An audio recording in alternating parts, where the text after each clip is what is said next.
Esports World Cup has taken over Paris. Here in the metro station, where everyday lives are continuing, we have the GOATs and the champions lining the walls, exposing to the general public. I just wish I had enough time to look at all of these faces, but unfortunately we cannot, because you can't miss a single moment here in the upcoming MWI. It's already day 4, much more stakes, much more emotions to expect. Now the problem right now is that we're at the semifinals and few teams are going to make it all the way to the very end. Let's go check them out right here, right now at MWI. Let's go!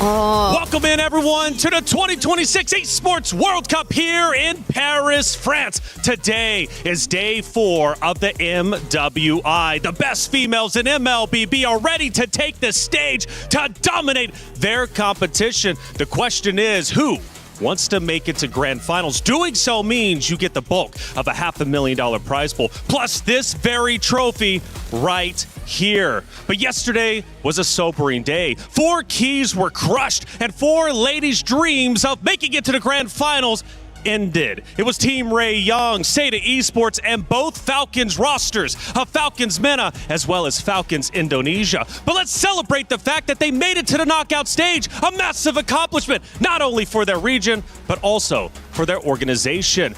But we have 4 powerhouse teams of Na'Vi versus Galaxy Phoenix. Who will rise above? And on the opposite end, it's going to be Vitality versus Geltech Cyber Team for who rules the jungle. It's the knockout stage, semifinals. Let's get day 4 of the MWI started. The third day of MWI at EWC26 was legendary as we saw advancements and knockouts happen on the same day. 4 sweeps opened up day number 3 with Falcons Indonesia moving forward and Seita, a representative from China, making it to the knockouts by qualifying with a sweep as well. And of course, in the next series of matches, we got to see Falcons MENA also move forward while Na'Vi took down a rival in Gen G with a sweep. Then we move on to the knockout stage. Brutal knockouts, brutal eliminations already, starting off with Galaxy Phoenix shutting down the Seda run that had everybody engaged. Then we had heartbreak for both Falcons ID and Falcons MENA, sent home by home turf advantage, Vitality, and also Geltech Cyber Team. In our final match of the day, it was the only sweep with Na'Vi Philippines getting a top 4 finish. Yesterday, we found out the best of 3s. Today, we'll find out what best of 5s are in store for us.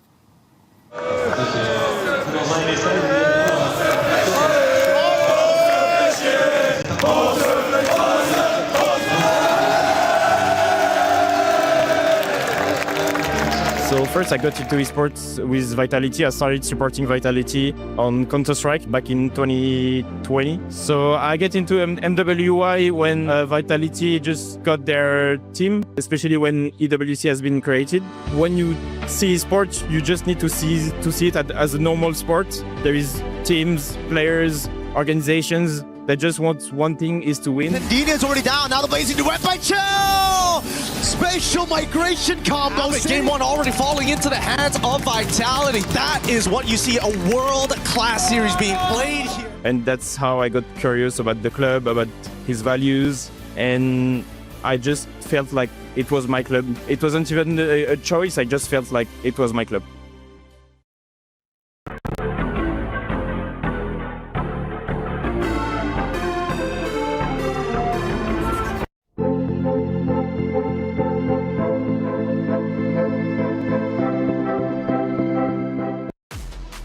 Oh, today is serious here in the Allianz Vault. More teams will have potentially their dreams crushed. They don't want to play for 3rd or 4th. No, they want to play for gold, 1st and 2nd, but they've got to win one more series just to get to that point. Welcome into the studio. I'm Taylor, Reflections Noble, joined by the wonderful Renmar and Miracle. Good to have you boys. How you feeling? Man, we're here, semifinals day. Yeah, good to be here. Very excited to be at this spot on Stream A. Now the only stream that we got after how many days I've spent in Stream V, but very happy to be here and excited. Happy to have you guys. Mirko, you've been crushing it over there on the cast, though. And we have a lot of great moments to look at. Let's just reminisce of what has taken place, especially yesterday. We crushed 4 of those keys, Mirko. Walk me through them.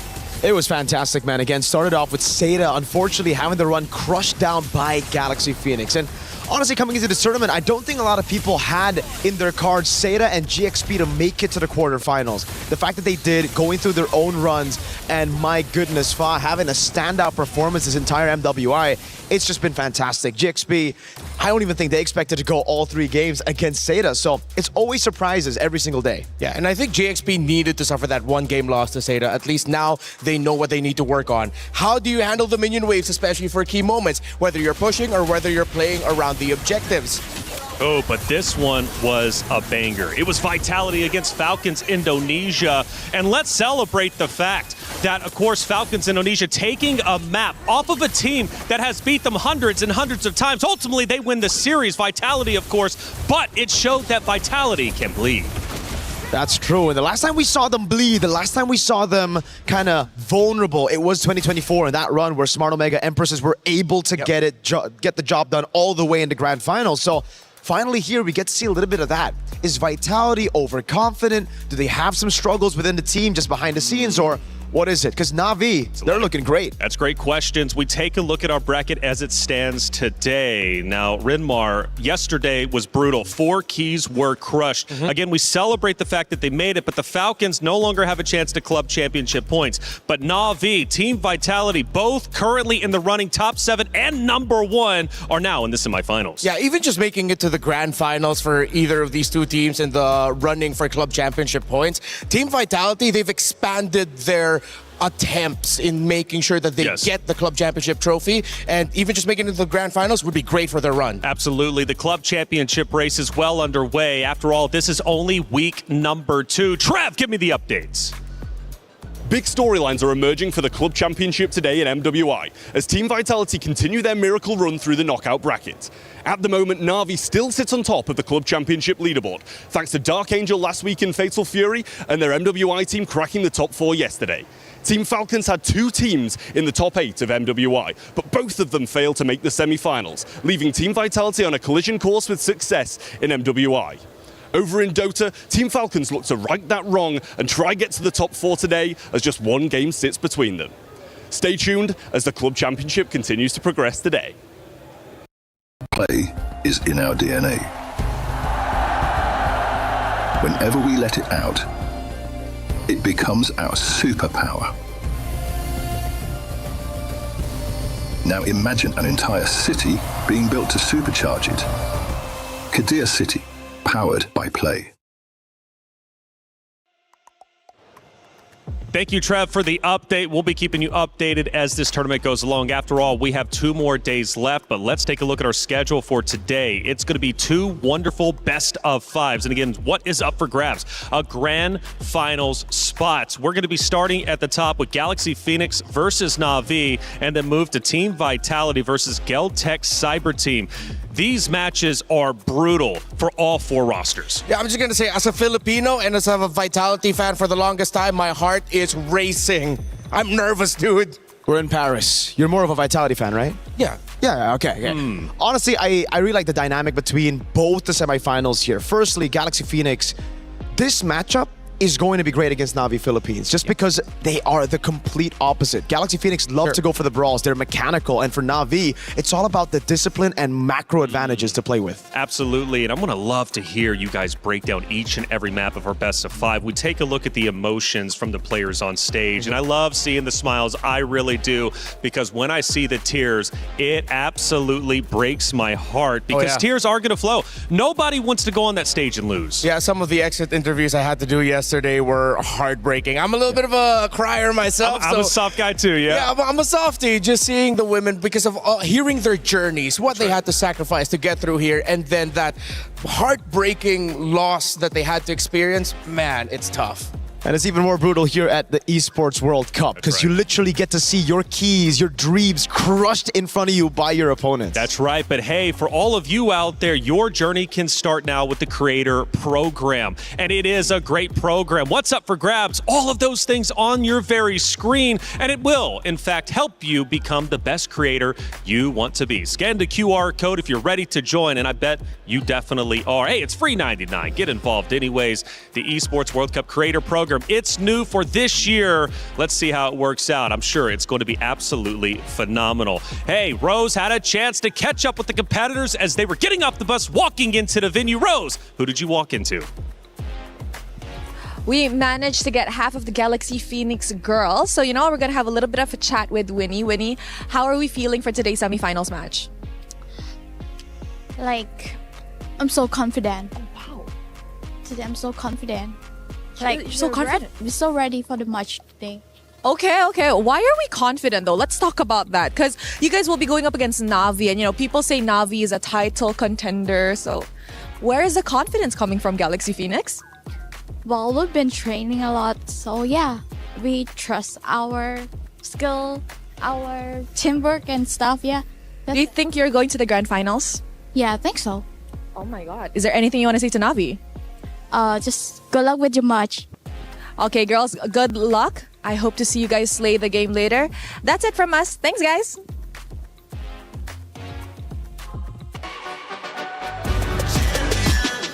This ain't no regular thing. I came for the ring, you know what I mean. You see my name in the lights, better get right, I'm champion.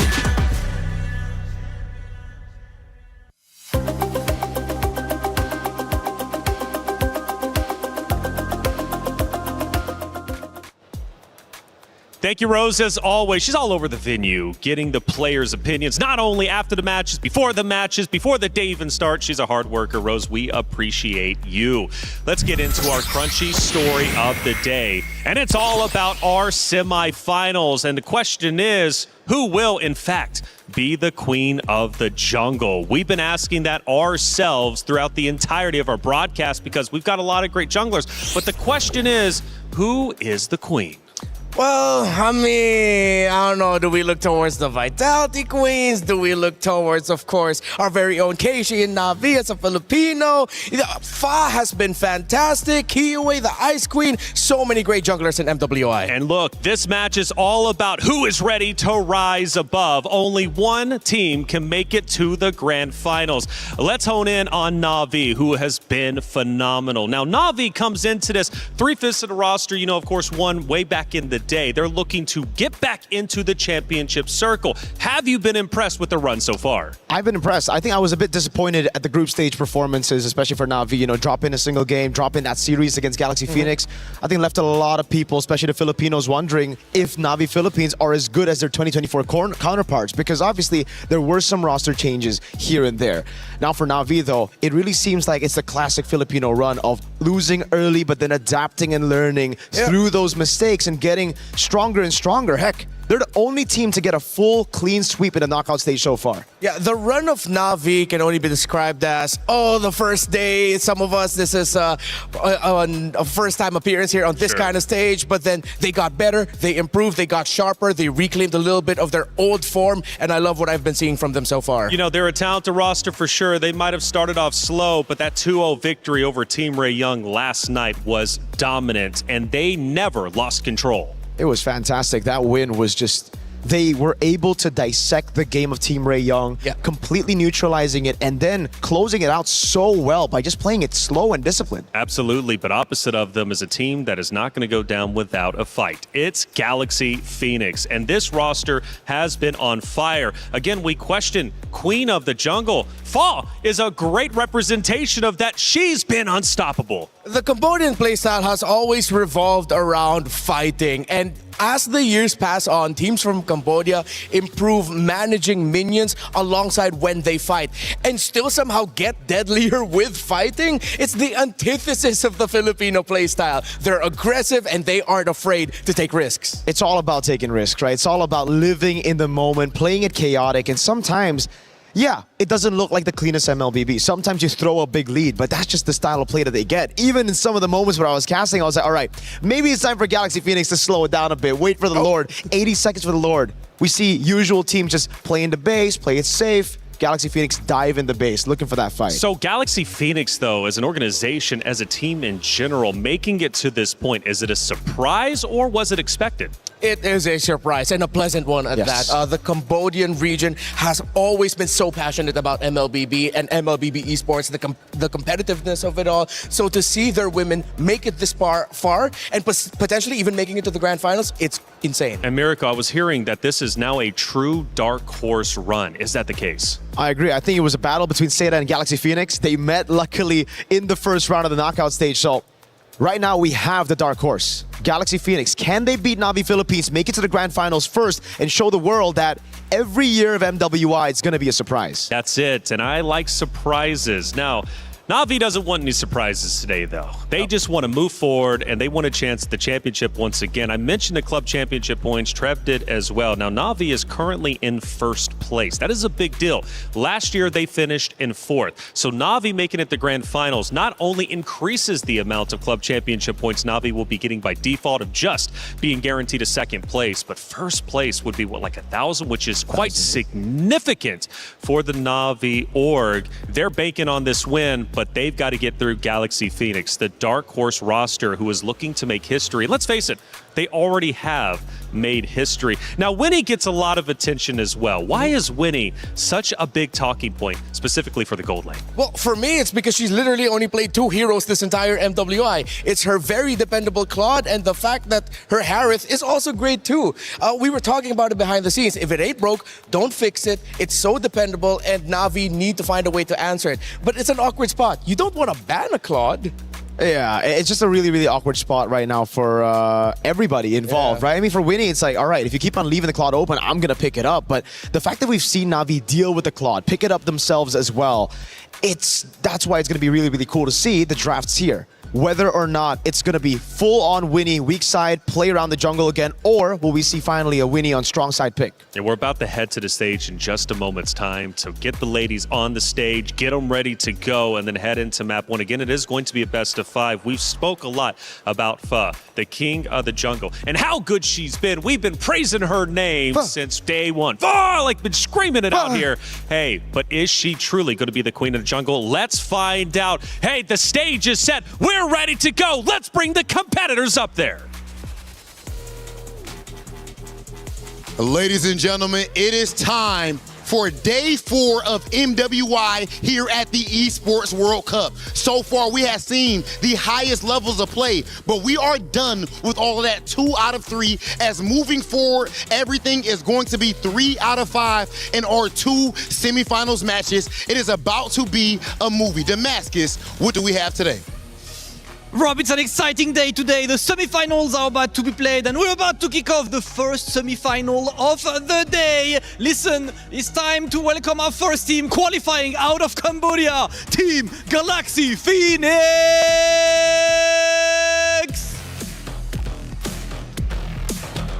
Galaxy Phoenix has proven to be an absolute powerhouse in their first international appearance. Imagine making a splash like this and letting it be known that even going up against the best, they refuse to be shaken. Now we'll see just how far they'll take it. Let's send things over to our interview. Now, girls, this is the best showing for Cambodia yet. You have already done your country proud. Anything you would like to say to your opponents? បាទអញ្ចឹងយើងបាននោមមោទនភាពដល់សរុបខ្មែរតាមមានអ្វីដែលចង់និយាយទៅកាន់ប្រកួតប្រជែងរបស់យើងគូប្រកួតប្រជែង សម្រាប់គូប្រកួតប្រជែងចង់ប្រាប់ថាថ្ងៃហ្នឹងពួកខ្ញុំសុំទៅ Grand Final មុនទេ I want to say that to our opponent that we're going to make it to the grand final today. And we wish you luck. Please head on over to your battle station. Oh man, they try to punch that ticket in the grand finals, ladies and gentlemen. The pressure does not get higher than this, but our next team is accustomed to it. Please welcome to the stage, Navi! qualified out of the Philippines. They had a strong start, and they unfortunately could not get the first win, but they've been through the trenches and got a couple wins. They're the only team going for the clean sweep yesterday over Team Ray Young, led by Not Ayanami, absolutely on fire. The Filipino team comes to the stage looking for a title that has eluded them since 2024. Look at Asmarai in this exact same position yesterday as I interviewed you as a winner. Now, anything you would like to say to your rising stars, the opponents, Galaxy Phoenix? We'll just do our best now and win this game. In this game, you shall. Please take your seats at your battle station. So yes, yesterday, we have seen some really interesting things unfold. Right now, stakes are high and hunger shows. We've opened up the knockout stages, seeing our top seeds with an unblemished run go the full distance. And with a surprise flip in the script, Navi PH actually took down their opponents to be here today. But as Marai mentioned yesterday, deja vu? Could this be their miracle run again? Let's see here, because in this matchup, who are they facing? The very foe that put them in this position to be crawling out of the brackets. This is a rematch of day one. Over to you guys at the casters, and welcome to the knockout stages semi-finals. Cheryl, Damascus, Hollywood Rob TV looking phenomenal up there, and so are our competitors. The ladies have taken the stage, and things start to get real. It's the knockout stage. It's semifinals. Winner moves forward to grand finals. The loser's not done just yet, but they won't have a shot at the championship title. Boys, let's break it down even further. We've talked about storylines, Queen of the Jungle, but now let's dig a little bit deeper. I want to talk Not Ayanami, who has been out of this world. She's a phenomenal competitor, and from what I'm hearing, she is her. Not Ayanami, what does she bring to the Navi roster? Well, right now, the most unique hero pool in all of MWI. 8 unique heroes picked, only played the CC twice. Everything else once. She is dependable, and she is very flexible in terms of what the team needs from her. Yeah, she fills in exactly what the team needs, right?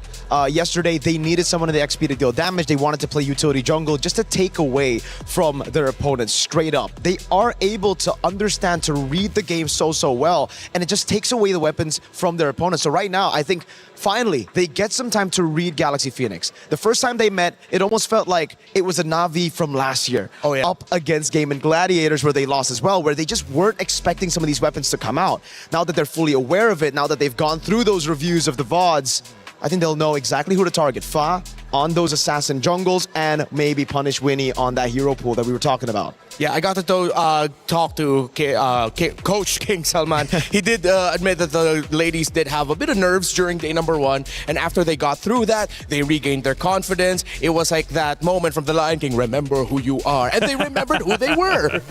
Navi, man, sometimes the nerves can hit even for the best out there.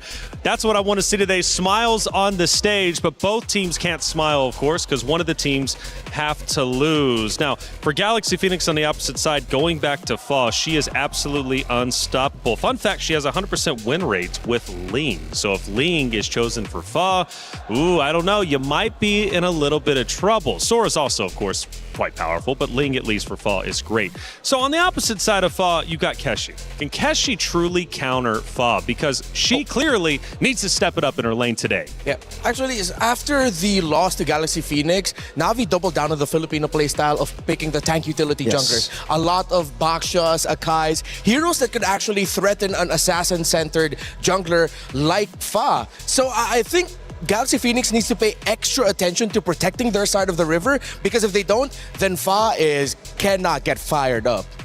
Could be very tough for Fa, but the thing is, when we're talking about Keishi, she's really good on assassins as well, right? So if we're talking, all right, you want to neutralize their game through objectives, you go for those tanks, the utility jungles. But if Navi want to turn it around, just flip the script, they could be the ones to pick up the assassins, go 50-50, especially in a best of 5. Try to read your opponents in, maybe get that morale advantage in game 1, game 2, and then maybe go for the head quick. Clean sweep. They've been the only team to have done that so far in the knockout stage. You know, these teams have history. They've met before. Sometimes Galaxy Phoenix gets the best of Na'Vi, and then the opposite way around. The biggest note, though, for Galaxy Phoenix coming into this is they really have already proven themselves. They've already made history. They were the dark horses coming in, and my goodness, they are making a championship run. They are officially in contender territory. So for Galaxy Phoenix, they haven't had anything to lose from the start of the tournament to now. I say get loose on stage, feel good. You've already made it this far. Maybe you can go a little bit further. Yeah, I think that's why that's the vibe of Galaxy Phoenix. It's they know that there weren't a lot of expectations for them. They weren't expecting a lot out of themselves, but everything that they have done has just been so natural. Their free flow style, not always the cleanest, but it's entertaining, and a lot of, I think, MLBB players can relate to how they play the game. It's something we don't see in the men's scene anymore. You know, it's always just a system. You need to follow the meta. You need to do a certain, play style to win the game. Here, we see a lot more of team identity, what their strong suits are, and how to utilize it in the game. And it starts in the drafts.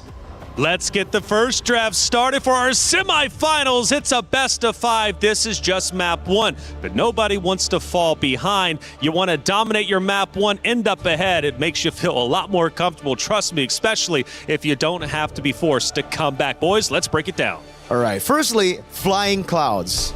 So far already, I think this is a pretty good map choice for Galaxy Phoenix. They're getting what they want. That aggression early on, fast-paced, trying to join the team fight or rejoin the team fight depending on the situation as fast as they can.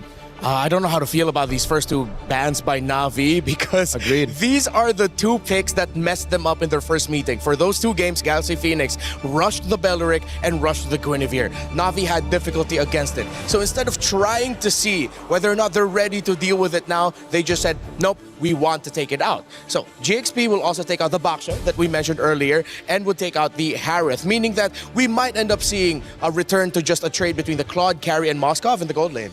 Yeah, could be the Juicin as well here. Depends on what they want to try to prio, right? The Akai still comes up. When we're talking about Na'Vi Philippines, they've been able to dominate that neutral objective game through picking up the Akai. Great flex pick too.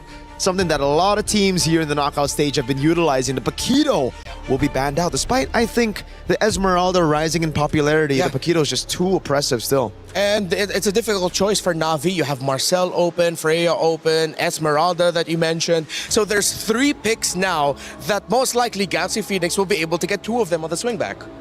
So let's just see. What do Na'Vi prioritize here? I don't want to see a juice in priority. There they go for the Marcel. I think that's like the most stable out of the 2 because at least now there's a little bit more choices for Galaxy Phoenix that I think on the swing back, Na'Vi will have some open picks for them that are power meta picks. And what's different, though, is not Ainami, I believe, usually runs a Boxy, or at least she has, and she's found high success with that. How do you think she's going to do with the Marcel? What's the difference in a Marcel and the Boxia pick? Well, for Mirai on the roam for the Marcel, I think that allows Mirai to get into the river and keep getting tabs onto where Galaxy Phoenix is. Because we've talked about it. If you want to read Galaxy Phoenix, you need to know where the jungle is. If you are letting Fa get to where she wants to go without any information, it's not a good time for you. Not at all. Claude, though, gets picked up, Winnie. Again, only he's played 2 heroes, and we'll stick to it. With the Harith banned out, there's only 1 hero in her pool. The Atlas comes around as well. Great choice, but to answer that question as well, I think it's also partly the speed, the tempo difference. Whenever Na'Vi go for the Baksha, they want it fast, they want it quick, they want to get those invades early to control the neutral objectives, get those early ganks. But on the Marcel, it'll be a delayed approach. They'll try to bait those resources out from Galaxy Phoenix first. Actually, this was a tough choice for Na'Vi. With the Atlas on the other side, with the Marcel on your side, you have to think about whether or not you want to pick up a Valentina for you, just so you can get that utility, and you don't get the chance to give the golden hour to Galaxy Phoenix if they want to pick the Valentina. So they said, you know what, let's see if we can give it difficulty at the center of the map. We'll pick up the Lilia instead, and they get the power pick in the Esmeralda. And I understand it, you know, on the Valentina, you deny it away from Galaxy Phoenix, you don't give the golden hour away, you get a Fatal Links to play with as well if you pick up the Valentina. But I think right now it's all about survivability. That's why they build on the Marcel. They're doubling down on sustain, on delaying fights, and playing the long game, just because they know the Galaxy Phoenix tendencies, assassins. Yes. They want to go on assassins. They want to get in, get out real quick. If Na'Vi can lock them down in the team fight for a long period of time, this looks like the comp to do it with. Oh, no junglers yet for either side. Let's see if Galaxy Phoenix will pick it here. And yeah, they do. They'll pick up the Akai, and might not be the best pick right now. I feel like the Valentina would have been much better, even though the difficulty would provided the roam mid. I like the idea that they have the golden hour with them. That guy could have been something else, but let's see. So going so far, from what I'm understanding, the side of Galaxy Phoenix, they want a quick game. They want to finish this strong and fast. Now for Na'Vi though, they're okay with postponing the game, keeping it long. They want to play the slow game to counter the aggression of Galaxy Phoenix. Now for the last two heroes to be picked though, could that change up? It could. It really comes down to picking up the CC in the XP, but the thing is, Na'Vi were the first ones to do it, right? We see the Barats getting banned out as well, just taking it away from Keishi. It really feels like they've kind of swapped their playstyles. Galaxy Phoenix now have gone for the early approach, going for the neutral objectives with the Akai, and I agree with you, Renmar. I'm not a big fan of these picks, not because it doesn't work, but mainly it's because it's just so not Galaxy Phoenix. Yeah, there's something about it right now. It's like, are you trying to show them that you can play the same playstyle as them? But that's going against how you made it so far here in MWI. You showed off your own playstyle. But also, is there a chance? Hey, it's semifinals. Grand Finals is right there. They're knocking on the door. Have they been holding out this entire time? I think if there's a time to show it, it should be now. It's a best of 5. You can come into the series slow. You don't need to go in guns blazing with your best picks. You could try to maybe get a win on some of the uncomfortable picks, you know, frustrate your opponents, deny some of these win conditions away. But again, for Na'Vi, it's the CC ban straight up. They do not want this Esmeralda to lose out on the lane. Yeah, and with them taking that out, the gold lanes for Rian are slowly getting taken away. You still have the carry available, seeing that there's an Akai on the other side. I think Na'Vi has to consider banning out the Farsa of Sophia. That was one of the picks that gave a lot of difficulty. But then if you're going to be stuck with a carry, you have to consider, do I also ban out the Eve? It's a pick your poison type of deal, whether it's the Eve because it's better for the team fights or Farsa with the overall map presence. It's Na'Vi's choice, really. I'm thinking Eve right now. They need to get that carry, man. So many tanky boys here up for Galaxy Phoenix. They banned the Valentina instead. Something that can still be good, the golden hour, but I personally would take that risk going up against the Valentina, just giving the carry a little bit more range, because the golden hour, if taken by Galaxy Phoenix, could hurt them. They have an Akai and an Atlas. It's all about one moment. If they just mistimed the golden hour, miscoordinated that golden hour, it'll be quite tragic. Yeah, right now it's like Na'Vi said, we don't want the choice, we'll give you the choice. You pick between the Eve or the Farsa, and they do go for the Farsa of Sophia. This is the pick that I saw with how she played it. It really stopped Na'Vi from being able to rotate around the map and take control of the river, so I understand why they would want to prioritize it. We did mention that the carry would be one of the best picks that Na'Vi could go for right now. It's not an Eve, but it's still going to be really difficult because now you have a choice. Are you going to go for the Flicker or are you going to go for the Purify? You pop your Purify against the Atlas, and Sophia still has a Feathered Airstrike. It's almost GG for the carry. It looks a bit too good right now for Galaxy Phoenix. It doesn't look like Na'Vi have an answer, but we'll find out. Do they go for the Assassins? We mentioned it. Keishi can play the Assassins. They kind of need it right now. A little bit more damage to the backline or something they can threaten the back. Thing is, they don't have a Moskov anymore. The Claude's already denied away from them. They go for the Alice. Oh, we saw this in the jungle just yesterday, and it's a Bruno in gold. Not that carry, a little bit more versatility, and I guess, I don't know, it's not really the best of lanes now against the Claude. I think the carry is still better in lane, but the Bruno gets the job done when we're thinking about the main win condition, which is long team fights. You build up on those stacks, get the crits all over.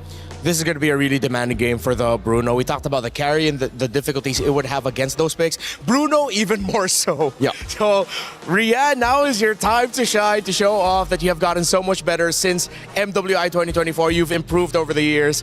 GXP on the swing back, they have an EXP, I think. Oh, with the Alice. I think they also picked up the Alice later on, because I think they were thinking maybe a Yu Zhao might pop up in the EXP lane. They're not going to be a lane matchup, but they did show it. Oh, they go for the Arlot instead. And it's really good.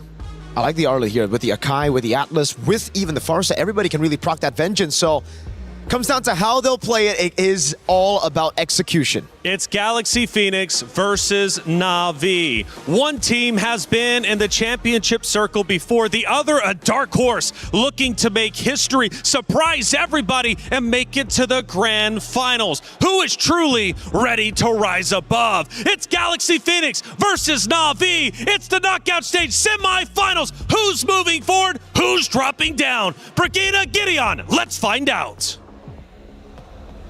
Thank you so much, Reflections. Here today, MWI is going to continue in the semifinals, is not going to disappoint here. We're kicking off this best of 5 immediately right from the get-go as we head on into the Land of Dawn to show you who is going to be the best. Both competitors have been set up perfectly by our studio, Brigida. And I don't know about you, but I was leaning over to GXP with their performance, and I know you're leaning into Na'Vi, but one of these teams are going to go home. I really want to say I'm leaning into Na'Vi, but based on the performance that GXP has been showing us, I'm just pretty sure that this is going to be a tough task for them to overcome to make it back into the Grand Finals. We're taking a quick look at the emblems right now. Definitely, I have my eyes on the Farsec since we don't see it a lot, but this is looking like a very aggressive type because even based on the flight paths that Sophia's been showing us on the Farsa, there are just times where she plays it so aggressively, and that's nice to see. Personally, for me, it's really nice to actually see Farsa kind of come back into the meta. Yes, she has the relevant damage, but it's that range that makes the marksman's lives difficult.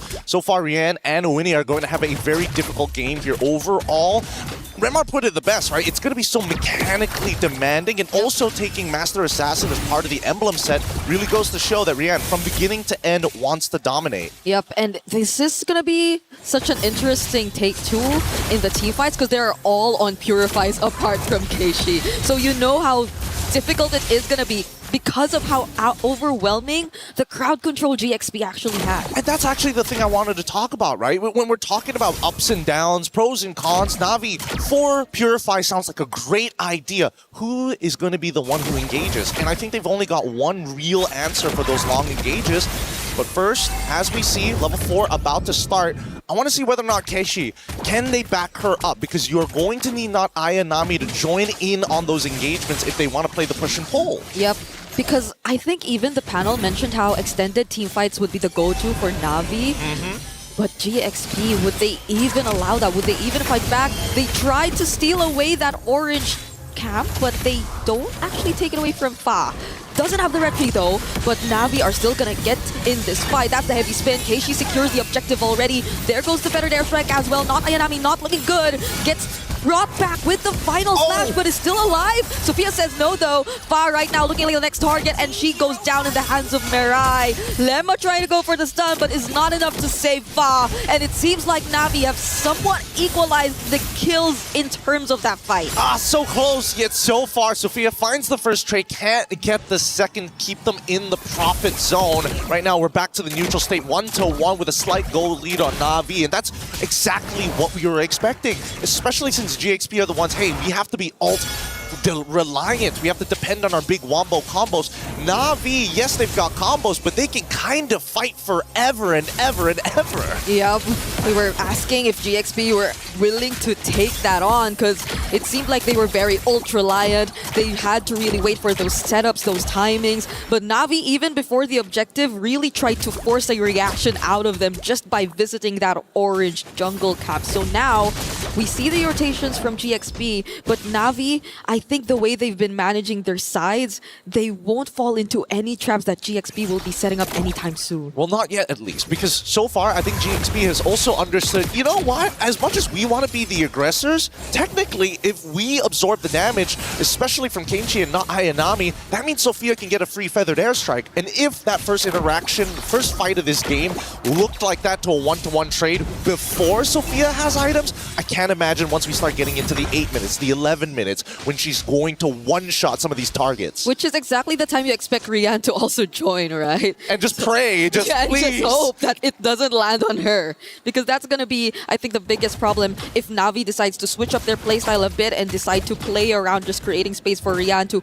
either find the objectives and the targets, because really, honestly speaking, I think it's just Rian who could pull off all these structured takedowns at this point, looking at their lineup. I think it's really difficult as well to deal with not only the Akai, but the Atlas, because you're thinking, all right, at least with Akai, you can buffer the flicker to kind of get out of of awkward scenarios. But unfortunately, with the Atlas, it kind of gives you that guarantee. So now you don't have a choice of battle spell options. But we see the fight now starting to progress, and Final Slash's golden hour is out. And the Feathered Airstrike too, as Keiichi secures the second objective of the game. But look at how the Heavy Spin and the Fatal Links have been used at the same time. Pinning down two, but the follow-up doesn't seem to be there. GXP are just trying to run away, but Fa doesn't find that route. That's exactly what Na'Vi wants to do. Break them apart. Make sure that they don't have the key components to this wombo combo all in the right spaces. That's why you're seeing, hey, trying to get the Final Slash idling, but most important, the Golden Hour doesn't necessarily have to land. It needs to influence position as the gank onto Ling commences. Honestly, because even Lemma, I think, wanted to go for the backlines, but that golden hour meant so much. Ling up against two really tanky members. Can she actually handle this? There goes the stun from the Feathered Airstrike, but Keiichi might go for the chase. Doesn't care about the Feathered Airstrike. Fortunately, dodges the Throne of Ruin. Yeah, really unfortunate there, but hey, you know, Alice without that flicker can't make those big plays just yet, but here comes the re-engagement from Ayanami's side. So far, Sophia has been doing some phenomenal damage in the early stages of the game, but look at the mid. She's been stuck up here for a while. Somebody needs to cover that. And Lemma has been struggling so far to just actually get those targets or even just be a bully overall as the Atlas, because Mirai has been phenomenal as well. I think this is what you expect when the Marcel is open, which makes it really annoying at this point, and surprising to see. Actually, the first turret down bot has been already taken down, so this might allow Na'Vi to move a bit more around the map! No! But not when casualties like that take place. And look, the casualties are going to keep on coming here. They even drop... Oh, they pull it back with a Fatal Links outside of the Golden Hour to ensure the kill too. What an insane run, because with 10 seconds left on the clock, the Turtle is going to show up. And right now, if Keiichi can steal it, that's great, but I don't think this is a contestable scenario anymore. Just as we were talking about how they could move a bit more around the map, GXP were the ones first to move and anticipate that rotation and switch from Rian as well as not Ayanami. What better way to set up for this upcoming objective, but Keiichi as well will be nearby. Oh, the Purifies are already out for Mirai alongside of Rian, and now they're going to 5v5 once more. All right. Not Ayanami trying to zone. We don't see the setup come in from GXP just yet. Lemma with a perfect pair, but there goes the Final Slash onto Mirai. He's trying to run out, but the Throne of Ruin coming in from Keiichi, just going straight for the backlines alongside not Ayanami, forcing Sophia and Ling out. Rain just trying to deal with a P, now able to find two. Very, very patient here, and this was the big problem that I was talking about Navi's composition. When you have your Alice, who also is your jungler, your main retribution user, you don't want to be the one who always has to not only sit on top of the neutral, but I'm the only one who can actually stop the Feathered Airstrike. Somebody else needs to be in position, and unfortunately they don't have enough tanks to do that. So GXP making the high-level decision. If I just break the ankles of Mirai, then not Ayanami will have to reveal themselves, because unfortunately Alice, very linear hero. You know exactly when she's going to engage. Yeah, there was nothing stopping GXP from just staying in the fight when they already popped that Purify from Mirai. And it's not like they had enough time to reset as well, because they had to deal with the threat of GXP just going straight for the objective. But this is a very fast rotation down bot. Not Ayanami and Keiichi sense it, but I believe that'll probably create a bit more of space for Winnie, who's kind of struggled here in the bottom lane for the longest time. Yeah, but at least, you know, in terms of EXP, she's not too far off, right? They're still level 10 to level 10. I mean, obviously there is a death of PM, but on that top side, they're not slowing down. Navi's using the macro well, and even making sure they're soaking up EXP and gold in the mid lane. Oh, the damage coming in from Winnie is actually starting to hurt. Feather's right in the face! Right in front of these members of Na'Vi. They were very unafraid to actually show themselves like that. Yeah, it does mean that not Ayanami has to go for a recall here, but they can look to recontest the position. Now, in the mid lane, we see that at least from Rian's side. And I love the fact that they're trying to show information in different ways. Like, oh, hey, we actually want to put a lot of focus. Wait, hold on. Was that the Final Slash already being used? No, Ling still has it. But there is going to be a moment sooner or later where we're expecting GXP to start attacking structures. And the one that I'm looking at, mid-tier 1. That's such an important turret to get rid of. Yep. And it's such a big problem for Na'Vi. The way that Sophia has been untouched despite all their attempts, despite Keishi's attempts, and unknowingly GXP taking advantage of that to also cover other areas across the map. So it seems like Na'Vi at this point, you don't really know who your attention should really fall onto. Is it going to be really Winnie or Sophia, who's been winning out huge on this early game and been very dominant in terms of her playstyle? Because as much as Mirai gets the information, she's just too well protected on the far side. Yeah, I have to agree. And they don't really have too many ways to kind of break them out of it. I'm trying to think of what would the order of the fight look like in order to get an upper hand against GXP. Either they get massive value out of Keishi, but I think for now, it's up to Rain. And if Rain gets blasted every single time by the Feather Airstrike and forced to fight early, it might not necessarily be good. Oh, this engagement! There's no golden hour left. GXP are just gonna go for it. The heavy spin hasn't been committed, but the Throne of Ruins does too! Ling falls down, the XP laner is gone, so is the Roamer. It's a double for Keishi. The best possible setup before this First Lord. That's exactly what we were looking for, and Rain able to find these really big assists, making sure those Gloom stacks are nice and high to start eating away at the members of GXP's front line. And that's what we want to see. Here, both Na'Vi and GXP now finding solutions to the problem, but with Lord spawning in Navi's favor, this 2.2k lead is only going to extend further as Mirai, unfortunately here, has to back away. But Winnie, can they catch her? I don't think they have enough damage to intercept her midway. Yeah. She will get back safely. They have to deal with the Lord marching up top too, but as you mentioned, GXP, they're just really holding on to this mid turret. That's so much map control that Na'Vi could actually take for themselves if ever they let that go. But things are looking very favorable for them. It's ballooning to an almost 3k gold lead, and GXP have to split themselves up, but you would expect them to just really take advantage of their team fight potential, but at this point, Na'Vi are not fighting them head-on in terms of that. Yeah, I think this is pretty good from both sides. GXP doesn't have full information on where Na'Vi is, so they're trying to probe and prod around to figure out where they are, and Na'Vi purposely denying them that information, hoping that Sophia tries to use a feathered airstrike in a predictable area to clear those waves. Now GXP looking to take that space back in hopes that maybe Na'Vi's just a little sloppy, but both sides have been very, very clean. They back away nicely, and despite the score being 4-5, a 2.9k lead is pretty good for someone like Rian. Yeah, but it's a bit more time for you to expect GXP to actually be much more equipped to fight back against Na'Vi. I think earlier on, though, we saw Winnie sort of already start to shred majority of the HP from Keishi and not Ayanami.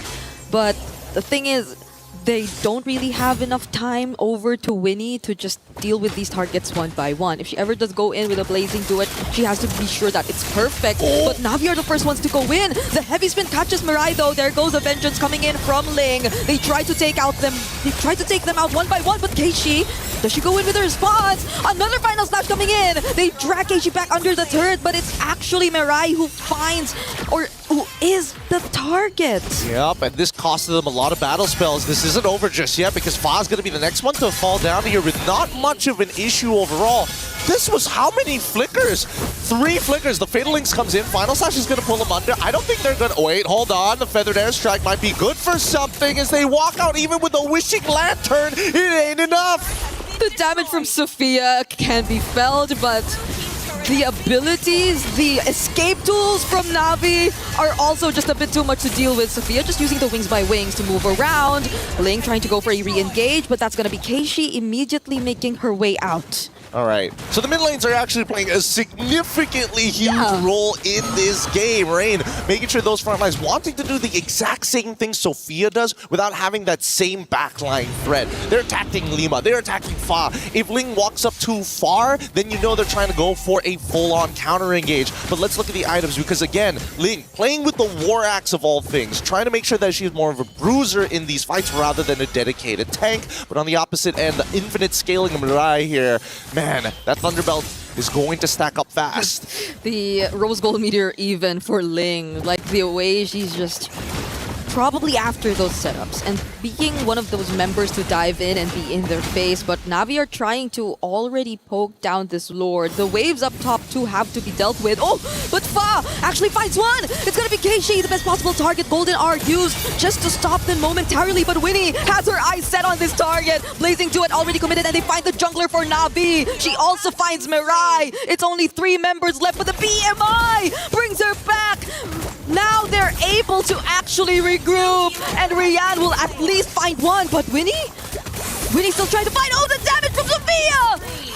It's too much. It's too much to handle here. Rain looking to actually try and turn this around, but I think, honestly, they should not fight. They're going to get hit by everything. The final slash, feathered airstrike as well. Oh, Rian actually still finds one despite that, but was it actually worth it? This was not worth it. They should have called off the fight at that point. They already traded equally. They didn't need to overextend even further, and this now ends up to be a +1 for GXP. I get it. The mid lane looks like it's about to start crashing in, and if you just delay the fight any longer, it would have been good, or maybe an endgame scenario. But keep in mind, right now, everybody's getting close to level 15. Sophia, currently, with the highest amount of damage, they have to be aware that the feathered airstrike is the nuclear option.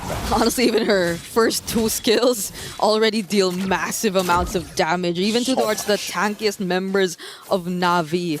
So I guess it's a small win for them that they finally actually got that base turret in mid, but GXP are still going to be confident enough, especially with Flying Clouds, to just keep moving in and out of their base and around the map to make sure that the wave control doesn't get as bad. Speaking of wave control, we can already see that GXP, they don't want first position on this Lord. They want Na'Vi to sit on top of it. But this allows Rain to actually start setting up those Gloom stacks. They're rushing it fast. Fog makes the attempt. Oh, can Fa actually make it in time, though? Heavy Spin already committed, and she does! The Retribution, the Lord falls into the hands of GXP, and now they're just after the counter engages. There goes Keishi. They find Sophia. It's finally a shutdown, but Ling takes down not Ayanami. Keishi's a bit too tanky to be dealt with, and Ling is just trying to run away and survive. Yep, that War Axe is coming very handy here. Look at the spell vamp. Keishi now, once again, is going to try their attempt to slow down these waves. It's a wet noodle fight. Nobody can really hurt each other. The main damage dealers on both sides are by far the most important players. And that damage dealer from GXP doesn't care. They just really want to even out the map. That's why Winnie's been working on the outer turrets that are left.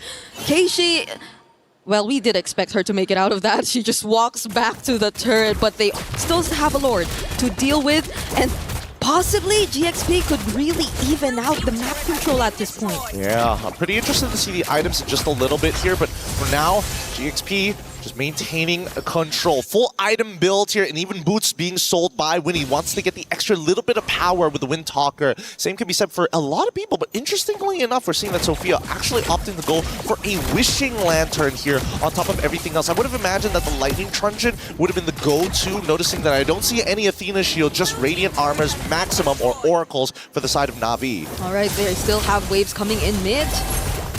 But Na'Vi too are prepared to take this on. All Purifies will be available, but the Feathered Airstrike is already enough to zone them all out.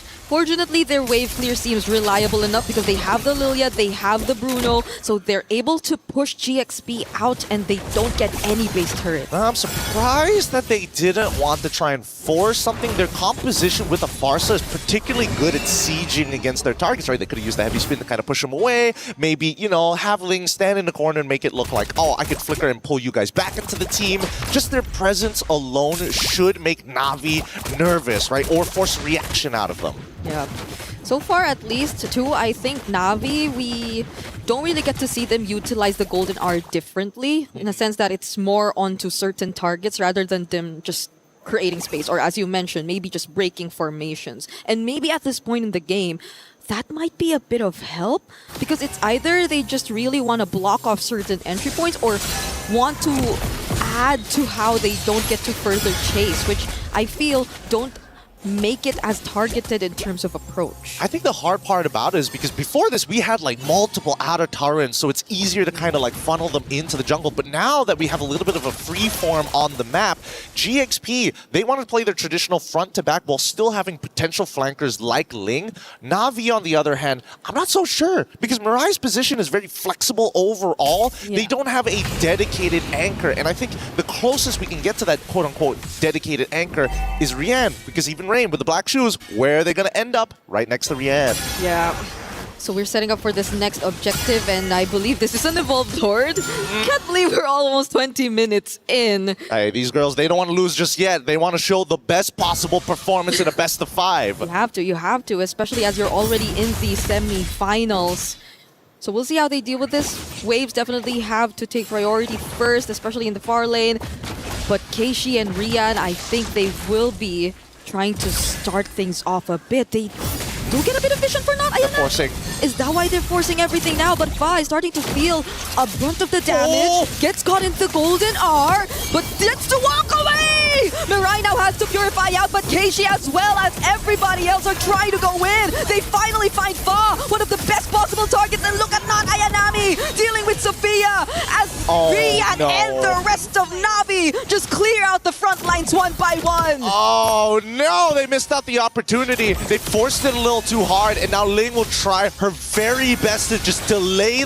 Will she use the vengeance of the Lord? Sophia repositioning out, but Rian has 2 minions by her side. Keishi will be here too. Immortality already popped. No way. Mirai goes down. They don't want to risk it. Oh no, she just used her cooldowns. The next wave is already here. It's too late. And now it's Na'Vi taking game number 1 after 20 minutes of back and forths. Man, this was a high-level game. Both sides really taking everything into account, from movements to body language to, most importantly, I think that they need to start memorizing Purify timers, how long they actually are. Even if there are 3 seconds left on that cooldown, you can still force that fight. It's moments like these where the lines get thinner and the level of execution must be high.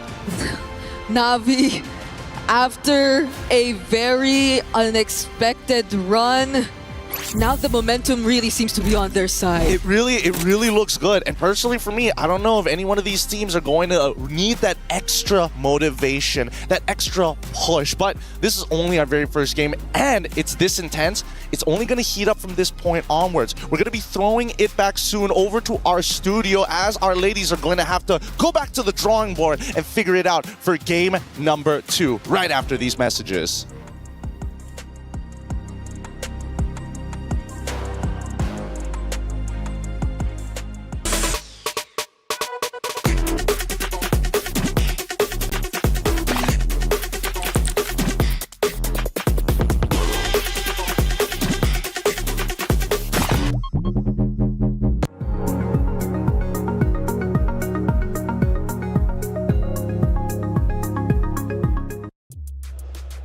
Welcome back in. Game number 1 for this great series has concluded. It's Na'Vi getting a big win. They now lead 1-0 in this best of 5 series. Welcome back into the studio. I'm Taylor Reflections Noble, Mirko Rinmar. Let's break it down, boys.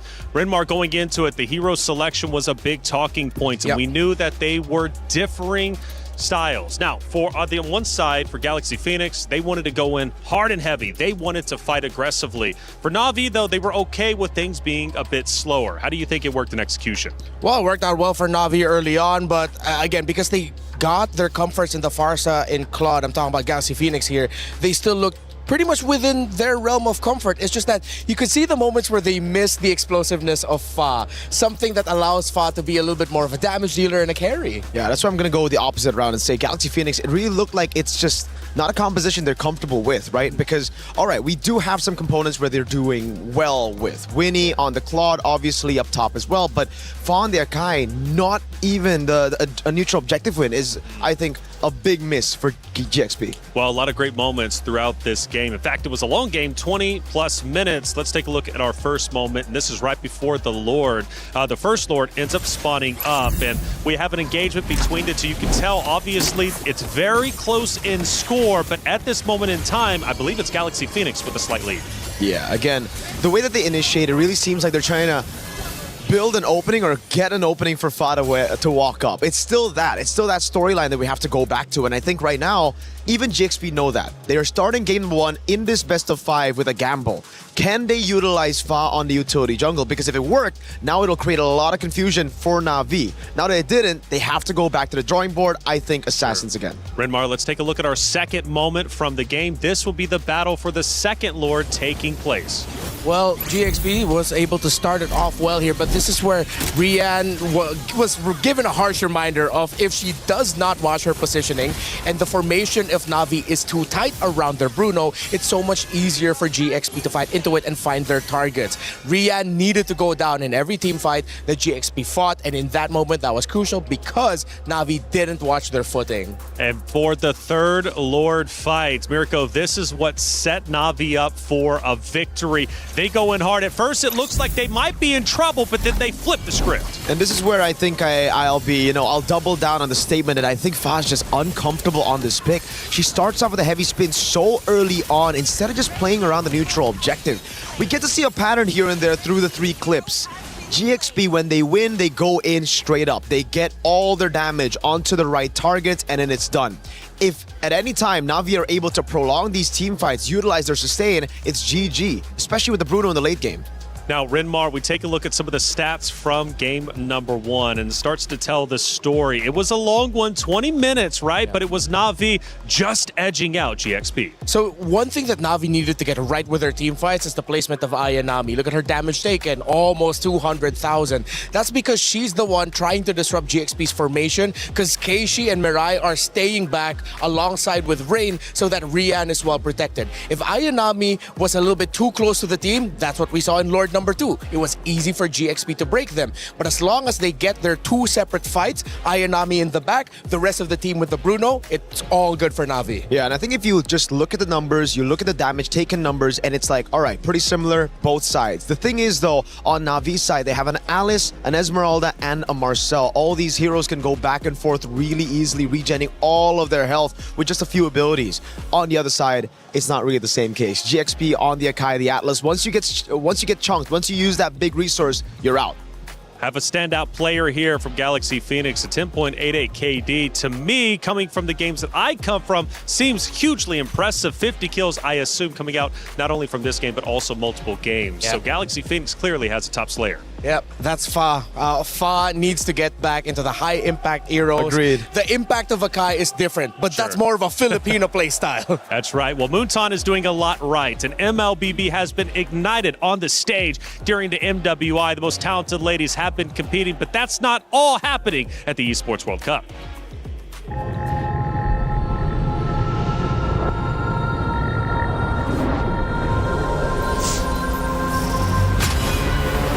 In the past, we were always in Asia.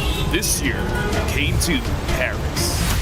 What stories are still left untold? Kami sudah membuktikannya, tapi ini baru permulaan. Tiada siapa akan ingat siapa nombor 2. We need the win. Bukan sekadar keinginan, tapi tekad. Hindi ang pag-abot sa tuktok ang pinakamahirap. Ang korona ang mahirap ipagtanggol. What happened last year became fuel for us this year. This time, we bring it to Paris and finish it. A new lineup, new chemistry, new fire. Once champions, not settling for podium finishes. World champions, defending MSC champions. As the final boss of MLBB, can anyone stop them?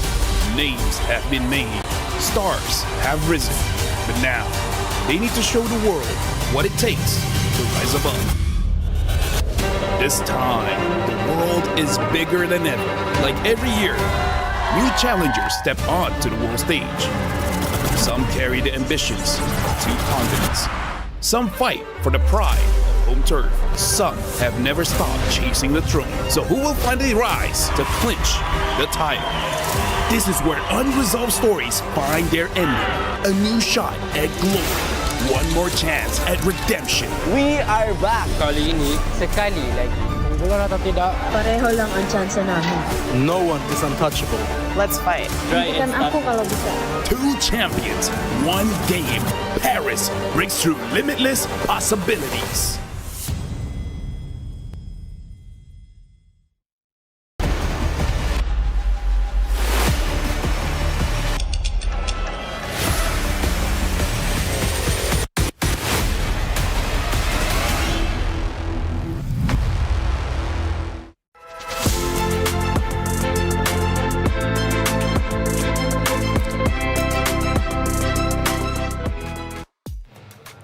Like I said, the Esports World Cup, we have a lot happening. This is just the first for MLBB. The MWI has been electric, and we are nearing the end. Tomorrow will be Grand Finals time, but you've got to get through your matchup respectively if you want to make it to the Grand Finals. Who's it going to be? Right now, Na'Vi currently has a 1-0 lead in this best-of-5 series, forcing Galaxy Phoenix to answer back. Yep. And the answer has to be simple. Just again, similar to what Na'Vi experienced throughout MWI leading to this point. Remember who you are. I don't mind if a team tries to get out of their comfort and tries to do something different, because you need to show that flexibility, especially at this point. But it felt a little bit too far from what they're used to. But Miracle, honestly, even though their hero selection was too far from what they're used to, speaking in regards to Galaxy Phoenix, I felt that game 20 minutes long. It went a bit back and forth. I still felt they did incredibly well. So if they go back to their bread and butter, I think this matchup could be very difficult for Na'Vi. I think so too, you know, because the way they did it, the way they flexed that hero pool of theirs, they also did it in a way where it denied a lot of the big picks, like the Akai away from Na'Vi, who, again, have been thriving around these Akai picks, these high-tempo, early-game compositions. Thing is, though, Na'Vi know how to adapt even with the Assassins. I think they're coming into this tournament thinking about the Assassins already. So if we can see them go and improv their way into a Game 1 victory, having their picks denied, I think they'll do pretty well here, even if GXP get on those Assassins. We go from Flying Cloud now to Dangerous Grass. And it is going to get more dangerous if ever Galaxy Phoenix does decide to go back to Assassins, and if they tweak their drafting priorities a little bit. That Atlas and Akai pick, I love it, but it felt like they were just trying to block off Na'Vi from being able to get something that they want instead of playing around what they want themselves. Again, it's not the worst composition in the world. At the end of the day, they still got their comforts in the Farsa and Claude. They allowed Ling and the EXP Arlot to do what she does best, but that little missing sauce actually ruined the dish. Exactly. It's not that it's a bad composition. It's just not GXP, especially now in MWI, where we've been talking about how each team have their own identities. I think we need to stick a bit more to that, especially now that they're behind in the series. Na'Vi, comfortable, banning out the Marcel, knows it's a crazy pick to let go. GXP, they take away the Phobias and the Baksha, so it's more on the same kind of page. They still want to take away these early game dominant heroes from neutral objectives away from Na'Vi. Seems like we're going to be getting a potential rush for either a Paquito of the Esmeraldas gone or a Freya for GXP, which would be a little bit more towards the GXP playstyle for Ling, although no Freya game just yet for her, but if I'm not mistaken, it does constantly get banned out by their opponents. So the Guinevere gets banned out again, Na'Vi. Wouldn't be too surprised if they even ban out the Belleric together with the Guinevere, but I think at this point it's okay. Yeah, right? you can let one through. You've already banned one of the other main components. The Harith gets banned out, and honestly, this might be a GXP first pick Claude, knowing that usually when they do this, they need the Claude to be picked up. If they don't go for the Claude, I think Na'Vi are going to be very happy taking that away from Winnie, who's only played Claude and Harith. The Belleric still gets banned out by Na'Vi. They just don't like Lemma on these kind of roams. It's a great playstyle for GXP as a whole once they get that Belleric.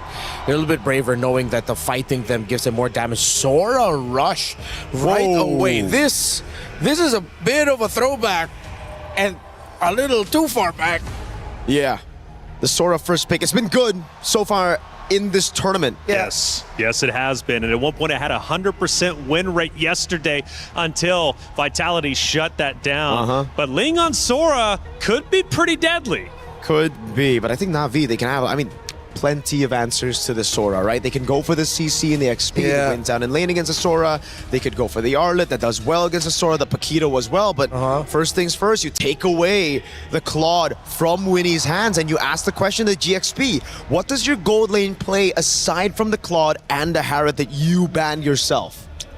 Oh, we're going to be seeing something really different here from GXP unless they're thinking of going double fighter sides. And again, for Na'Vi, it's back to the same, Renmar. It's all about picking these gold laners, picking these damage dealers that are safe to the assassins that they're expecting from GXP. Go ahead, pick up a Ling. Go ahead, pick up a Haya, a Hirara even. Claude, Lilia, we've got survivability for days, and it almost just seems like Na'Vi are saying, You pick that up, we're going to go for the Atakai. We're going to go for these big stoppers. Yeah, it looks like we're going to get an entire series where Rian's just, excuse me, not Rian, but Rain, very similar names, are going to be, she's going to be playing the Lilia all throughout. Yep. It's just a perfect stopper for what GXP wants to do. Are they going to go double fighters and then just go for something like a YSS? Or nope, they're going to get that Ling, and they will get the Hilda, Dangerous Grass after all.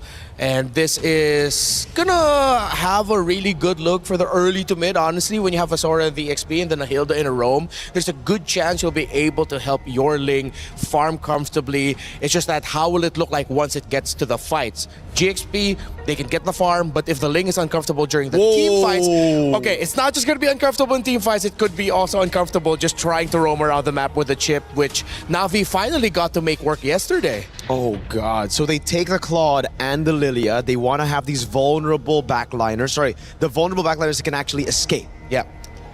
But then you add a chip into it, so you already deal with the kill threat. Now you deal with that macro control that you have with the Ling, with the chip. There's no way for Fa to just rotate around and get those leads the way she's able to all this time in MWI. She has to play it safe, and more importantly, she has to snowball from the get-go. Yeah, directly and indirectly answering the Ling, whether it's through the individual 1v1s, if you look at the hero pieces, or the overall composition as a whole. Now, with that safe, this gives a lot of room for flexibility for Na'Vi in terms of what kind of heroes they want in the EXP and jungle, depending on what you see for the last two picks. I think for Na'Vi, they'd want to maybe consider picking up their EXP first and then just adjust your jungle pick for last so you get the best one possible. And I'm thinking of those picks in the jungle. What's still up for Na'Vi? I mean, there's plenty up. I'm thinking of the Akai instantly. That's why I thought the Akai would be red 3. Flex it, roam jungle. The chip hasn't really seen too much screen time here at MWI, but they certainly have a plan. Usually when you go for this kind of composition, it's like a Masha in XP. Yeah. With a Fredrin in jungle. Now the Fredrin has lost a lot of prio after the nerfs onto him, but I wouldn't actually count it out just yet. Yeah, but I think the clear sign is there. If they ban out the carry, then they're most likely setting up for the Fredrin and the potential Masha pick, which Ayanami has already shown. So that route is open. Let's see if Galaxy Phoenix senses it and take out the Fredrin, meaning that the pool gets even smaller here for Na'Vi in the jungle. It could also be Barats. Oh, right. Yeah, Barats is still here. Yeah. There's no more option of you potentially going up against something like an Expo jungle. You already see the Ling. Yeah, I think Barats would be perfect here, honestly, for Na'Vi. And with Galaxy Phoenix already showing their cards at the jungle, then there's not going to be a lot of counters left for it unless you pick up, like, what, a Lunox in the mid?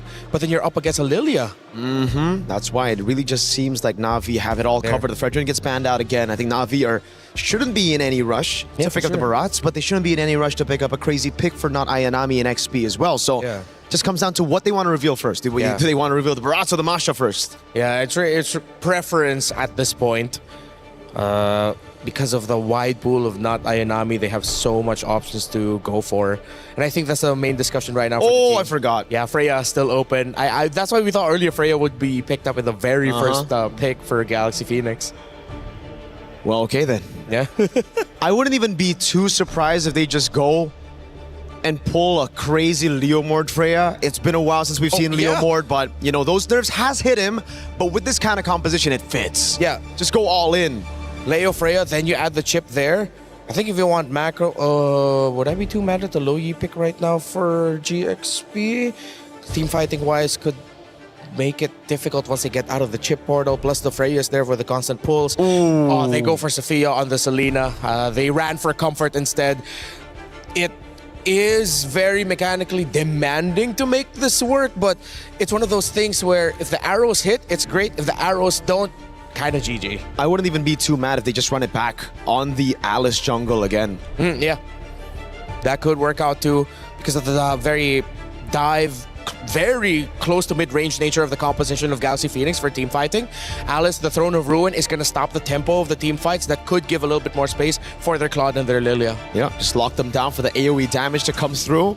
And it's the Balman. Oh, physical shred, physical defense shred with a Freya and a Claude. ouch. This lineup just screams like it hurts. They have a good amount of crowd control. Not direct crowd control, but this is very damage focused. We know Galaxy Phoenix, very mechanically focused. Ooh, I like the sound of that. Mechanically focused, the underdogs must once again fight back to protect their tournament life. They've still got a bit more leeway since it's a best of 5, but not much if Na'Vi can take this next map and lead 2-0. After all, they're already up 1-0. Again, I raised a question. Who's ready to rise above? Let's find out at map number 2 between Galaxy Phoenix versus Na'Vi. Brigitte, Gideon, take it away. As we head on into the Land of Dawn, the first statement has been set. Na'Vi take the first match here as we look towards GXP's response to that. How do they turn things around? How are they going to adapt to this upcoming game? Because right now, the draft doesn't seem to be in their favor. And here at level 1, Rain and Mirai are already telling Lima that first blood is already in our pockets. Oh, this Lilia on Na'Vi has been doing so much.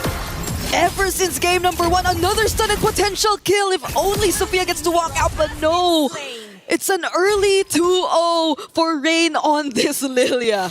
Too early, and honestly, the fact that they've already gotten everything that they need, it's starting to snowball already. And I was expecting GXP to be that guy, to be that woman who takes them all out. Even Mirai, confident, doesn't even have to flicker, recognizes that, Lima, you don't have the base damage. I'm a full level ahead of you. And how does that change the conditions for GXP? Because you're no longer on equal footing, you no longer have to anticipate whether or not the early comes out from these arrows or not, because they're already at an advantage.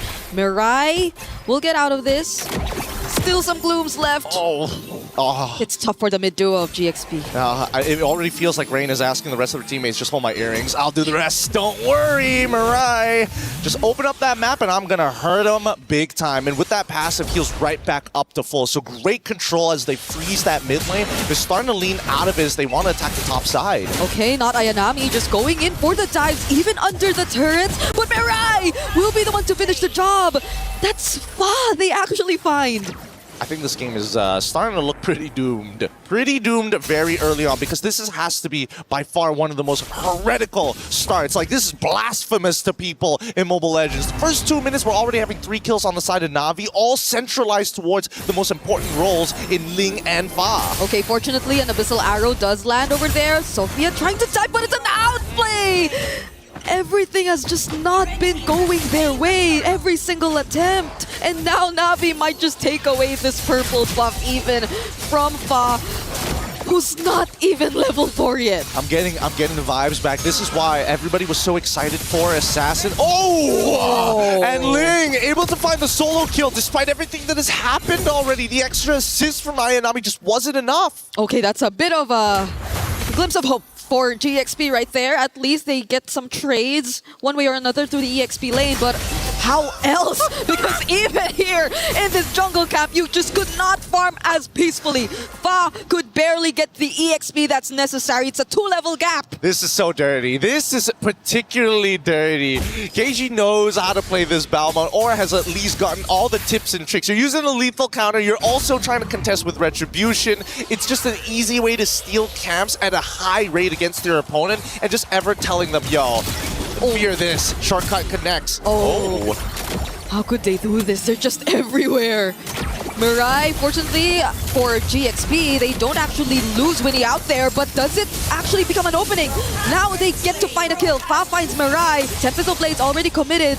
But they don't want to fight this. They don't want to fight around a spinning Balmond. No, they don't have the items. They don't have the damage. Rain, does he cancel it? No, they're just gonna set up this dive. Oh, it's Sophia left all alone, trying to escape. Abyssal Arrow does land, but he's just gonna buy some time. Yeah, just again, really, really elusive here. Unless Rain or Keishi can actually apply some kind of movement speed slow, it's just going to be an ever taxed jungle. It's just Na'Vi's walking in and they're like, hey, you owe me money. Interest. Pay up. Pay up. This is so tough. It's always Mirai plus another one. Oh, but a second solo kill from Ling towards not Ayanami.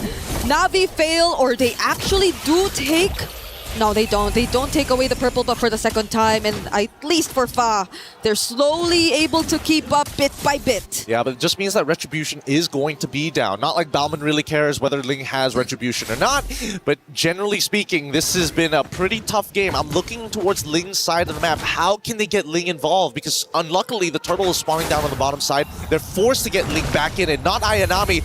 No flicker. Has already gotten solo kill twice.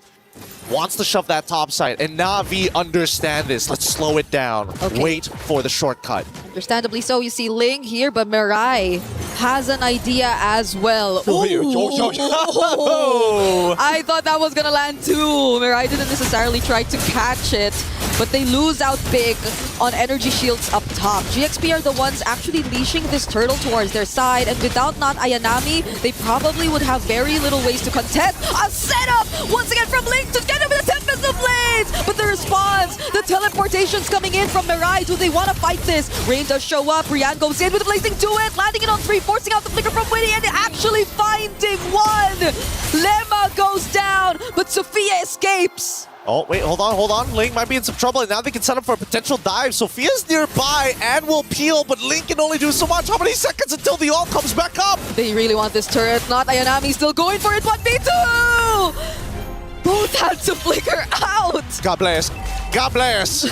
Flicker saves lives, people. Flicker saves lives. These flickers happen essential for their escapes. 5 to 6, however, structural damage has already been applied. Na'Vi making sure that the bottom side has been cut. Now they're going to send Rian towards the top side to break that other tier 1. But I would have imagined at some point Na'Vi might want to start double waving with this Claude. So far, it's good either way. They're 3-0 on this Claude. The participation has been massive for them every single time we get to see a team fight. But someone who hasn't been really participating as much is Keishi. But right now we might actually see that happen as they lay down another portal. Winnie is the target.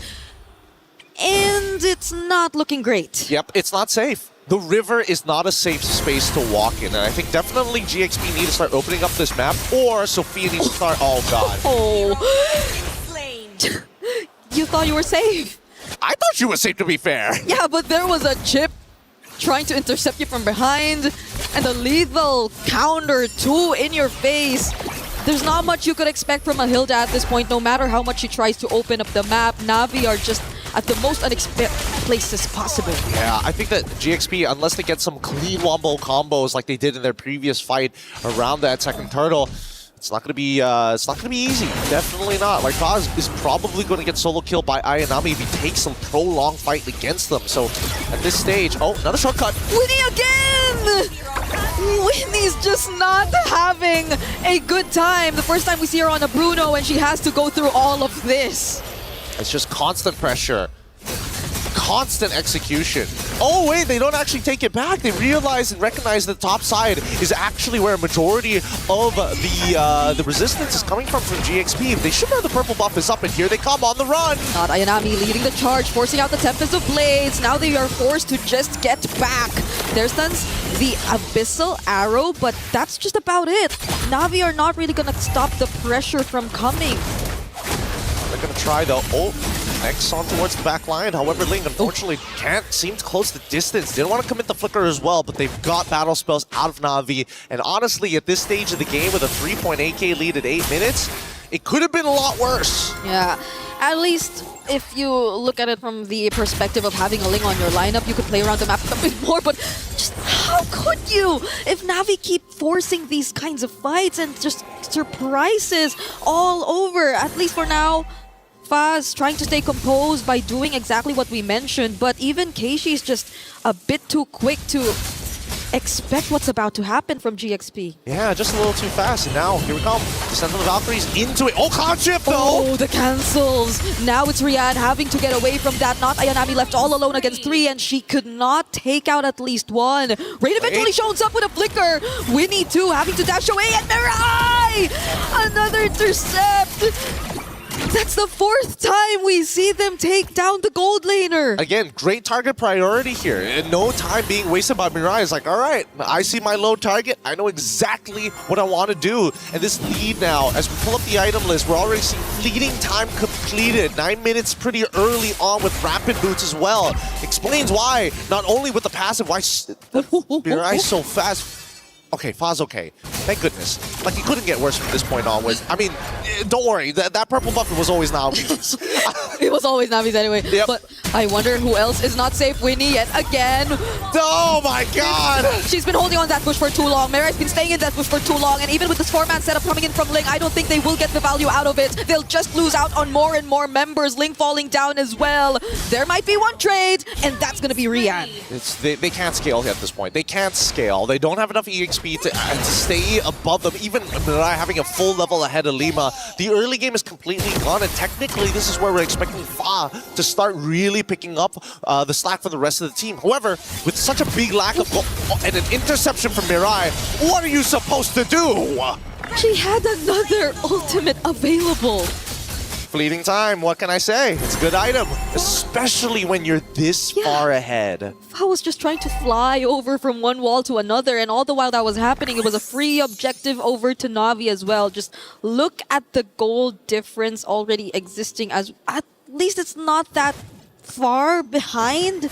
But the gold lane, I think, is where you feel it the most. Well, I want to say it's not only just the gold lane, but at the same time, I think that the fact that this Chastised Pauldron is already built for Mirai, I think at this point, Chip can get disrespectful, right? I don't think anybody has enough damage to kill him, and even if they do, the Chastised Pauldron passive will just keep him healthy. So at this point, Mirai, look at them, literally just having a tour.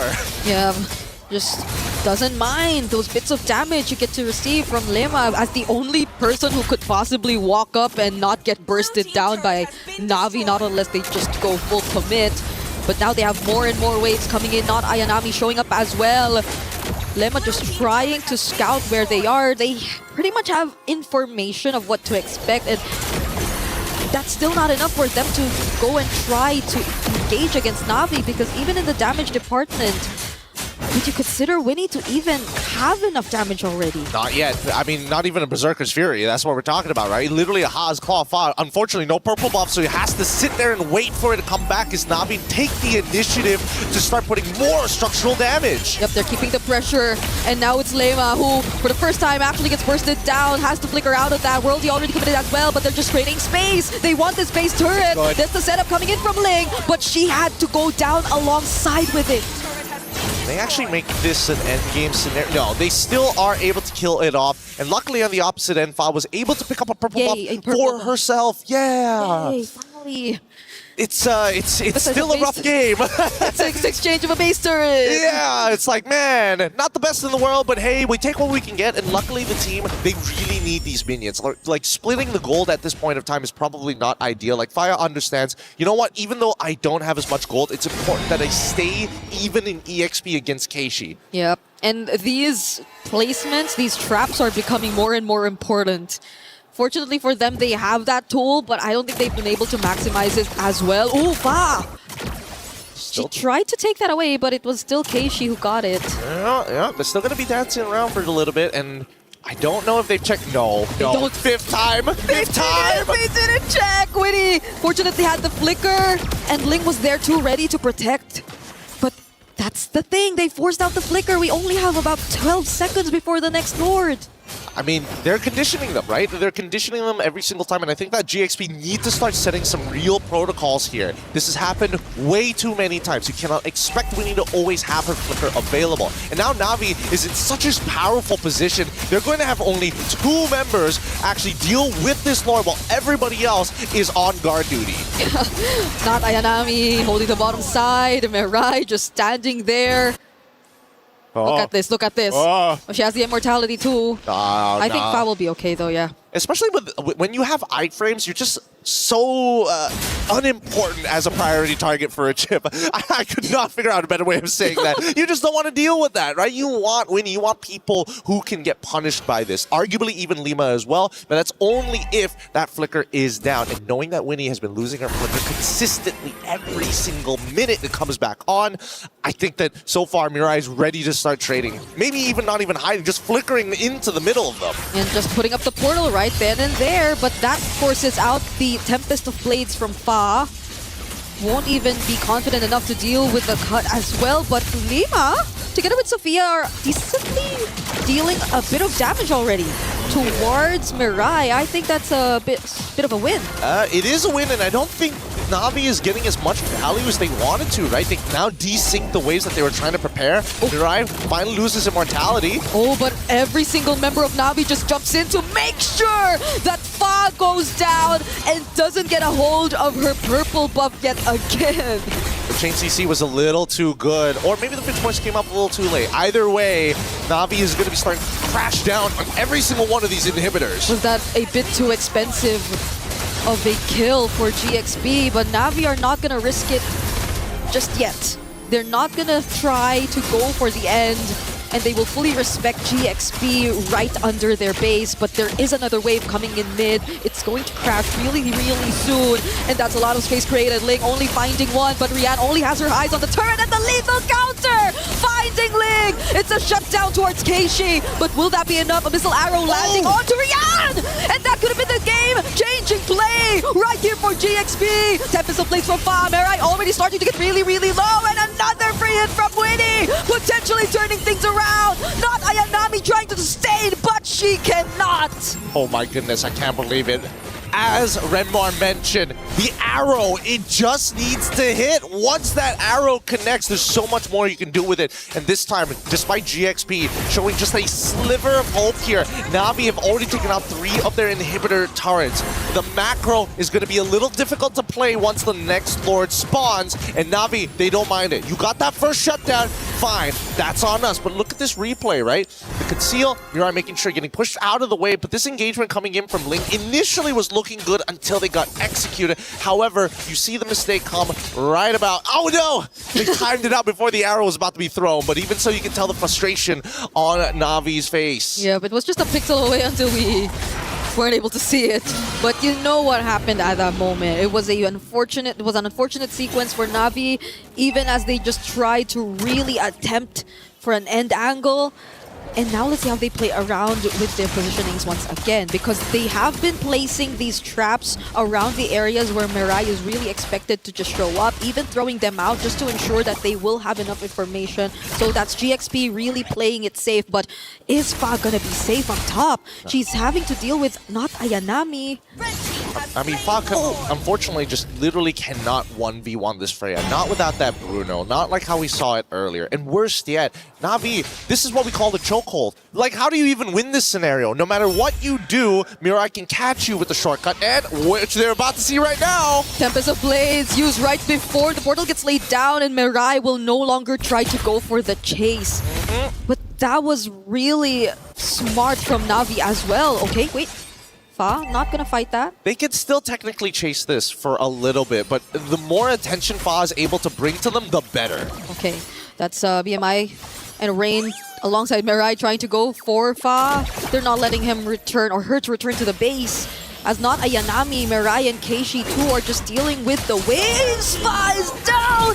And the portal gets laid down. Now the rest of the members can catch up and just go for the siege. The Lord is still up. Sophia tried to jump in. It's Mirai who she's actually targeting, but the Blazing do it! And now it's Winnie using the Wind of Nature, but they do not care. They're after the base. Lethal counter, and that's the end. Oh, tough one. Really, really tough one. Well played here by Na'Vi. They played one solid game overall. They made sure not only from the drafting section they've had answers, but more importantly, their macro was on point. That's how you set up for a rear naked chokehold, man. No getting out of those ones. Could barely farm. And I'm not even talking about a single player. I'm talking about both of their carries, both Fa and even Winnie on the Bruno, who again was forced to play a different hero, and Na'Vi have dealt with it so well.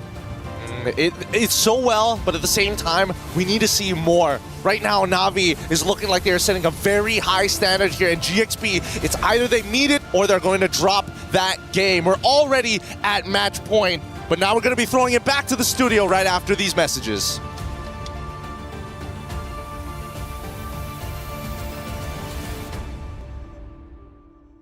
Was built to move.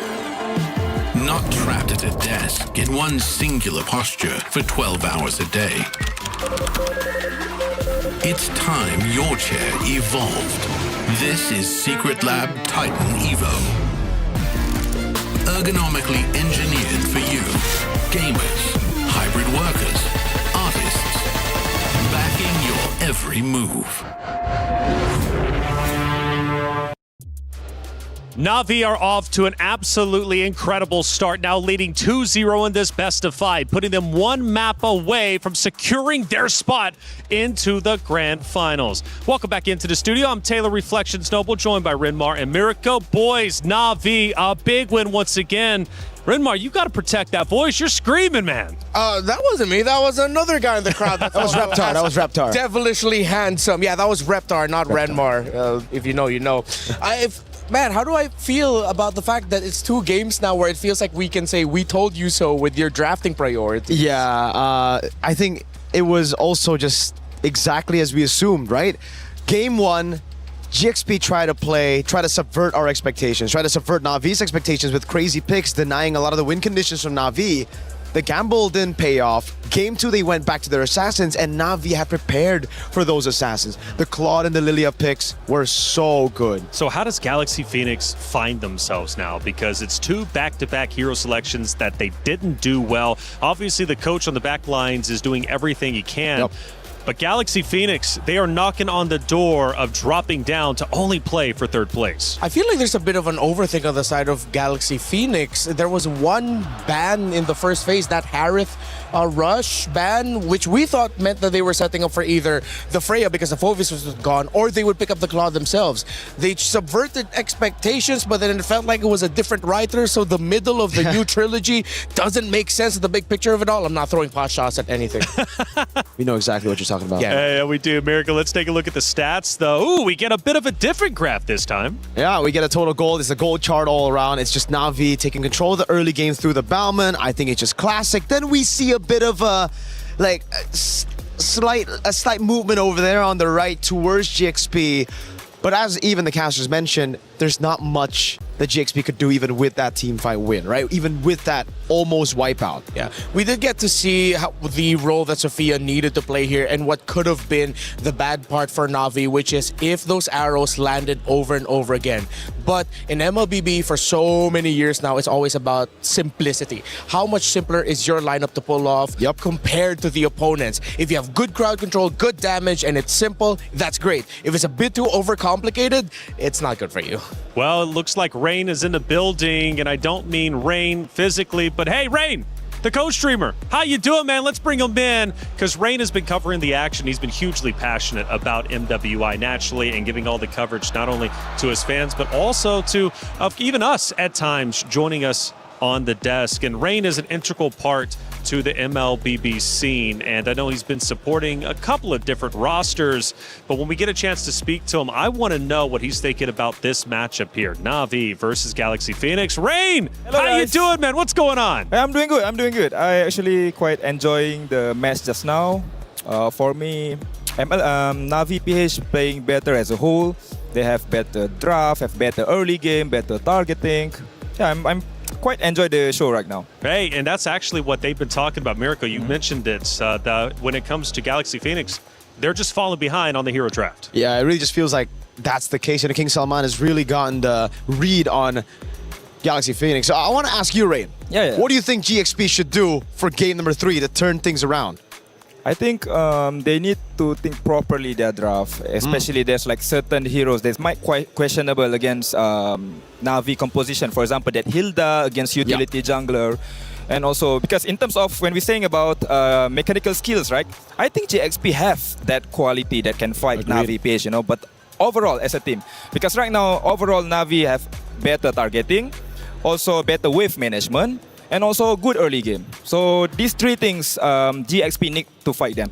All right, well, let's see if the words of wisdom from you, Rain, will end up paying off for the team of Galaxy Phoenix. Thank you as always, Rain. We really appreciate everything welcome, that I'm you're doing enjoying for the show MWI. with you guys. Absolutely, and I hope to shake his hand eventually. I haven't actually had a chance to see him in person just yet. It's always been virtual, even though he's quite literally just right up there. So we're going to have to connect. Let's take a look at some of the players' emotions from that game number 2. And in the meeting room out there and fight. They have to keep up the discipline, though. We've seen them in the similar position in the Southeast Asian Games gold medal match against Team Malaysia when they were representing representing Team Philippines.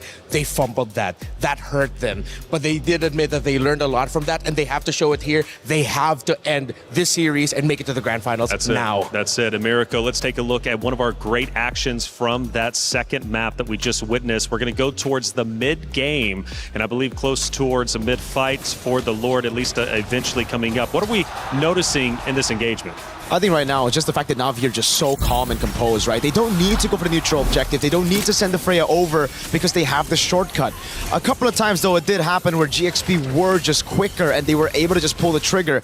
But at the end of the day, it's kind of the same story we saw from game number 1 as well. It was Na'Vi just baiting all these resources with their front line so that their backline could come in late with the shortcut and clean up. But Renmar, Galaxy Phoenix did show some life. It was a bit later on in the game, but they successfully defended their base. It didn't amount to much in the overall scheme of things, but they were still fighting till the very end. Yeah, it was a preview. That Selena of Sophia, which did already get to have a great showing in MWI, arrow after arrow, and this is a rare moment in this series of Na'Vi slipping on the discipline, not respecting the gap closing capabilities of Ling on the Sora. It was able to get taken down by Na'Vi, but once that arrow hit, bang, and it landed on Rian as well. So you know that the Selena comfort is there. It's just that, again, overall, this happened way too late.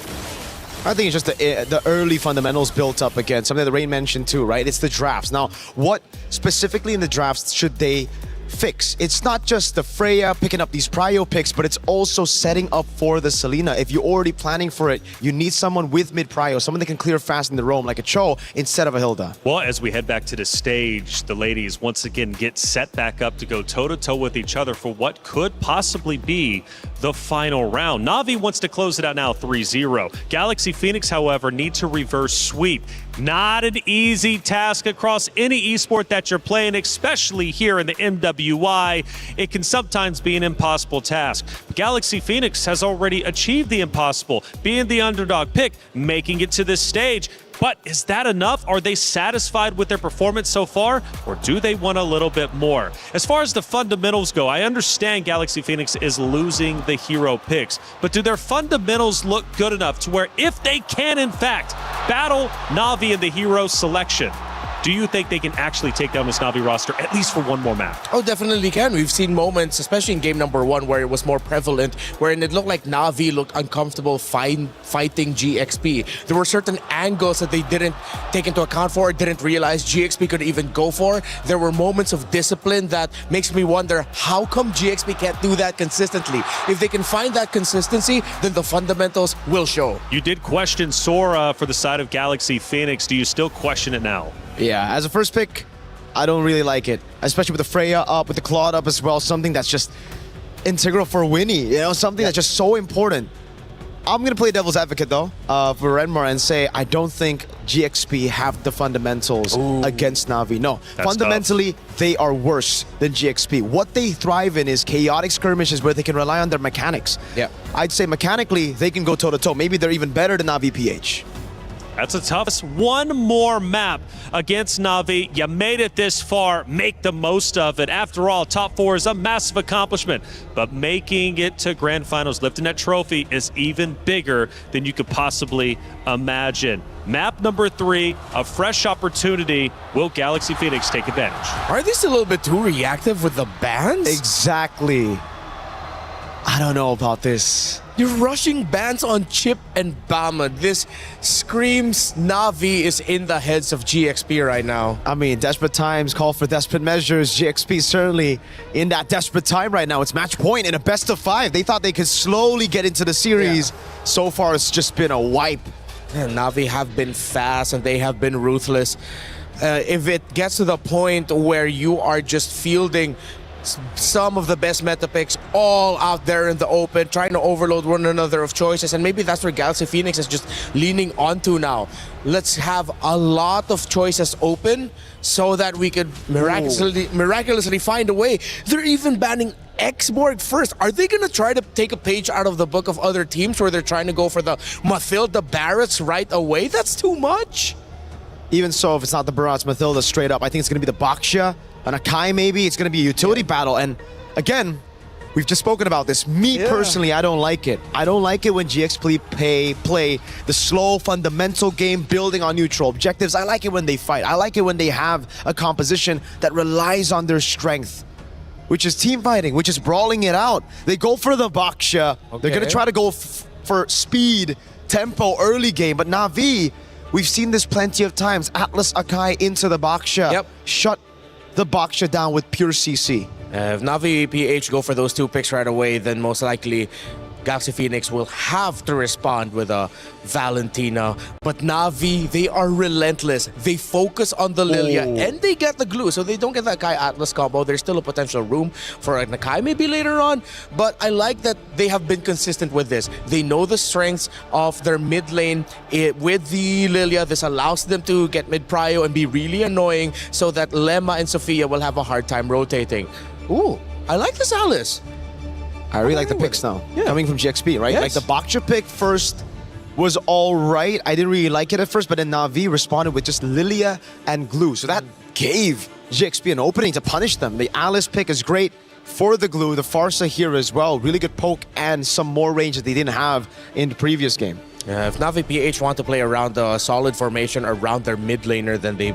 around their gold laner, excuse me, maybe a Moskov at red 3 would be warranted, or you pick it up at red 4, you just take away the Claude if you feel like the Claude won't have enough firepower to deal with what could be a very fast scaling Baksha Alice Farsa together. I'm okay with that. At the same time, you take away a pick.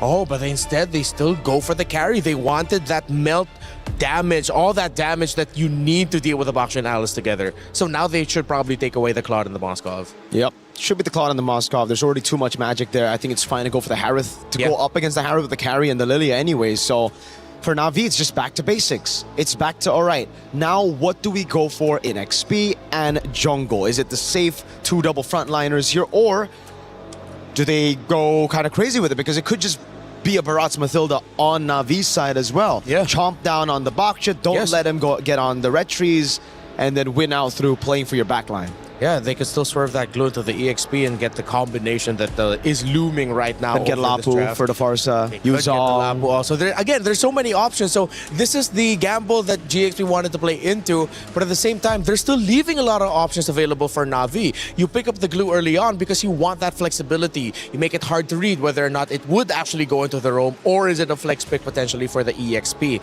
Lots of picks. So Galaxy, they're respecting power right now. They take out the Freya. I'm not a fan of that. You know, I think with the Alice and the Baksha, you already have the anti-regen, you have the sustain, and also the burst from the Farsa to try to deal with the Freya. You're leaving so many heroes open for not Ayanami. There's already a Yuzong that we mentioned. This could possibly, if they really want to go for the lock, the Terizla too could work, right? There's just so many picks. It could have a really solid front line in the end that makes it nigh impossible for Galaxy Phoenix to make it to the carry. Even if you commit the Throne of Ruin and the Gleam, one dash out, and if you have no other hero with you to try and jump the carry, then it's going to be a great day for Na'Vi. If it's an assassin in the jungle, we'll see the Terizla. If it's a fighter / tank, then we're going to see more of that Lapu Lapu and dive heroes. Yuzong, even. Yuzong, Atlas gets banned out, so there you go. At least a bit of respect given to GXP, knowing that the glue is still very vulnerable to lockdown. Even though naturally Alice did come back into our visions when Yuzong started wreaking havoc maybe a season or 2 ago for our MPL leagues. They still respect the Yuzong. Okay, but again, we've mentioned all the EXP laners that not Ayanami could pick for. She is back into the position of I can pick whatever I want, and it's pretty much okay. It's kind of awkward though if you want to consider something like the CC with the Farsa there. You want to be able to latch on to the Baksha, but then with the Alice also, you don't know, so still options are available. I like the flexibility of the Roam Glue pick. I think it's difficult for Galaxy Phoenix to really read into it right now. That's why that flex pick on the glue is really... I mean, it's a mind game, for sure. GXP, you're thinking about it, they've already banned 2 XPs. It could just go to the XP lane and they go for another roamer. The Claude will still be open, and Claude does benefit greatly from the little mini glulets. You get your stacks much quicker. And they show it. They do get the... again, this is another flex pick. This could surprisingly go into the roam all of a sudden. Could still be a roam Akai and a glue XP into an assassin jungle. And it could be a jungle Akai to a Roam Glue to then something in XP, or again, it could also just be a damage in XP with the Roam going Glue, Glue going Roam. Irithel. Huh. I am not a fan of that. We've seen some Irithel performances here, and she does hurt, especially once she gets Berk as her first item, Berserker's Fury. But this feels like something the Galaxy Phoenix really prepared for. So maybe there's an angle that we're not seeing right now, but I think we're in agreement here that maybe not the best option to go for at this moment. Where do they even go? They go for Roam. Yeah, it's the Roam. Minotaur. AoE presence. Their Irithel. Oh, this is all in for the Irithel. The good thing is they have some great damage with the Irithel and Farsa together. But once that Irithel goes out, you're just going to have really tanky dudes wondering why they can't kill anyone. I think it really should just be the Lapu Lapu, someone that can dive into the back line through the Irithel and the Farsa, break that formation as the carry and Lilia shreds through this tanky composition up front. Yeah, if not Ayanami is feeling amazing today, then if you want to really shred through the formation with damage, crowd control, then you pick up a Benedetta. But that's more of like an ego pick. That's more of like I'm really feeling myself today and I want to show off pick. You know what? I like it, you know? Sanford's my boy. I think the Benedetta should be the pick for Na'Vi. Oh, yeah, the flex. They just pulled the crazy flex. It's Glue XP, Akai Jungle, and Roaming Kaja. My goodness, what a hero draft, but was it enough for Galaxy Phoenix to take down Na'Vi? Who knows? The underdog story is still alive, but only just. Na'Vi is looking to reclaim what they lost a couple years ago, be back in Grand Finals, be a champion once again, and they are one map away from entering the Grand Finals. It's Galaxy Phoenix versus Na'Vi! Brigida, Gideon, let's get it started. History has told us that maybe Na'Vi just didn't have what it takes, but this year it's different. With competitors from all over the world, this competition has only gotten better, and Na'Vi are one game away from qualifying to the Grand Finals unless Galaxy Phoenix can extend this series. Let's jump into this right here, right now in the Land of Dawn, as we hope that level 1 doesn't go as badly as game number 2. They're so close. They're so close to making it back, and that's knowing that all these new regions, all these competitors have been stepping up in their own ways too. But even in their most desperate moments, Na'Vi right now that they're back on track, they're just not letting go of these more unique types of roamers and compositions, and they're making it work every single time. That sudden flex now to reveal the Kaja, but a great start for GXP, forcing out the flicker from Riyadh. Okay, a little unfortunate that Winnie did not get the gold crab, but Mirai was able to steal it away. But at this stage, you can see what exactly they want to do. Sophia is a little under-leveled here. Oh, Lema to flicker to...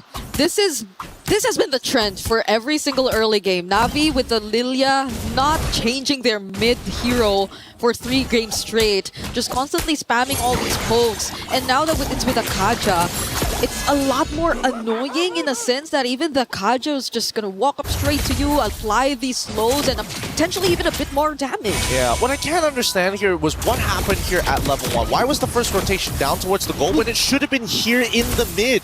The mid is struggling right now. Unless Sophia can close the distance and land that stun on terrain and get a full commitment with Lima in the jungle, that's kind of the only problem. But Winnie here might just get solo killed, no problem as well. Oh, so close! And she does! First blood over to Riyadh. No flicker though. Can Lima actually take her out? There's a dash and the concussive blast will actually be enough. God bless, God bless. At least they were able to get it back, and now it actually is slightly in Winnie's favor because they're going to be able to make it to that wave first. However, the gold is still in favor of Riyadh as now the turtle spawns out. Let's see how it plays. Link shows up, Throne of Ruin already casted, but the heavy spin 2 pins down their jungler. Fa could not live long, but actually gets to land the retribution. Also will go down, but that's going to be an exchange of Keishi. Both junglers traded by these two teams. Oh, Keishi, or not Ayanami rather, being chased. That's going to be another kill over to GXP. And not Ayanami, unfortunately, not finding the perfect angle to actually get the split down. For the time being, though, Winning on the opposite side, and this is what I was talking about. Now, getting control over that wave. After this solo kill, initially, most people are going to be thinking, yeah, no, this is going to be great. Rian equalizes the lane. It actually doesn't, assuming that Rian was able to survive right up till the dive. Now you can see the level lead as well as the gold lead becoming more clear as Winnie is trying to just lock out this lane. I feel like GXP too, after what happened in game number 2, are just like, yeah, we cannot just let Winnie experience the same thing all over again. No more. This isn't a chip lineup anyway, but the fact that they are on a very hard lockdown type of composition who could just pretty much combo it with either the carry and the Lilia are still going to be a massive threat for Winnie as the main damage dealer later on. So now they are somehow showing us more and more rotations towards the bottom lane. I think that's also why you got to see that in the first minute of the game. Yeah, I think Winnie at this point is probably just praying, like, please do not let me get hit by Divine Judgment, like anything but that. I don't mind a heavy spin, I got Purified, but now the next fight begins. Okay, it's gonna be Versailles as the target quickly bursted down as expected from Sophia and the rest of GXP. Even the EXP lanes being managed really well by Link right now.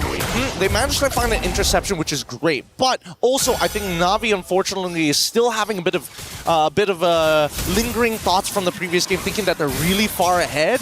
Mirai, you're not in that position anymore, you know? You're not having an extra 1,000 gold on top of Lima this time round. Yeah, and there wasn't, I think, anyone there yet to just really apply the follow-up damage. If ever they do get to find a Divine Judgment, they could probably deal a bit of poke here and there, but this is where it really should have mattered.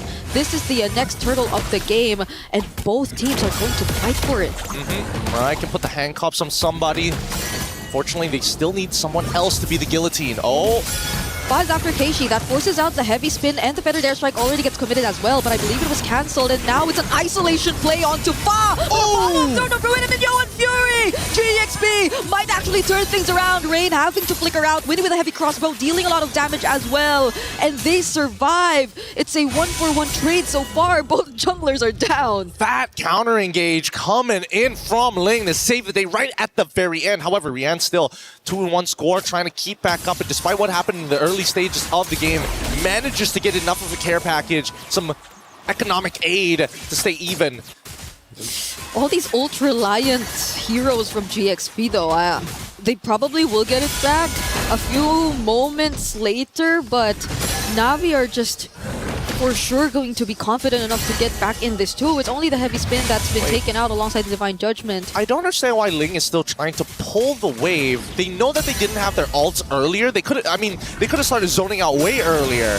They knew they didn't have ults. They also knew they didn't have the battle spells. And now they're giving up the space over to Na'Vi. Yep, because Na'Vi are back. Heavy spin is back, and the turtle gets reset all over again. But it's going to be an attempt from Ling, which doesn't land onto anyone. And look at how not Ayanami is just trying to go for the zone. An annoying way to just break formation. Minnow and Fury forced out again, but it's Casey who gets knocked off.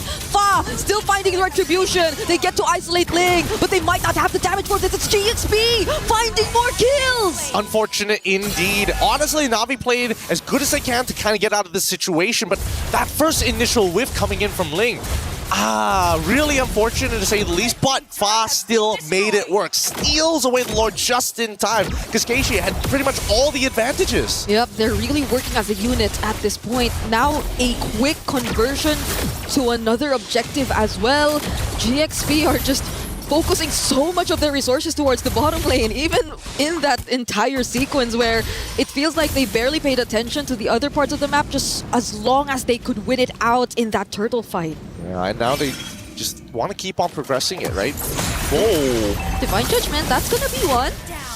It's a shutdown on Sophia. I think it's a great start if Na'Vi, who slowly wants to get back in this game. But some of the bad habits are starting to show. The way that GXP is opening up the map is honestly getting them killed more often than not. Oh, good flicker and a pull! Oh, what a timing! He still gets brought back! Now it's another kill for Na'Vi. It's both mid-duos. Yeah, Lima tried to use the Minnow and Fury as a means to not get displaced because of the anti-CC, but just did it a little too late, unfortunately. This punish is good, but that battle spell, I don't know. If you're already going to flicker anyway, you might as well just let it happen. Yeah.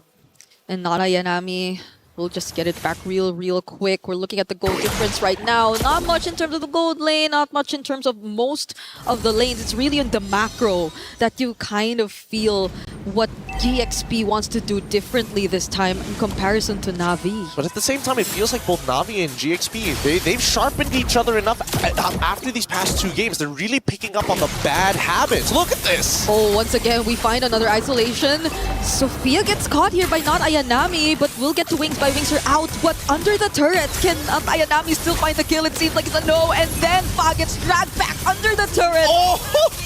An unfortunate sequence for GXP. Really sad, but well played from Na'Vi. They are not going to take this sitting down. They're going to make sure that they're being tall and proud when they take this game away. It's 6-6 so far, and Na'Vi are in full position to take the Lord as well. Divine Judgment is not up, and Split is still on cooldown. This is just so interesting to me how Na'Vi are able to deal with either the utility or assassin comp from GXP. Right? I totally agree with you, because again, we're seeing many different sides of Na'Vi. Usually, we see a lot of, big personalities, but a very linear and clear idea of how they want to play a game. Na'Vi, not only have they shown how tall they are, but they are showing how wide this team composition and the styles of play that they have in their pockets are. Oh, they're going to go for Rain. What? That's the Minoan Fury on the Throne of Ruin, but the heavy spin as a defensive tool to just make sure that GXP are not able to push forward. Rian joining in the fight too might make a huge difference right now. GXP lose a little more in the process. That's going to be a 2-for-1 trade right before the Lord. That was a pretty good idea initially from Na'Vi's side. I think there was a little bit of hesitation from Rian. Let's pull up the item list. I want to just get a double confirmation on whether or not the Trinity has been complete, and that's why she would have to commit to her full ult to ensure that at least they get a trade back. But without the DHS, it's going to be a lot harder to get through the Limas and the Faz if you're only hoping that your passive is going to be enough. They're going to burst it down real quick. They do not want another instance of GXP just potentially trying to fight back, considering what you just mentioned. They still don't have the DHS, but at least for now they get a bit more advantage and the first Lord of the game as well. But it's interesting, at least for GXP, they're able to really push the sides, but Mirai, all alone here, gets a bit of protection from Keishi, and now 2 members at least brought really close under their very own territory. Throne of Ruin casted by Ling, not Ayanami trying to find a target, does find one, but the damage dealers aren't here. GXP are just turning things around. Rian finally comes to join, but then Sophia, Mirai from behind, who does she find? It's Sophia, but she doesn't have the Divine Judgment. Rain and Rian are making it work all by themselves. This is what I was talking about. Bad habits. They notice GXP, they keep coming at us front to back. They're not thinking about their size. They're not thinking about the fights. They're not thinking about that huge top wave getting demolished by the Lord. And now Na'Vi are just chasing after them, so they couldn't go for the defense. Federer's trying to help out Ling, but it's not gonna be enough. This is the 101 of war.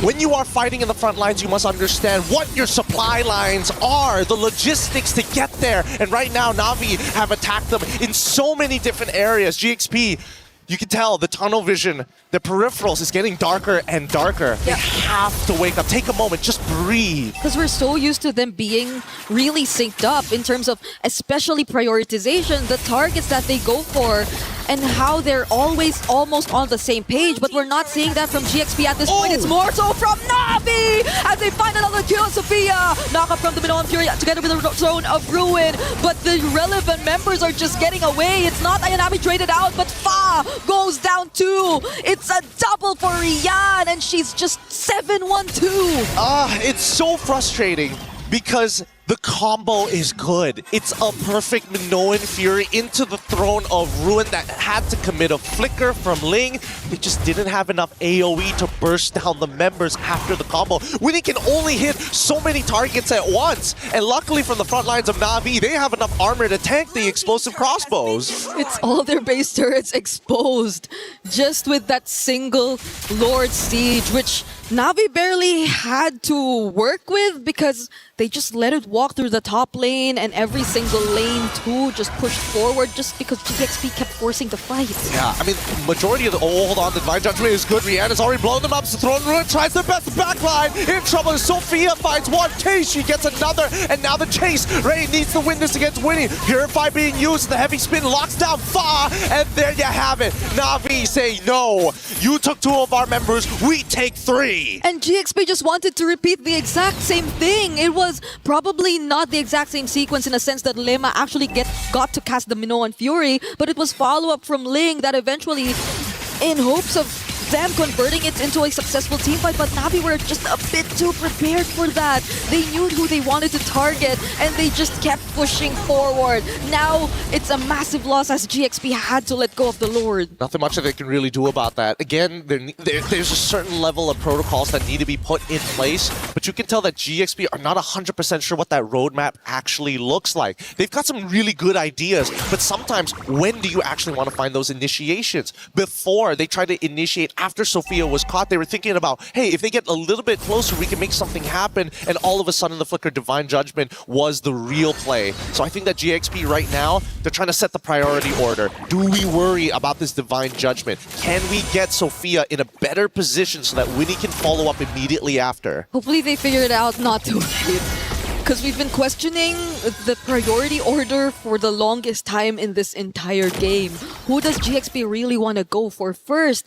What is the game plan, considering that they're mostly revolving around Winnie and Sophia, but Navi, even if they decide to go for their front lines and not these damage dealers, are actually making it work. Now they have an entire Lord with no energy or holy shields left up top. They're on the verge of losing so much more.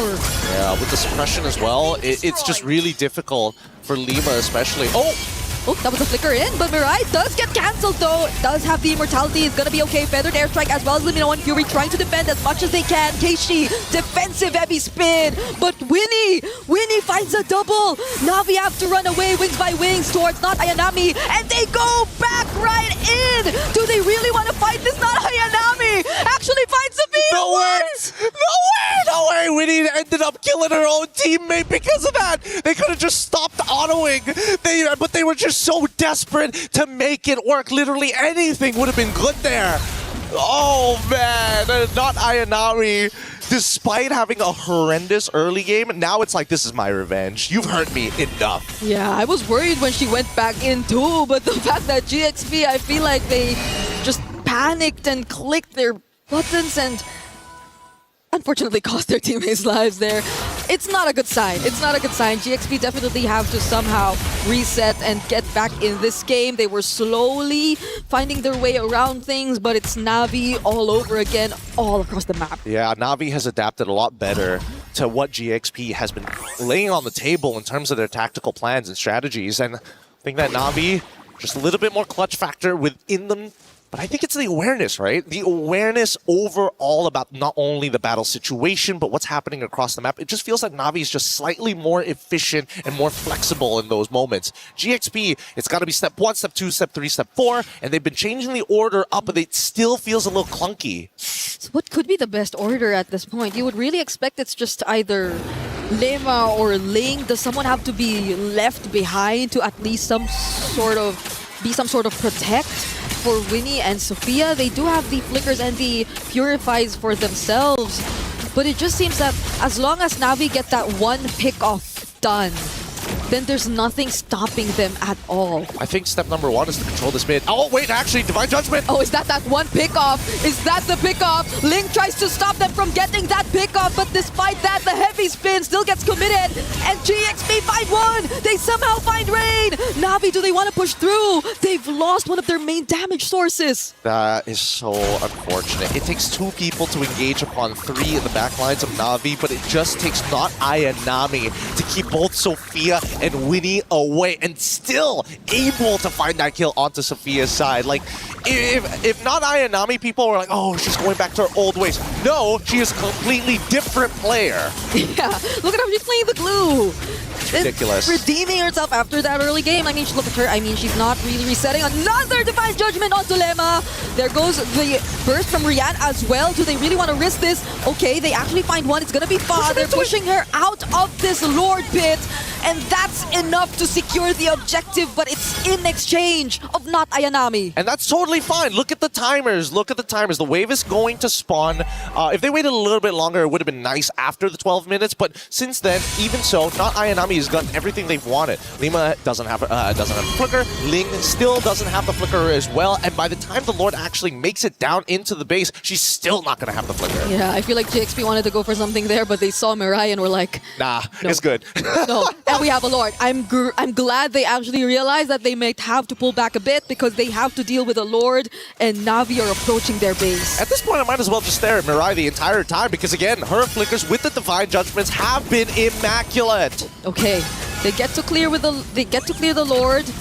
Na'Vi are not really going to make use of it just yet. They also have to wait for not Ayanami, I feel, if they really want to risk a 5-on-5 engage.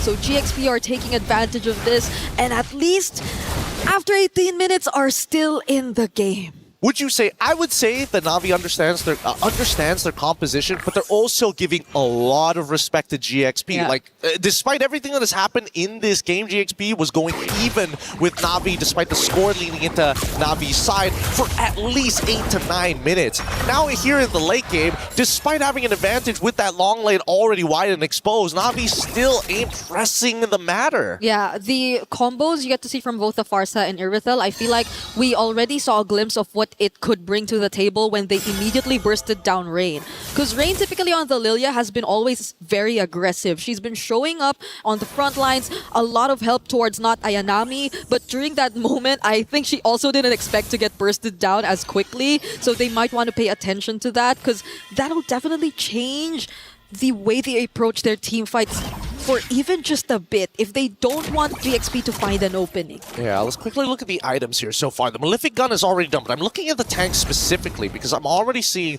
that they made sure that they have the right items. A decent amount of armor, but just enough magic damage to start burning down the squishies, which is probably why Ayanami isn't dying as quickly in comparison to Ling having to deal with the true damage of carry. Oh, but this could be a problem too. Immortality pickup for Winnie already. Just letting go of the boots and understanding that she definitely has to be the one to survive in these fights. I think Sophia's also building a winter crown very, very soon, so they'll have more tools to survive if ever Na'Vi does go for another surprise Divine Judgment play, which puts a lot of responsibility on Mirai. She has to be very particular. I know she has been, but even more so now when it comes to who she uses the Divine Judgment on. Yeah, that's the thing, right? So far, Mirai not only needs to use it defensively, but more importantly, have to be very proactive on the map. Because you already have the fleeting time, you might as well just let it rip when you have the chance. But if that window, and you don't have that follow-up, isn't good enough, GXP, again, might even up the score 18-18. Yep, the punish is very much possible for GXP with just a single mistake, but Na'Vi are bursting the Lord. Oh! There goes the heavy spin, and they could not react! Not Ayanami finding one. Does Na'Vi still fight? This is a no! They flicker out! They want to run away! The Throne of Ruin captures one though, and it's gonna be Mirai, but Lima finds more! The knockups on multiple members, but the flicker! The reposition from Mirai! She's actually still alive! And the rest of Na'Vi are body blocking one by one as they turn this fight around in the end. Now taking one auto attack at a time. Your battle lines are down. I will take the space! Sophia had to fly away because they're already losing out on so much. Fa and Lema are down the front lines. It's just Ling who could serve as that front right now. Unbelievable peel coming up from Na'Vi's side. They've created an endgame scenario. Winter Crown is already purchased, but the situation is dire. All waves collapsing at once. Rian down to half HP, but the jump from not Ayanami. Winnie had to get out of that. Sophia too with a flicker, but the grab! Sophia popping the immortality and the sweep coming in for Na'Vi!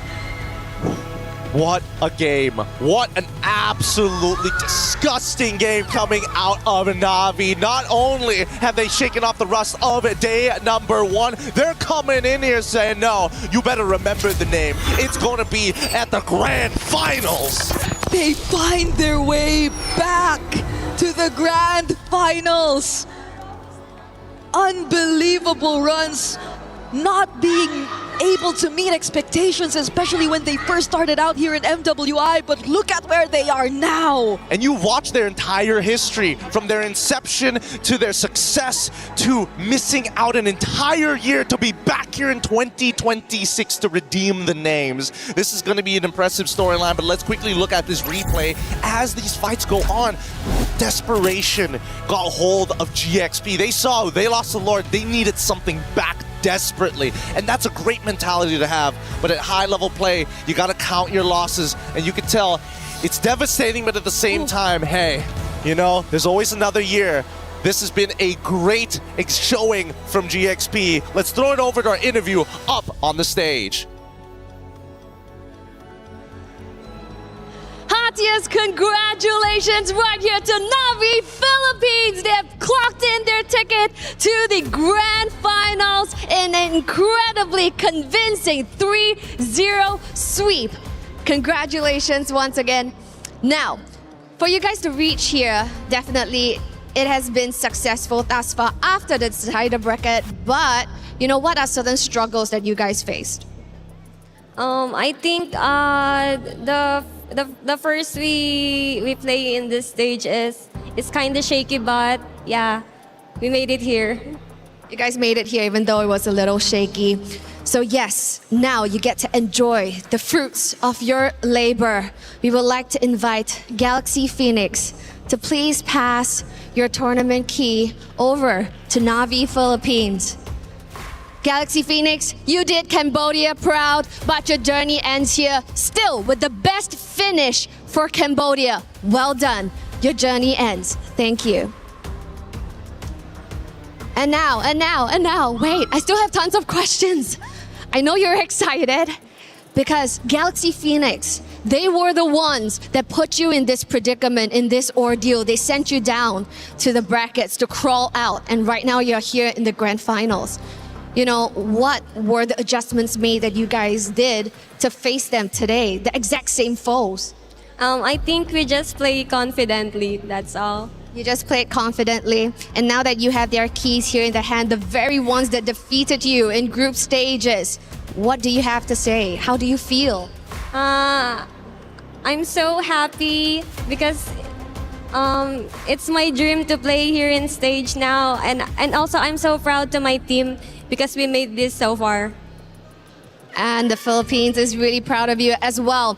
And final question, can we, you know, the fans of Navi Philippines and the fans who are watching you guys back home, can you tell them confidently that this is Navi PH in its competition from the championship form? Guys, please support us tomorrow because we're gonna claim the championship. Let's see if history will repeat itself. Ladies and gentlemen, this is Navi Philippines going to the Grand Finals. Take your walk of victory. Okay, ladies and gentlemen, Navi officially in Grand Finals. Congratulations. Go ahead and drop that key in there. This is a moment in history for Navi. Congrats. She said thank you. She's hyped up. I can feel the aura. I can feel the aura coming off of you right now with good reason. Team Navi officially about to go ahead and crush that key.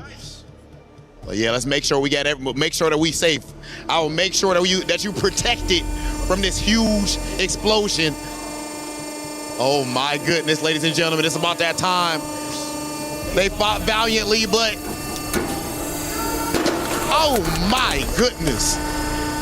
Ladies and gentlemen, Team Navi getting it done. Congratulations again for qualifying for the finals right here at MWI. Will they be able to punch their ticket? And more importantly, for the time being, who will end up being their opponent? Ladies and gentlemen, let's go ahead and send things over to our highlights before we get to our next match.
And the first semifinals has concluded. Na'Vi gets a clean sweep 3-0 over Galaxy Phoenix. A tremendous win. They will officially be in Grand Finals. A big moment, not only for the org, but also for this roster. Yeah, congratulations to them. It's been a long climb back. Now they have a chance to reclaim the crown, especially for the three players that were part of the roster in 2024 that won it then.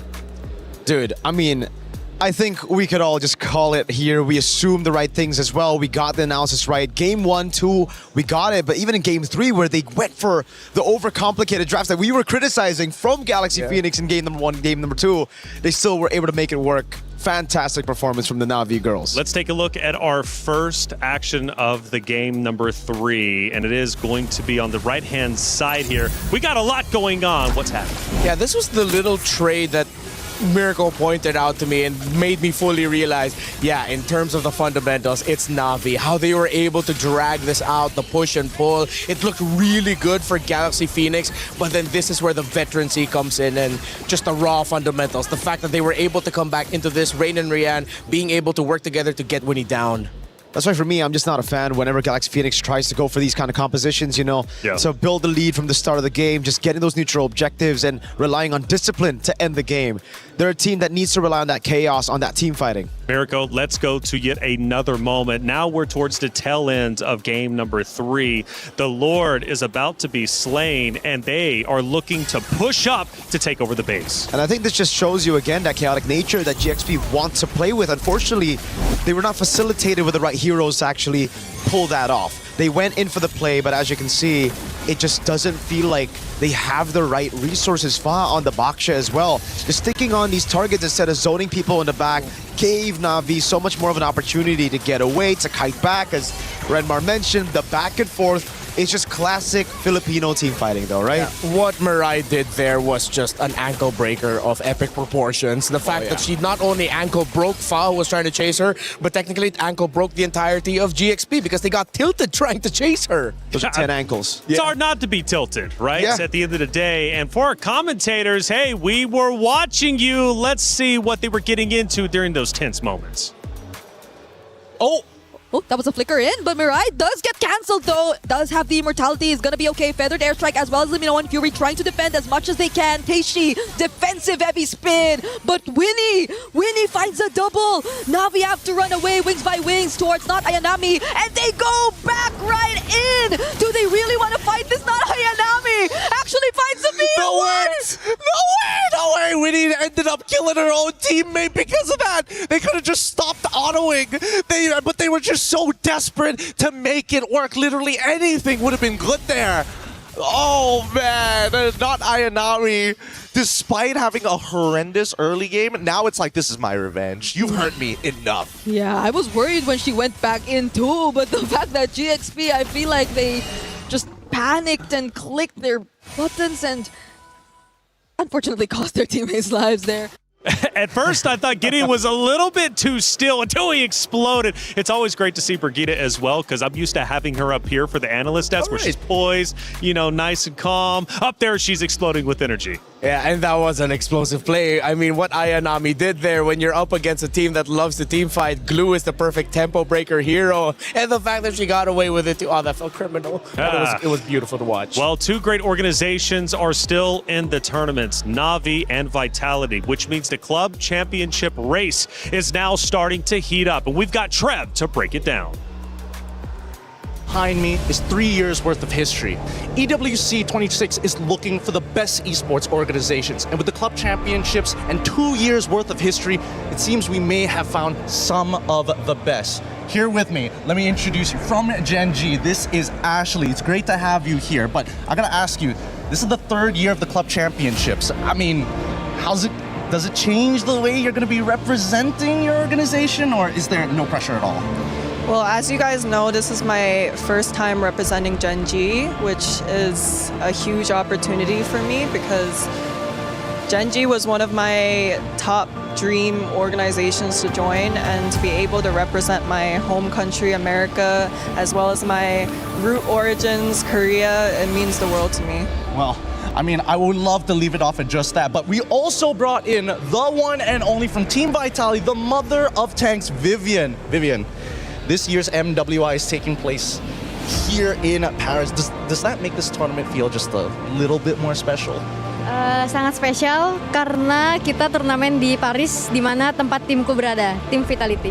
Now, this is going to go to the both of you, because both of you were here in the Grand Finals, but Ashley, what do you think it's going to take for your team to make a really deep run this time? It's a good thing I'm from the country where dreams come true. Vivian, do you have any final words before we end this interview? Keep dreaming, Ashley. For you, Ashley. Are you still in your dream? Come to my dream! Come to my dream! And there you have it. Vivian and as well as Ashley, two heavy competitors here at MWI representing both organizations, all for the club championship.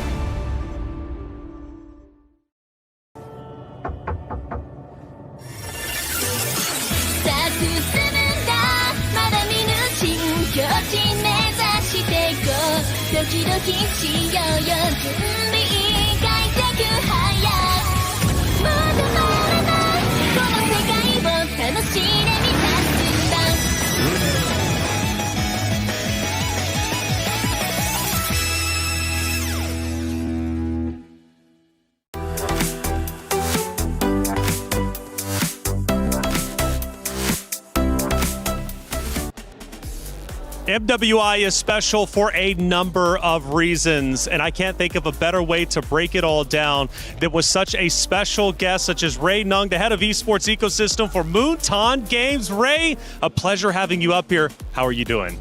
Great. It's been a great lineup so far, so I'm happy to be here. Well, look, this is a special event. It's my first time being here, so thank you so much for allowing my opportunity to learn about this great scene and this game. MWI continues to expand globally with Western Europe joining the ecosystem this year. How would you evaluate MWI's growth so far? And can fans expect more regions in the future? Yeah, first of all, it's the third year we're working with the Esports World Cup, and we are working on the women ecosystem in the long term with the Esports Foundations. So when we're looking ahead, we are definitely looking to see how can we make like a better inclusion ecosystem. And MWI has always positioned as a very unique product as part of the Esports World Cup. And in fact, we are already scheduling how the next year's schedules looks like for MWI and also for MWC. So can't wait to see how we can further expand the product. Ooh, that's exciting. Okay, so what has made MWI 2026 so special to you? Because I've had a blast watching the best ladies MLBB has to offer join that very stage. The energy is incredible. So from your perspective, what are the biggest highlights of this year? Yeah, I would say definitely like what we are setting up right now for the storyline telling is very good for this year. We have Navi, like the first edition of MWI Esports World Cup. They were the champion and then make it again to the finals. That's a setup for the storyline. And now we are having a lineup of Vitality having a next match. If they can make it, I think that will be a very good storyline, having the two champions to face again at the at the finals tomorrow. And on top of that, I think moving to Paris also give it a special meanings. We have Vitality, French esports club, and also have the super fans here cheering for the teams. I think that also add on like additional meanings so that in this city of love. That's so true. You mentioned the two traditional powerhouses that we have. Navi from the Philippines, Team Vitality, of course, here from France, here on the home court. But we've also seen emerging new regions challenge these powerhouses. You had teams like Galaxy Phoenix make it this far, Geltec, Saita all make it this far. How important is it for the future of women's MLBB that you see these new challengers? Yeah, I think we continue to, like I mentioned, inclusion is some of the unique position of the product. We want more regions to be part of the ecosystem, to be involved, to be in the tournament. So that's why we are having like Western Europe a slot this year, to having them to have teams to compete at our MWI, a very unique product. And moving toward to that, we are already seeing some teams you mentioned from China, from ECA, and also from MENA. They make it all the way from group stage and knockout stage. And if we look at all the teams' competitiveness level, is getting closer to closer from each other team. Even though it's like a 3-0 from the last match, like Philippines versus Cambodia team, I think it's still very close in terms of competitiveness. So this is the scene that we see how it grows from the beginning of the women initiative we started like 5 years ago until now. We're seeing a lot more teams coming in. I think it also ignites the dreams of our player base that they are female. They have stage for them to shine. That's Absolutely. amazing. Ray, you clearly, this product is special to you, obviously, for MWI, and I really appreciate you coming up here. I just want to hand the mic to you one more time so you can just say what you would like to say to the MWI community, MLBB as a whole. Yeah, I think to wrap up, I do like to thank all our community continued support to our ecosystem that we are building.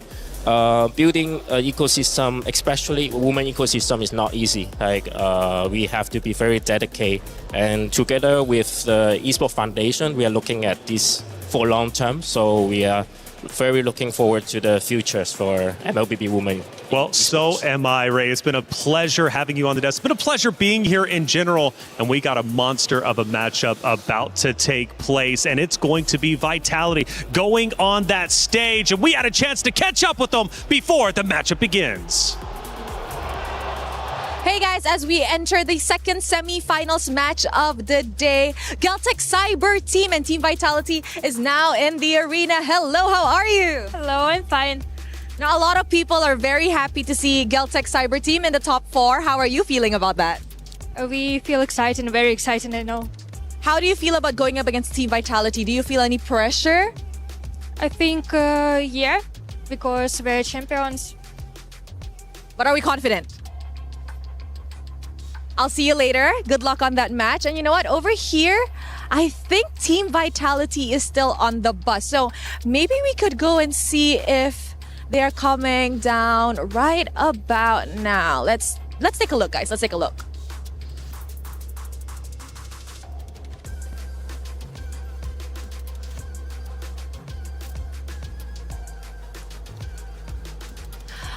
All right, perfect. Team Vitality is now getting off the bus, and I think we should definitely talk to our defending champions as they entered their semi-finals match today.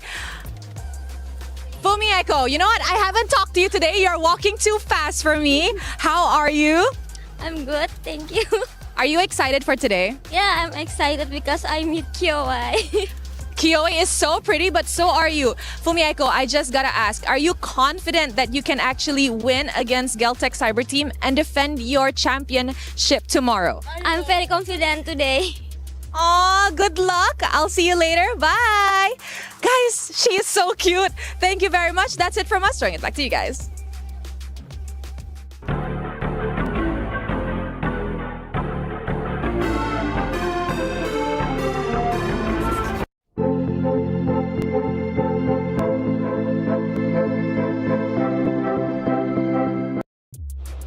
Thank you, Rose. As always, it's always so awesome seeing the players arrive on site. They always have a smile on their face, but they're vicious competitors. And these two competitors now, because there's only one spot in the Grand Finals left, and it's either going to Team Vitality or Galtech Cyber Team, both undefeated. Team Vitality, my goodness. I thought they'd go on a completely perfect run, but they still ended up dropping that one game to Team Falcons ID. But I never really felt like, as a Vitality fanboy myself, that there's any cause to worry. Like, I would... Yeah. Cut from the same cloth, me and Mirko. But Galtech also have been quite impressive, and I'm very happy for them that they made it this far. Galtech Cyber Team, they're very impressive, you know, again, with these assassins, with these unorthodox picks. Heck, the Hanabi showed up, the Aulas as well, and the fact that they made it work is even more impressive. So we'll see if that chaotic nature in the drafts can hurt Vitality. Well, the CIO of Team Vitality, Danny Ingles, had a chance to catch up with Trev. Trev, let's hear what he had to say. I'm here at the Vitality booth with the best dressed man in the place, Danny Engels, the Chief International Officer of Team Vitality. Obviously, welcome to the Esports World Cup in general. I just want to ask firstly about what your strategy was when it came to Stage 4, the Allianz Vault, with heavy investment in fighting games, and obviously you're the favourites in MWI at the moment. Yeah, correct. It was clear to us that on this stage we can turn into the Vitality stage with obviously the favorites in Mobile Legends Bang Bang Women. So I hope that we hoist at least one trophy, maybe more, because I'm excited about the fighting games, of course. We had a fantastic story with the Creek twins last week already. Even though it didn't work out to raise a trophy, it was still amazing. And we have like TFT coming, heavy favorite in Trackmania as well, which will be super exciting. So looking forward to really own that stage. Yeah, absolutely. So obviously over the past couple of years, you haven't had the result you wanted. Not a bad result by any means, but you want to come out on top against Falcons this year. What was your game plan for the Esports World Cup as a whole to take them down? Yeah, obviously we also are fighting against the Liquids and all gamers, right? So we gotta beat them all, and for that we heavily invested into new games, new teams. We have managed to qualify a total of 18 teams, which is so much more than last year. So really investing more in order to hopefully get enough points to beat the Falcons. I keep saying it's going to be a big challenge, but we all have to win a trophy first, right? And I hope we can make it happen at MLBB Women. I don't know where the Falcons can actually make it happen, right? So that will be very exciting and a lot of pressure on them as well. Yeah, they do seem to be struggling at the moment, the Falcons in general, dropping out the competition. Obviously, in MWI yesterday, they had 2 teams in it, and none of them managed to get through the semi-finals. So do you think this is going to be the break you need to really get going? I mean, it feels amazing to break their keys, right? So it starts there. No, I think the pressure is definitely more on them than on us, and I hope that we can keep it up like that. And as soon as we are in the comfort zone and make them more uncomfortable, I think it gets more and more exciting heading towards all the 7 weeks of EWC. Absolutely. Well, thank you very much, Danny. Thank you. And obviously, good luck in the Esports World Cup. Is in our DNA. Whenever we let it out, it becomes our superpower. Now imagine an entire city being built to supercharge it. Kadir City, powered by Play. Danny, it was great to hear from you, Trev. Thank you for the interview. Committing so much for the club championship trophy. They want to defeat the Falcons, who went back-to-back in the club championship race. For Vitality and Galtech Cyber Team, they now face off against each other. And I got to ask you, boys, especially you, Mirko, are you a fan of either two of the teams? You know, I'm somewhat a Vitality fan myself. It's been a long run. The girls look great. They're the ones that always manage to break my expectations in a good way. The guys have been less successful, but recently, boom, MPL champ, domestic, bringing it on to MSC. I'm excited for Vitality. Are you? Of course I am. Of course I am excited for Vitality. I mean, my allegiances will change once, if ever they do go up against NAV PH in the Grand Finals. I am Filipino first, after all. But Galtech Cyber Team, if we're going to be talking about them, I have so much respect and appreciation for them. Their brand of MLBB, what they've shown, the journey that they've undertaken, making it this far. KOA making it to the semifinals yet again, leading a squad with names that we're not so familiar with, but carrying attitude with them, a courage to them, which I always respect. Ooh, Galtech Cyber Team banging on the table. They've got intensity, and they have the energy to match Team Vitality. I asked you, Mirko, are you a fan of Vitality or what? Yes, I am. And Mr. Danny just gave me a special gift just earlier. Let's see. Whoa. He told me to unbox it live, so. Okay. Okay. Oh! No way. Oh, and it's signed! Oh my goodness! Yo, that's actually dope. Oh my and God! From what I'm hearing, by the way, the Vitality fans are running deep Damascus. Who do you got over there? Taylor, the vibes are immaculate right there. I can't even know if you guys can hear me, but the Vitality fans are out there, and we need to put the maximum amount of noise. So you know what I'm gonna do? We have to do that in French. It is time to welcome the queens. S'il vous plaît, du bruit pour Vitality!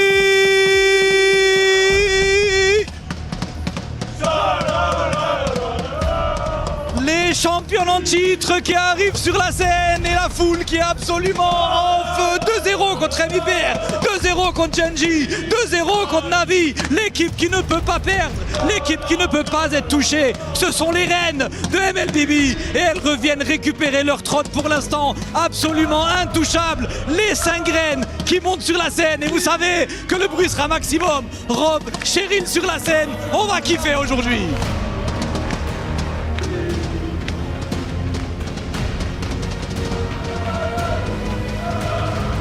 Now, this has been a matchup that you guys have anticipated even before coming.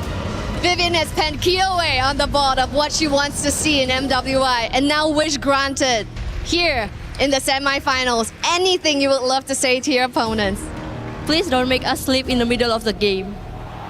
Oh, locked and loaded and ready to go. And with that, thank you so much. Please head on over to your battle stations.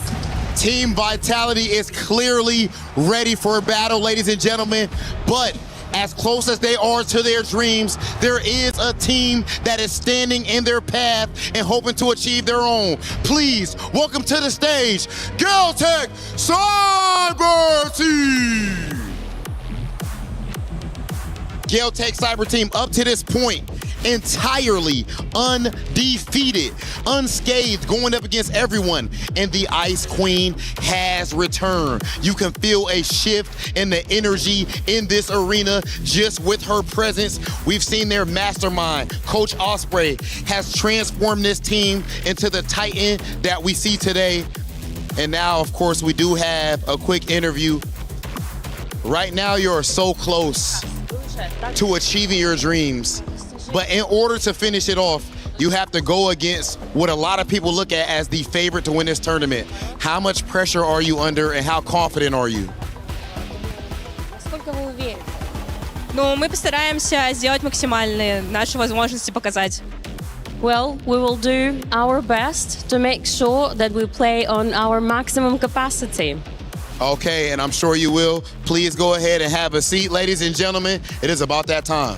That's right. On one hand, the queen bees of the hive, and on the other, the Ice Queen herself. 2 apex predators are on the prowl in the jungle, but only one can emerge victorious from the land of dawn. Ladies and gentlemen, we are about to find out who is going to take that seat in the Grand Finals of MWI. Let's get things started with the semifinal. Cheryl Damascus, Hollywood Rob TV, thank you for setting the stage. The competitors are out there, and they're just moments away from competing toe-to-toe for the last spot in the Grand Finals. It's Team Vitality versus Galtech Cyber Team, and it's getting loud in the venue. Why? Well, because Vitality fans have shown up, and they are banging on the drums. They're getting loud. They're going crazy. It's going to be a great matchup, seriously. Again, I set the stage earlier. Both teams undefeated so far, but one must face defeat after this. Yeah, home court advantage for Vitality. You pointed out behind the scenes that they maybe look kind of, Galtech Cyber Team, are looking kind of nervous. I would like to think it's their more stoic, mysterious nature that they like to show off, especially Kioe, the Ice Queen. She's called the Ice Queen for the jungle, not just because of her cold-blooded gameplay, but of course, what she does behind the scenes. Well, I tell you what, Miracle, if he's going to bring up the Ice Queen of Kioe, let's bring up the Hive Queen of Vivol. You've got 2 queens about to battle it out. Absolutely. The Hive Queen Vivol has been, taking all the attention from the fans as well. I've heard some chants already from the Vitality fans in the building screaming, Vivol, Vivol, Vivol. And it's through her playing a plethora of different picks. When we've seen players just stick onto the tanks, stick onto the assassins, Vivol does both equally well. Although I'm a bit more biased to the assassins. Ooh, I like the assassins, especially after one of the matchups we had on day number, I believe it was 2 or 1. So fast-paced, absolutely brutal. And speaking of brutality, this is in fact the boss fight for Galtech Cyber Team. In fact, for all rosters, of course, every contender must meet Team Vitality to claim the trophy. And fun fact, Vitality has yet to miss a grand final appearance in MWI. They are always there. But is this time going to be different? Is Galtech Cyber Team going to take them down? Well, obviously, it's up to them to decide, but it's 2 massive battles about to be underway. And again, both teams undefeated. Will it be smiles? Will it be heartbreak? Well, again, it's based upon how they end up playing. Now, Fun fact as well, both teams also eliminated Falcons from this tournament. They will no longer get more club championship points than what they got making it to the knockout round. That includes Falcons MENA and Falcons Indonesia. So the history between the two is immense. Geltec Cyber Team, what they were able to show off yesterday against Team Falcons MENA, it was just strong mindset. They had a difficult game, number one. It really looked like it was going to end quickly, and it would be Team Falcons MENA in this semifinal today. But then they held strong, and they showed off why they've made it this far. That's right. And Mirko, I got to ask you, man, losing a map. Now, for most teams in a series, we don't really bat an eyelash at that. We'll mention it. It is what it is. For Vitality to lose a map against Falcons Indonesia, it was said on the desk, it was almost like the world turned upside down.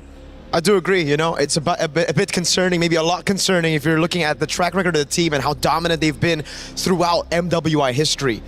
But I think I'm pretty happy. I think the Vitality fans should be pretty happy as well that they got a reality check very early on in the knockout stage, and they were able to recover. So I think more props to the women here because they were able to recover in such a short period of time after getting come back like that. The mentality stayed strong. They went back to the drawing board and they cooked up a fantastic early game draft to close it out. Renmar, I was hearing rumors that when Vitality went back on stage to go into that final map against Falcons Indonesia, they were shaking, physically shaking. But after watching them beat Falcons Indonesia, I think it was pure anger. Yeah, we saw Vivian on her show. What more can you ask for in a backs against the wall team Vitality who are fighting for tournament life with all of the pride? She gets her most iconic pick, and she had an iconic performance. So if they were shaky behind the scenes, it definitely didn't show in game. Nope, it was, I think, pure anger is what we saw. Oh my lord. The Cho pick was amazing, by the way. Like the amount of times she was able to catch Zev on a Harley, it was just ridiculous. An orange buff steal at the start of the game. So for Geltec, I really hope they've studied that. I really hope they take it away from Vivian. Yeah, let's see if there's going to be a way for them to deny it. Maybe not try to overthink it. I like that, especially up against a team like Vitality. We talked about Vivol earlier, who is very flexible in the type of jungler that she'll get. My personal favorite, and it is because of a bias of mine, you know my favorite pick, the Akai. Taking it away from her, I feel like it's a great call by Geltec Cyber Team. Vitality have really just relied on that Panda to get through a lot of these games. Heck, 3 games out of 3 just yesterday up against Falcons ID on the Panda. So I like it, but also it's kind of like the Claude for Winnie type of situation. I feel like for Vitality especially, it's if it ain't broke, don't fix it. If you're going to let the Akai go, we're going to pick it up. Now that it's finally banned out, we get to see some more of those prio picks, maybe some more of the picks that were hidden by Vitality from the group stage all the way to top 8. Yeah. Let's see if Vitality has much more left in the tank. Oh, they're taking away the Hirara, of course, from KOA. We touched on the Aulus earlier in the pre-match discussion, and that should be a possibility here for Geltec. I want to see them consider their options. I want to see them get creative, maybe even bring back picks like such as the Julian if it works out well for them. That was the pick that put Kiowa in the map 2 years ago. For Geltec Cyber Team, though, they have something in their back pocket, and that's Coach Osprey, who has been absolutely phenomenal in leading this roster. Coach Osprey, going into this hero selection, you've already seen some of the bans. What do you think his game plan is going to be? Well, it looks like right now Geltec are just taking away some of the most annoying picks to deal with. If you're an assassin, if you're a team that wants to play somewhat steady so that your side of the river and jungle is safe, and then you'll find your moment, go for that explosive play, and then snowball from there. All their 3 bans scream. They want to protect their river. They want to make sure they have a good XP matchup. No tempo control, right? Like that, they want to have that. And it's equal amounts of respect from Vitality. We heard the spicy comments from Cine. Yeah. Don't put us to sleep with the game. Yeah. So we'll see here with the Hirara banned out. It's going to be the Bakusha also taken away. Knowing again, Geltec, even when they're not on assassins, they rely on fast tempo gameplay. So it's all about that Bakusha, all about the early rotations to get an advantage before Turtle 1.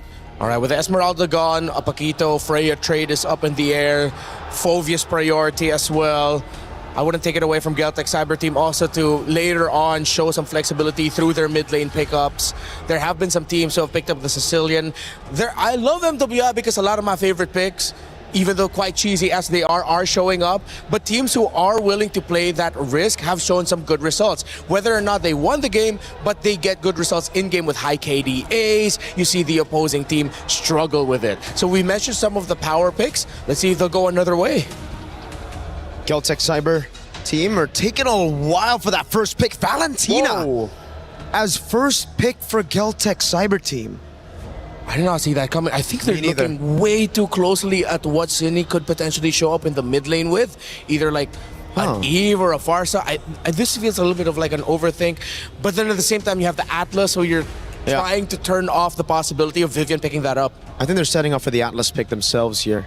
Possibly a Sora as well, trying to go for the CC combo up against Vitality. Controlling that neutral objective has been one of the main winning conditions for Vitality, so taking it away from them could be the play. Freya, though, and the Atlas, they don't care about the Valentina. They'll go straight through, brute forcing their way through a Fatal Link steal. Oh, they checked the bluff of Geltec and they said, all right, go ahead, we don't care. We're still going to go for the Atlas, even though we're giving it to you. Still, though, that means that Geltec can have an idea of what to expect, especially from the pick of Shell later on. It will be a gold laner that would want to pick up the Purify. Got to be careful with shaking your teammate's arm there. You don't want to yank it off accidentally. You know, I said they looked nervous coming into the venue, but after that little ordeal, I think they look just fine. They're feeling comfortable. They're in their zone. Yes. And Geltec Cyber Team is ready to take on the previous champs. There you go. Carrying the Baloric picked up for Geltec Cyber Team. Now, this could be the opportunity for Vitality to go for the Eve again. Could be stolen by the Valentina, but I feel like they picked up the Atlas so that they can overwhelm the Valentina with as many big ultimates as possible to kind of like make it difficult. Yeah. But now with the Beleric there, this puts a lot of pressure on XP and jungle to have the mobility, because Team Vitality are going to be going around the map much quicker, which plays so much to the playstyle of Vitality. Quick, fast rotations, dominate, and don't give your opponent any breathing room. While for Geltec, the first 3 picks, as good as they are for the current metagame, we've talked about Beleric, especially on Stream B, as one of the best roam picks that you could go for now. I do not see that tempo match from them just yet. They need to match the speed that Vitality are going to be going for, and that makes it even harder knowing that in the center of the map, you're getting controlled by a Juicin. They got tons of CC Renmar, but no one to really deal with the carry. Now that's a concern for me. Vitality have utilized the Freya to beat the carry before, but it's a different kind of Freya. Where usually we see the Flicker, we maybe will see a Vengeance, and it's technically still flex for the Freya. Yeah. And the tough part is, if ever they're looking for more of an item-heavy carry in the jungle, let's say in the back of their heads, they're thinking, hey, maybe we could put in a Yi Sun-shin for Vivo so that you can match the damage somewhat, a little bit of a mid-range option. That's the beauty of the Beleric in this current metagame. You have picks like that that could be great, but then you're always overthinking, what about those damn thorns that's going to be coming out of this tree? How do we stop that? Phobius ban is great here, so if they want to flex the Freya, it'll be good into the XP now, because usually a lot of teams, especially before the patch drop, before the Phobius nerf, would just go straight up carry Phobius to limit the Freya instantly. Wherever you go, you're going to be into a bad lane matchup. So now for Vitality, I think they're going to have some of their prio picks banned out, mainly for Chell. Those weak side picks should be taken out, as, again, they've already banned the Phobius. It really looks like they want to put the Freya in XP. Geltec. Unless it's set up for like an Arlet pick or something, right? I'm trying to get into the mindset of Geltec right now, seeing that, they take out the Phobius, you don't have the EXP counter, but it still wouldn't be too crazy to see a world where in that Freya still somehow ekes it into the gold lane. Maybe I'm just missing a pick to fully add the evidence to that idea. So let's see. Because even if they go for something like, I don't know, Alice in the jungle, you're still lacking the damage. The biggest problem, even if you put Freya into the gold lane, you won't have the damage you need to take down that carry. You'll have a lot of dive. Maybe that's what Vitality's thinking about? Maybe we go back to that discussion we had earlier about the Hive Queen and how I personally like her on Assassins a bit more. Yeah. We haven't seen that too much. Only one Hirara game, and after that is mainly just the Akais. But with the Juicin, a utility mid, with the Atlas and even the Freya, I wouldn't count out the possibility of a Ling.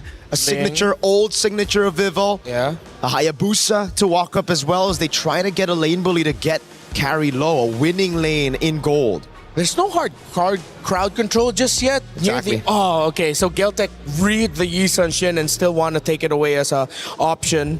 Even though they have the Beleric with them, they're still, you know what, play it safe. You mentioned the Assassins without any hard crowd control, single target. A Lancelot would be all right. Get those iframes up. You could extend team fights to the point where you're uncomfortable and they might lose their position and you suddenly find Tokyo wide open and that carry left alone. So let's see if Vitality What's the decision gonna be? Coach Casius thinking about it real hard here with Cine, discussing the possibility of an assassin pickup. No marksman in the jungle, but it will be the Moskov picked up first. They will indeed move the Freya into XP. And now the big question is, will Viva finally get her hands on a damage dealer, or will it still be tank? Very basic attack focused are the side lanes of Team Vitality that I wouldn't take it away from them from still putting in something tanky in the jungle, but at the same time, damage with all that damage sounds kind of good. Maybe it's just my little greedy nature sometimes in MLBB. But for Geltec, I think it's to ask of them for more range, so they will just lean on the idea of them having a lot of dive. So they need a strong team fighting comp, and of course, who is stronger than the Aulus of Kiowa and Liubon's Paquito, who I told her myself personally, I'm a big fan of how she plays the Paquito. Still though, against the Atlas, kind of scary. For sure. I mean, you got the CC immunity for the Aulus, but not for the Paquito. That's, I think, the reason why we've been seeing a lot more Atlases, right? With the utility jungle and the Paquito. It gives the Atlas so much more ways to just lock people down. But the Aulus for Geltec works in a different way. It's kind of like a third carry. You have the Paquito up top, the gold lane on a carry, and the Aulus is kind of there as a bait. We saw that bait just yesterday. It looked really bad. It looked like Kiowa just face checked out of nowhere, but she was able to CC immune her way out of the skirmish, and the whole team just collapsed on everybody else who've already used the resources. Yeah, commit too much on that Aulus, and Geltec's gonna be very happy with that Fredrin. Wow. So they still do lean in on the tank, which theoretically does have the damage the more you hit him. So in a way, they sort of balance it out, just not traditionally. They have a lot of crowd control and some great setup for the Moskov and the Freya, not gonna lie. One team knows what it is to be a champion. They've done it many times. Can they do it again? If so, they've got to get through Geltec's Cyber Team. To be the boss, you have to beat the boss. It's the battle of the undefeated Team Vitality versus Geltec Cyber Team for our last spot into Grand Finals. Brigitte, Gideon, let's get it on. Thank you so much, Reflections. We are looking for our second Grand Finalist, and it has to come down between these two teams so far. Geltec have fought so hard for so long, and now they face up the current defending champions in Team Vitality. They also have stuck with their very own identity throughout this entire tournament, and not a lot of teams have found their way around that, if not really struggled up against Geltec. But if there's one thing we know, Vitality too have shown some cracks in their armor. They're more prone to the longer games, so I wonder if Geltec can afford to do the same against the quote-unquote team to beat. Yeah, that's what I'm interested in as well. I mean, I didn't get to personally witness it on a stream or cast that game when they decided to whip out the Aulus in the first place, but it's absolutely correct. It does work as a secondary carry with the help of the true damage. Now, luckily, they've actually made sure that Aulus is a little bit more auto attack reliant to get his damage out, but that's where the curiosity comes through, because when I'm looking at the side of Vitality, as much as I love the fact that they've got Fatal Links, there's just so many, like, quote-unquote micro CCs to deal with. Your CC immunity is like great, but there's a limit to it. Yeah, and how could they really time these engages as well? Because I feel like GCT has a very melee type of lineup who really just wants you to close in on their opponents. Might just be willing to fight you directly instead of them trying to find a workaround around, let's say, the angles or potential entries. So let's see what the timings are going to look like, because even now you're seeing how Ginny's not having the best experience in the mid lane. Yeah, I mean, that's not surprising to anybody. It's, yes, you will always get that first move, so what? What can we do about this? And now, at least from GCT's perspective, you know what? Since we do get that first move, let us at least try and contest for some of these smaller camps on the side, whether for EXP Crab or even Gold Crab. Ideally EXP this time around, because they want to make sure that their junglers stay ahead of the game. Aulus, he needs those levels on top of those items, but if you don't have the gold, at least get the levels. Yep, and there's a bit of help now for Fumi Echo coming in from Vival, but Quedro will be there too to anticipate the rotations. At least they got their level 4s already. They will both be ready for this upcoming turtle, but it's currently just Vivian to hold it down. Oh, wait, Fumi Echo actually gets bursted down. That's a First blood for Geltec Cyber Team on the EXP laner. That was a little weird. They didn't get the ult, but now they're going to look for the contest, and now the fight breaks out. City in trouble! All alone in that moment, and the Fatal Links copied by Geltec. But Vival actually the ones who are able to secure the first objective. Can she get out of this? The taunt won't actually make it. Fumi Echo jumping in. There she goes, but Geltec might not want to commit to this fight anymore. And they don't have to. And just look at the positioning of Lubon on this Paquito, right? It's really important for Paquito into the Freya matchups to not think, hey, I'm here to kill the Freya. If she makes a mistake, sure, but 90% of the time it looks like this. Yeah. You lose her abilities and she's beating you down the lane. Oh, Chell got to dodge that taunt coming in as well. Potentially another advantage for Geltec, because so far they've already gotten some sort of advantage in the XP lane. Gold lane 2 is looking like they're starting to put a bit more attention there. It's the perfect amount. It's not enough to completely dominate, but to make the lane obsolete with the help of that first kill going off to Lubon. Man, Festival of Blood already active. You're getting a lot more spell vamp. So no matter how bad the trade is, as long as there's a fat wave coming to your side, first item War Axe as well, there's no way they can make that happen. And there's nothing interrupting Geltec from doing what they want to do across the map. Like, Kyoe is just able to accomplish the farming that you really would want to get in for the Olos. Vitality, on the other hand, it's more of like us expecting the more proactive approach from them this time around, but at the same time, Geltec just don't seem like the best targets to do so. Cleaving App's already committed. Rapid try and forced out from Kuejo, but Vivian's already very low to look for anything further. There was a moment there, but both sides, it's like the Wild Wild West. You're waiting for that bell to drop. And once it hits clock hits 12, they're going to start unleashing shots at each other. It's so dangerous because you can see that whoever accidentally uses their ult first is probably going to lose that fight. But even so, without the Axe Cleave, Kyoe has no clean entry to get on into these neutral objectives. And that's something that we have to keep in mind here. Kyoe has a lot of things to worry about, so they need other people. Ideally, maybe the Beleric. I would say maybe even bait with Lubon on this Paquito to try and get the first motion from Vitality. Yep, so it doesn't all come down to them being scattered by Fumi Echo, also just surprising them through the entry to the factory descent. But as it's looking right now, Conceal's already coming in for Geltec. They're on to Vival, but they decide to change targets. It's actually Vivian right now looking for one. She tries to set up two, but the Purify is actually going to be available. But Vivian is actually just bursted down, both with the damage coming in from Tokyo. There goes the Retribution from Kyoe, securing the objective, but they are going to lose Tokyo in the process. It's Fumi Echo trying to get trades. Double kill for her, and that's the disengage. Communication is starting to break down here. Paquito ended up chasing away City, but finding the kill eventually here, and that's the important thing. They're still getting these trades, but I think the better decision this time around was actually to still peel back. You cannot afford your win conditions, that late game scaling and true damage from Kyoe to go to waste. And the same can be said about Tokyo. So both of them have to be the ones remaining. Everybody else is dispensable. Yeah, I thought it would have been really bad because Vivian was literally trying to go right in front of their face despite her already being shredded down. And mind you, it's just 6 minutes into this game, but you already have to see the amount of damage that Geltec are able to do. These are just basic attacks we're talking about, but oh, even Chell is struggling by just a bit. Crimson Beacon in! SOD will land onto Liubon. Does Vivian want to go for the setup? Doesn't have the Fatal Links, and now it's just going to be Kuejo. But even then, she's also going to be able to escape. And finally, a moment to get that breather in.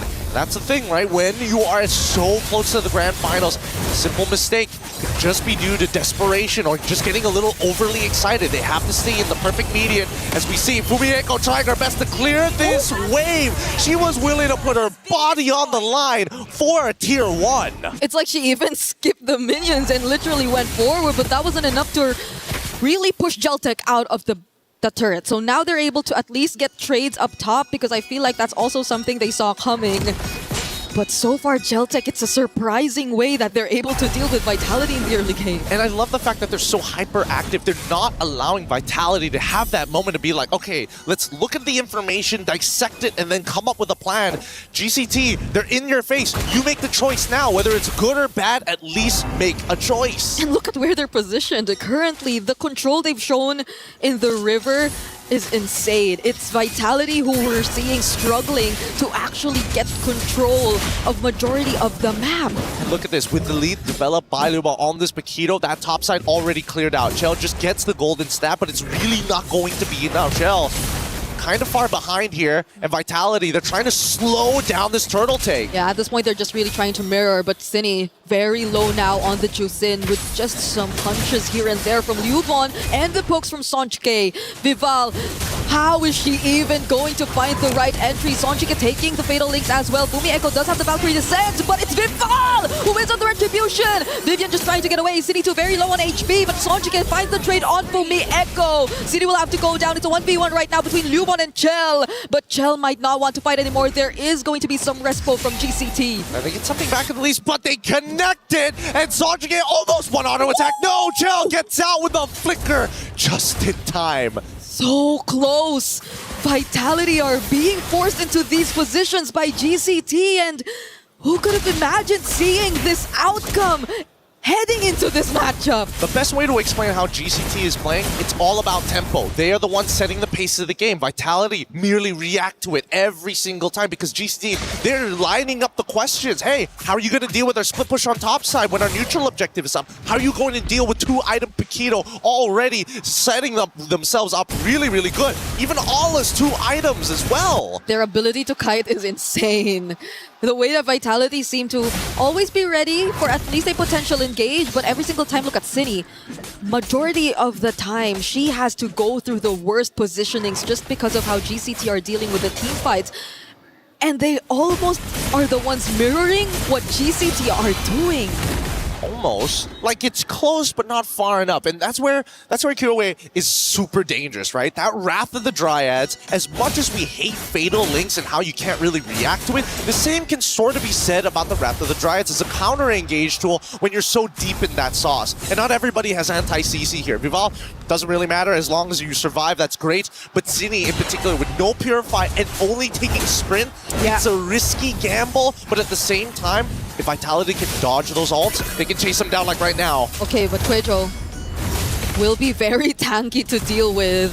And Vitality are always forced to send someone to their sides just because of what Liubon has been doing across the map. It's a 3-0 Paquito who is just slightly ahead of her counterpart, and that's Fumi Echo with the burst on Vivian! The roamers down for Vitality even before the Lord. A beautiful piece of chain CC. Quejo just played that perfectly. I mean, what can I really say about that? Oh, I know! Cine doesn't have the sprint, or maybe she just used it, but it's also not enough. KOA just has her eyes set on the Lord as Quejo and Liubon deny Vitality of any contest. Beautiful game so far, but this is their style. GCT, early to mid, just nasty stuff, and they're still trying their hardest to crack open this mid-tier 1.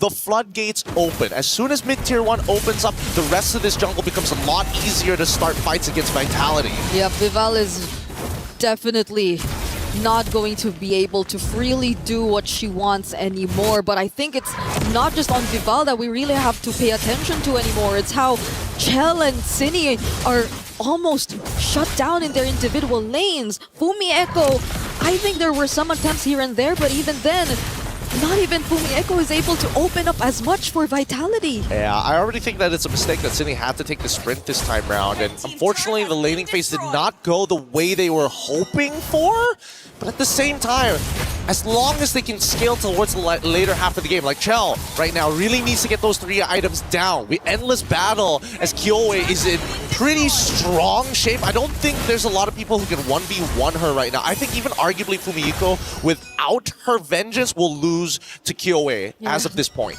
It's a killing spree too that you actually see on the Elo, so I think the longer the fights, as long as there won't be any direct burst, which I don't think you're seeing from Vitality, KOA is pretty much gonna be okay. Like, she could just keep throwing out these high mobility skills and basic attacks to survive, but can she do that against 3, even with additional layers of crowd control? As of the moment, she actually is able to, even in the face of a Valkyrie Descent. All right, let's pull up the item list. Last time we checked 3 items, like, excuse me? Excuse me? That was all it took to deal with 3 members as Vival just isn't too far behind. Wait, do they have enough to anti-heal? Wait, let me just double check this. Cine has the glowing wand. I don't see anybody else with anti-heal at this point of time. So there's only one applicator of anti-heal. Yeah, that was insane. You already used a Fatal Link. Oh, here you go. It's another Fatal Link though, but this time on the other side, taking down City for the 4th time in a row. Vivian flickering out just to survive. There's no one stopping this Aulus from Kyoei. They're making it real tough, and now they also net themselves an inhibitor turret. Beautifully done by GCT. Vitality are not even gonna look for a fight there. At least they sent Fumi Echo up top to somehow manage and trade, but it's not enough. It's a 7k goal lead already in favor of GCT, and Chell had to prioritize the Wind of Nature more than the damage. I think right now the biggest issue is the fact that GCT really took advantage of the miscoordination of the mid trio specifically, right? Like, City has been taking a lot, so much so, and I would have imagined that the mid duo at least would be communicating more with each other to be able to like peel one off of the other, but they have completely separate roles in the team fights. Yeah, and it's not the best of hero synergies either. Seeing an Atlas alongside the Jusin, but right now Geltech are just exposing so much more of the weaknesses of Vitality and Tokyo. My goodness, Vivian had to pick up an Immortality after that. Hey, true damage is already in, and the Trinity build is done. Currently with a 7.4k lead, GCT. This Lord, if they can figure out a way to end it right here after this push, that would be the most perfect time for GCT. That's going to be a statement. It's going to be a statement right there. Valkyrie just sent out from Fumi Echo, but I think they are going to try and chase. Kyoei's just too quick to move with this Aulus. Quecho will be there too. Doesn't have the Wrath of Dryad, but it's enough. Fumi Echo could not regroup with Vitality. If there's one thing that Aulus is particularly good at, other than just dealing true damage and auto-attacking, it's chasing his targets. And I think most people tend to forget that. They think that he's just a traditional bruiser. No, he's kind of alpha-esque, except he just sticks on you. Yep, alongside damage too. Alongside damage. I mean, both do. It's true damage, you know?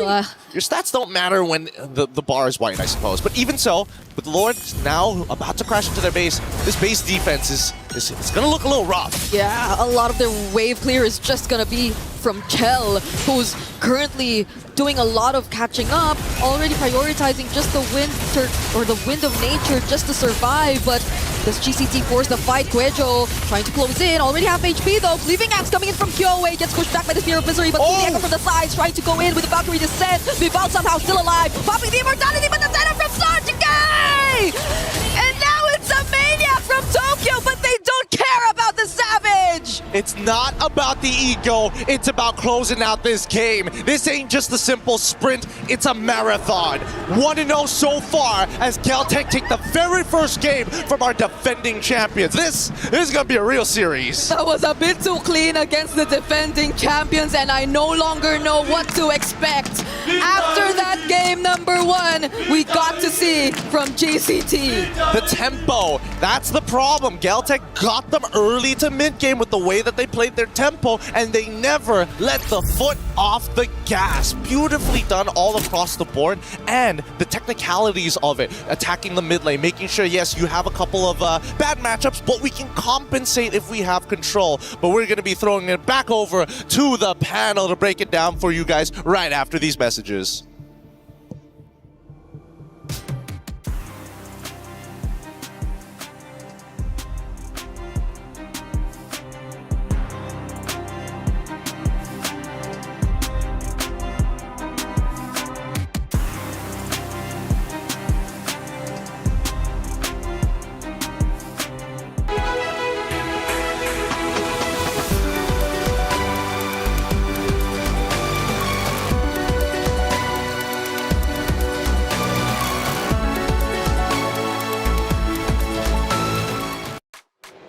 Oh, things are shaking up in a way we never expected it to do so. Geltech Cyber Team have taken map number 1, and Vitality is now behind in the best of 5 series. Is this the start of the unraveling of the Vitality roster? Welcome back into the studio. I'm Taylor Reflections Noble, LaFell, Eterna. Good to see you both. Eterna, my goodness, Geltech.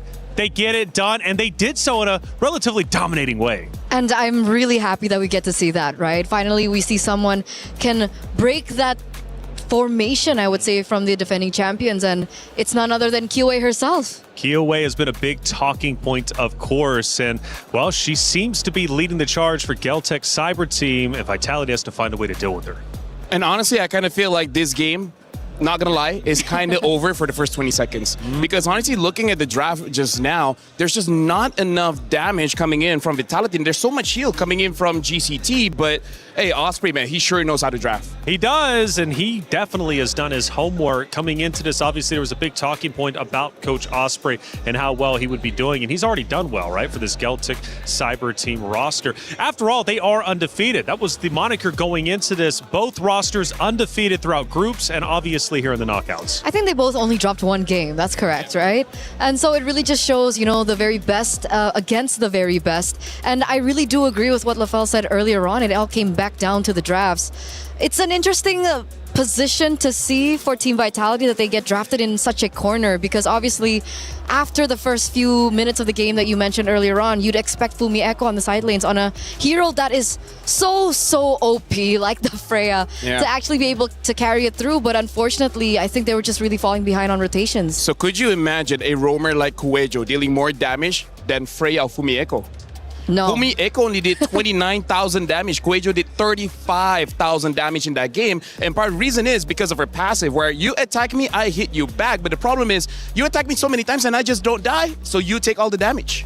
Tough stuff coming out, obviously, for Vitality. They've got to find an answer, and they need to do so very quickly before the series falls away. The Vitality fans, though, are unwavering in their faith. They are still out there, even after the loss, screaming and going off. Coming into the venue, Geltec Cyber Team, I thought looked nervous, but I guess it was pure concentration. They got on that stage, then they started joking around and having fun, and I knew, okay, they're comfortable, they're great. And even for the side of Vitality, a couple of smiles. One of the highlights, LaFell, yesterday was the fact that Vitality, even though they dropped the map to Falcons Indonesia, during the interviews with Rose, asked, like, what went wrong? They recognized what their faults were, and they came in to fix them. But did they truly fix them? I don't know. Map 1 was tough. Because personally for me, I think this is a very easy thing to fix, because they noticed that the jungler was hit. So I feel like just pick up your jungler earlier, don't get to all the way to the red 5, and then you have no other choice than the Fredrin, and it should be fine. Because Indonesians, they like to fight. So when they have a draft that don't have enough damage, I feel like game number 2, not going to happen again. Hey, Turner, let's look at one of our in-game actions, and this will start to tell the story of what ended up unfolding throughout that game number 1. Truly a phenomenal game indeed from the side of Geltec. And Eterna, I can't even imagine what we're going to see in this moment. Okay, we're 14 minutes in, so it's already a little later in the stage of the game. You can see the Lord marching down on the bottom side of the map as well. And unfortunately, at 14 minutes, it feels like Shell just really didn't have the damage yet. Either she was lacking behind on the farm, or she just really didn't have her items down. But you could see her being the only person to clear on her side. There's not really much that she could have done in this moment. But what I found really surprising was this SOD hitting and her actually going into that.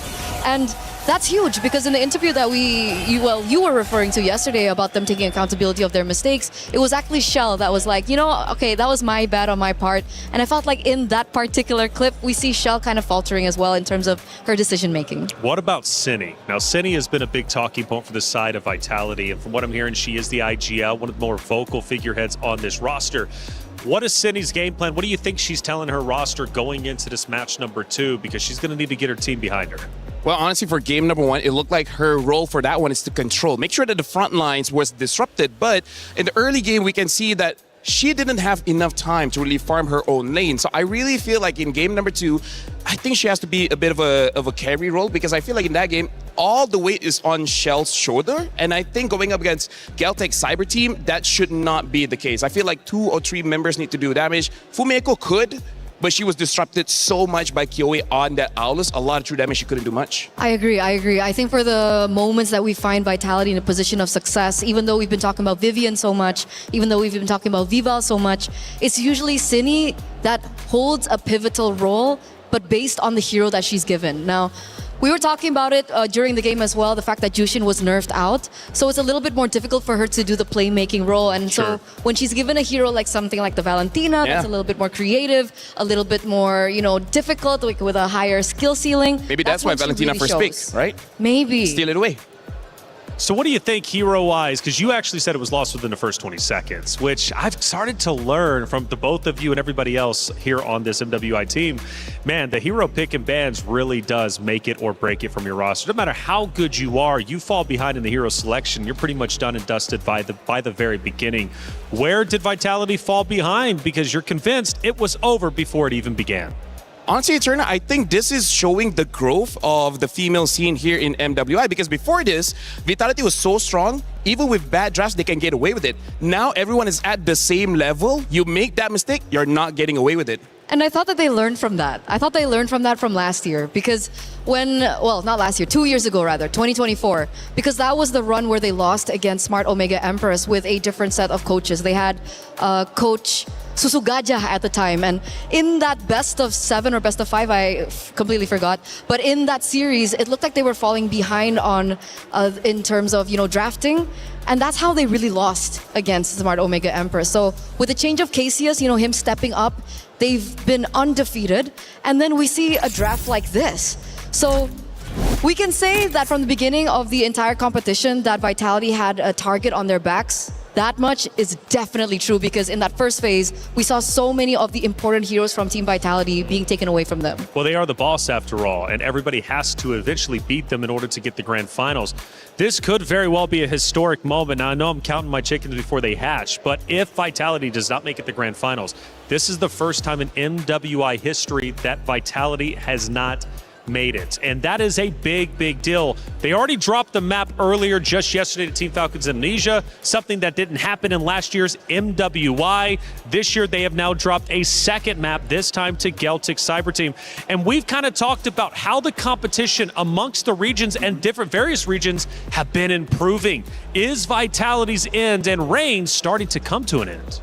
Like you said, they are the boss. And usually what happens to bosses is they're not invited into the group chat. Right? Because I really feel like, because honestly, if you go to the player lounge, you see all these players, they hang out together, right? So of course they'll be talking, and everyone has theory crafted how to deal with Vitality. And Vitality being the #1 at the top. Everyone wants to take you down. They're not a part of that conversation. So when a team loses against Vitality, they're like, you know why we lost? Because of A, B, and C. So other teams get to learn from that. That's true. And Eterna, this is something I noticed across multitude of esports, and that if you are the best team and you have one of the biggest fan bases in a game, such as this case with Vitality, when you go out there, any team you play, it doesn't matter if they're one of the top dogs or the underdogs, they are going to give 150% because they want to be the ones to say, I beat Vitality. So every single matchup Vitality goes into, whether it's day 1 or the finals day, every team is giving their all. No, for sure.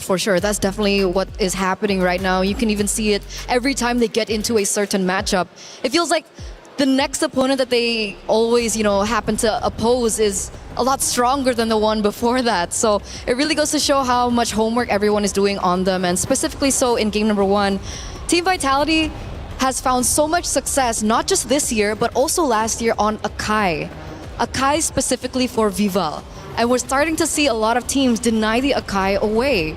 So do they want to still stick with the tank jungler system, or will we finally see Vival on one of her really strong heroes like the Assassins? Well, Vivo is known as the Hive Queen, but on the opposite side, you got Kiowe, the Ice Queen. It's the Queen battle. Who will end up ahead? Let's find out during our pick and bans. Yeah, right now it looks like Celtic Cyber Team is going to be first pick, Vitality on a second. They're going to be playing in Dangerous Grass. Looks like the Guinevere has been banned quite early, as well as the Marcel from Vitality. And honestly, Kiowe, so far, she's been doing very well with the Aulus. I believe she hasn't lost just yet. If she has, maybe it's just once, but I don't know. Do you think Vitality would just let her get that again? Because you were talking about the Akai. They're not letting Vival get the Akai. Super respect. They're taking the Guinevere away. They're taking the Akai away. And I think they should actually consider the Aulus. Or, this has been the pick for Kiowe. Yeah. I don't think that Cassius has not thought about it. Right? If they didn't decide to ban it in first game, maybe they had an idea of how to take it down. Maybe it didn't work out. Maybe they want to go for something different. Because, Benedetta was her thing last year. Now she has the Aulus. So we're going to see whether or not Cassius will actually start to respect it in the first phase. But the Hirara goes as well. So is this starting to eliminate my hopes and dreams for an assassin matchup between these two? I feel like it's not completely over just yet until we see the EXP. Because I feel like if Vitality picks up something like Esmeralda, which not going to happen because Esmeralda gets banned, it looks like both team... Actually, Eternal, I think this is smart, right? Because both teams are opening up the Paquito as well as the Freya, kind of forcing Vitality to just pick up tanks. And maybe Kiyomi just prefers that because Aulus, after the revamp, is very interesting. He has a way to cleanse crowd control, and when he uses his ult, he has damage reduction, making it so that he can basically fight forever, which is great against tanks. So maybe this is just Osprey's way of saying that, please pick up tanks, that's what we want. Oh, but no, never mind, they're going for the Boxia, interesting. It could still be flex. You know what, you're right. Oh, definitely it still could be flex, but I think for Geltec Cyber Team in particular, Kuejo really hasn't picked it up so far. So we're looking at the idea that this should be jungle, but just for those of you guys back at home and for those of you guys in the venue as well, just keep your peels out for that possibility. Team Vitality though, earlier on we did see the Valentina being prioritized by Geltec. For Vitality, do they want to take the Valentina for themselves here, or do they want to look for a winning lane of their own? Because I feel like that's what they really lacked in that first game. I feel like you still... Personally, for me, I would actually pick up Carry as well as Freya. It's very honest. You're showing your opponents where each other is going. It looks like they're going for a different route. They do pick up the Carry, because Carry, as of right now in MWI, has been amazing in turn. And now the Atlas probably just want a little bit of control.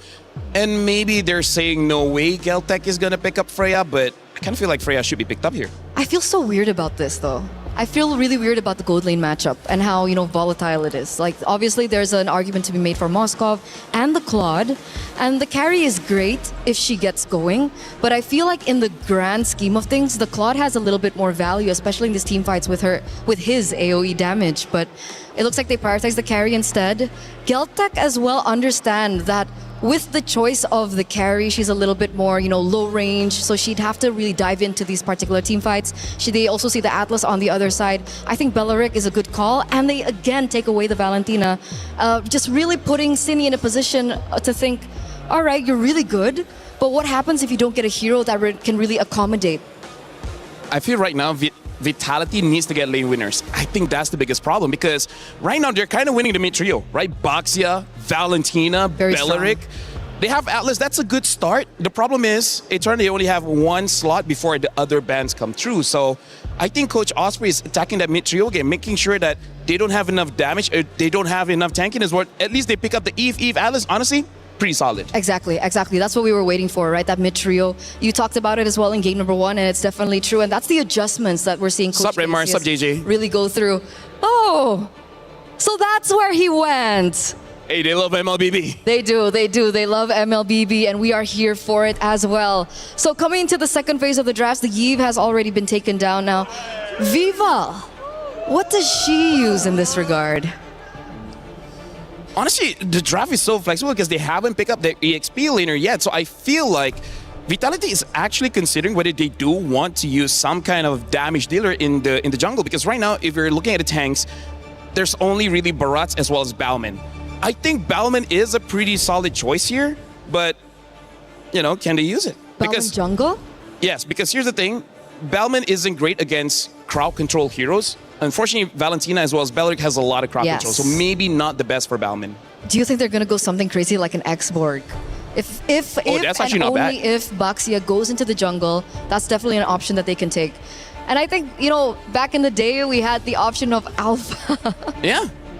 For me, if you see Geltec's gold laner, and it's not like a burst type of gold laner, I actually think you can go for the X-Borg, because Valentina has burst, but with the Eve, I think you're not going to lose mid lane that much. So maybe Geltec won't have enough damage to burst down the Expo. So honestly, not a bad idea. Which is why maybe they take out the Claude, right? Other than the the laning phase from carry. Bellman banned, by the way.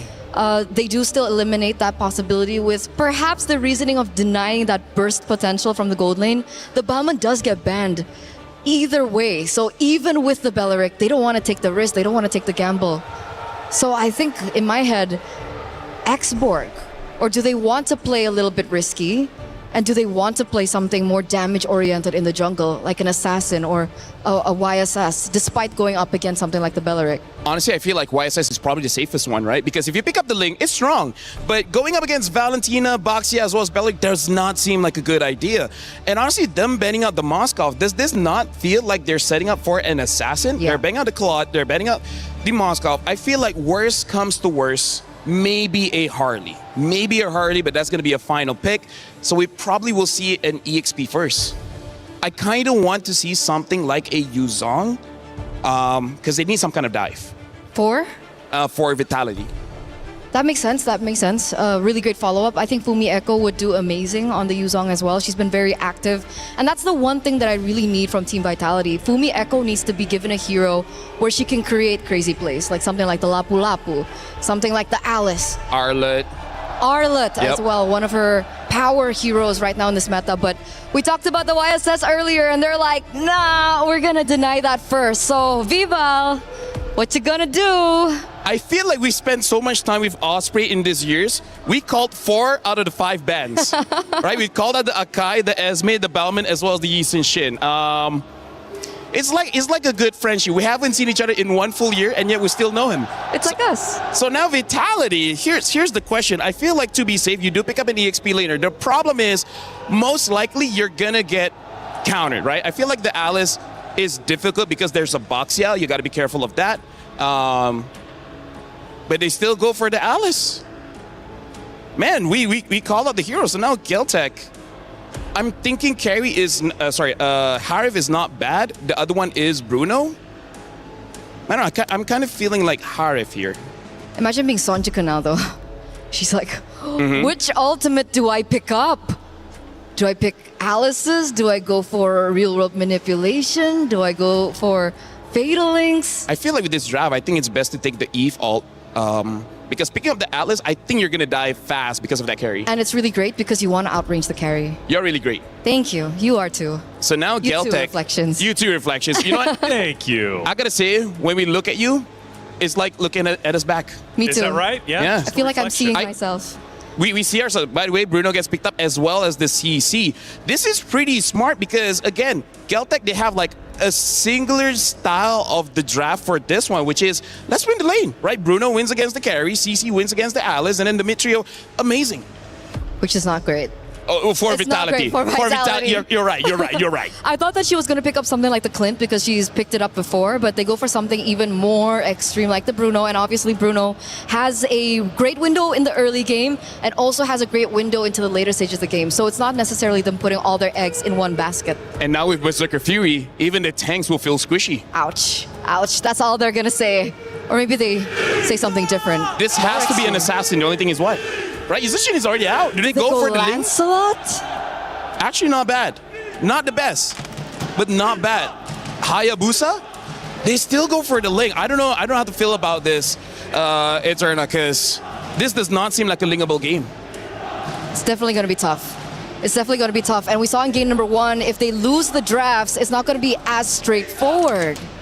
Oh, the Vitality fans are loud, but can the Vitality team get another W? Tie up the series 1-1. Or will Geltic Cyber team secure their spot in the Grand Finals by closing it out 3-0? They've got 2 more maps to get there, but they're well on their way to doing so. It's Vitality versus Geltic Cyber team, map number 2. Brigida Gideon, let's do it.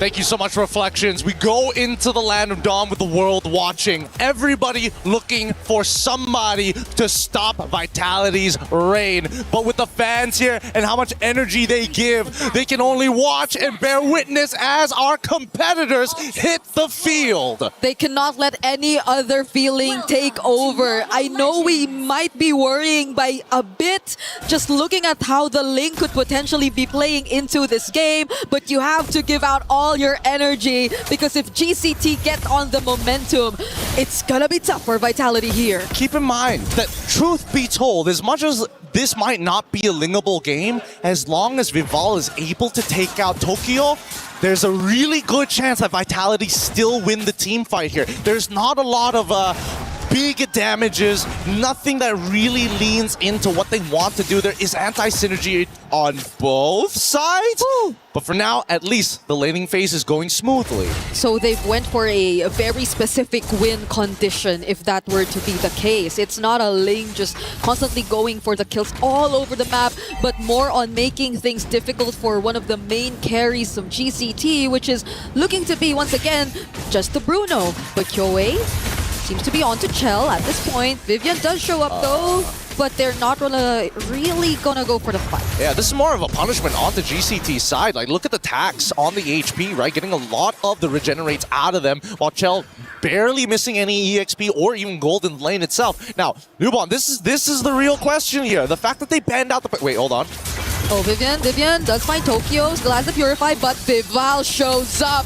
And right on cue, you mentioned it. This might be the game plan. Yup. Again, the laning phase going really, really well. They got to be worried. Like, GCT need to recognize and remember that Ling, similar to Fanny, you take trades in lane, you better stay at least above 60% of your HP. Anything lower, there's a good chance that Vival's gonna show up and dive you. This is why they took out so much of the more safe options in the gold lane, the likes of the Moskov. They just wanted a gold lane that was easier to access for a Ling, but then right now, we did talk about the XP lane. It seems like Yubon does have a slight advantage over Fumi Echo, at least for now. This is great. Vitality understand we don't actually need the first turtle. All we gotta do is see whether GCT wants it more than us, and we're gonna start stealing camps away. Look at that. Minimal. Give it up. Doesn't matter. Ling's gonna get a purple buff on the opposite side, and still, unless GCT recognize, hey, after this turtle, we need to go for a fight and invade on the enemy purple side.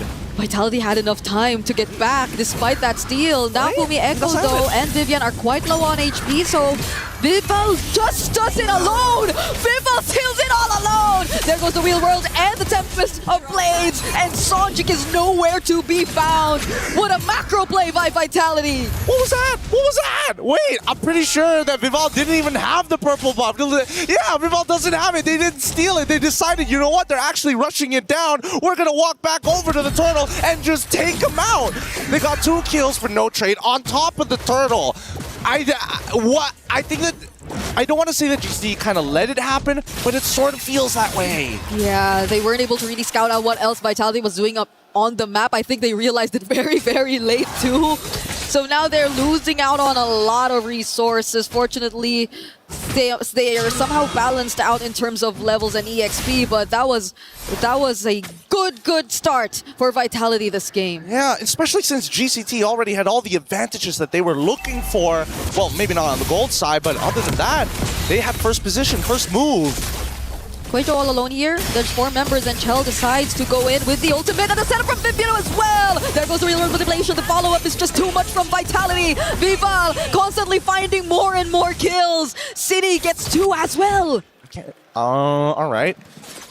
I gotta think about this for a moment because they are not playing as confidently as we saw in Game 1. Revitalize was still available technically for Quajo, and by no means, I understand by holding your battle spell, knowing that you are going to die, that you want to save it, but at the same time, the cooldowns and knowing that the next turtle, you're not going to have the right abilities just yet anyway. So, at this stage, Vitality are starting to take control. They control the tempo, not like GCT in game number 1. They're making their statements now and loud and early. And isn't it a dream start for an assassin lineup too? Because even at this point, Chell just confidently taking on the 1v1 against Tokyo. That's where you see the Revitalize come in, but is it a bit too late? Because the Tempest of Blaze from Vival is going to finish everything off. Doesn't have it now though, so she just might get traded out, and it's a shutdown for Quajo. Huge shutdown. Really sad that it had to go on to the roamer. It would have been nice that, you know, maybe Sonj or maybe Kyoe, somebody else.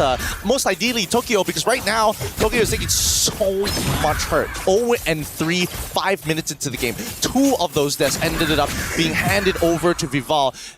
One I don't really count, but even so, it's not the best position for any gold laners out there. Yeah, it's been a bad day for Bruno. I think a lot of Brunos have been going through the most unfortunate of early games. We saw that happen too earlier on, but this time around, hopefully they do get to find some way to get back in the game, because again, it's still a very fast lineup, but just as fast. Vivian finds a target and they decide to pour in all of their resources there. Wrath of Ryan 2 burned it down, but it might not be enough. They only find Sonj for now, but the follow-up from Fumi Echo! Look at that Throne of Ruin as Gel also finds Tokyo in the top lane. So much wins for Vitality all across the map. A beautiful chain. Are they gonna dive this? Yep, Lubon, you got it. Oh, got the flicker out of them. Doesn't get the kill, and that's fine. Getting the flicker is good enough. GCT, at the very least, are punching back, but Vitality, this is a sweeping victory across the map. Top tier 1 already taken. Another neutral objective while they were at it. And not to mention, just really racking up the kills. 9-1. Oh, that hurts. Shell just walked up straight to Tokyo, and you already saw how she brought her down to half HP, but Vitality have been heavy on the macro so far in this game. They've been very specific on their win conditions. They've accomplished it in their first rotation, and they need not repeat it a bit too much, enough to a point where GCT could read them out. Now it's GCT who we are currently questioning in terms of what the game plan currently is. Well, right now, we just need to see a full-on team fight 5v5. We need to see how Lubon really impacts and influences the shape of the fight, right? Because so far we've only seen the traditional 4v4s and somebody is always late to the fight, unfortunately. And the chain CC on Vitality has been proven an effective strategy now that they've opened up mid-tier 1. They're just going to reapply that same script here in the jungle. Whoa, Vivian decided to take that stun from GCT, but maybe at the expense of her life, or maybe not. But Quedro has enough damage to do it. Fumi Echo holding down 2 members as they also eliminate that Belleric in the back lines. We trade 1 from 1 here. Not too bad. They still have 20 seconds left. Oh my whoa, god. Whoa, whoa. Sonj looking at a target, but City picks up the kill. A lot of help here for Vival in the body block.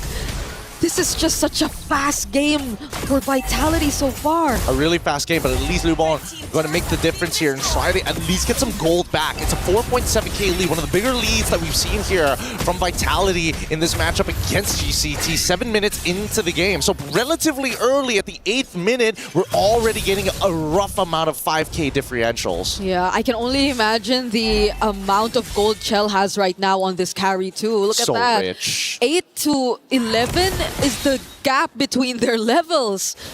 Tokyo, unfortunately, on a 0-4-1 KDA right now, and I feel like at this point, Chell could just confidently take on even the tankiest members of GCT, so that's going to be a problem for Kyoei and Quejo. Well, speaking of confidence, you can see that Vitality showing themselves, hey, we're in the mid lane. Are you going to do something about this? Because we're walking to the Lord right now, and you don't have much of a choice. Now, the purple buff on the enemy side is spawning in 2 seconds, and Vival back into the same little shenanigans. They're repeating this script. Yep, GCT badly want to contest, and they have not paid attention to the other parts of the map, all the while they've been trying to set up for the entries here in this upcoming Lord. But Vitality are just baiting them out.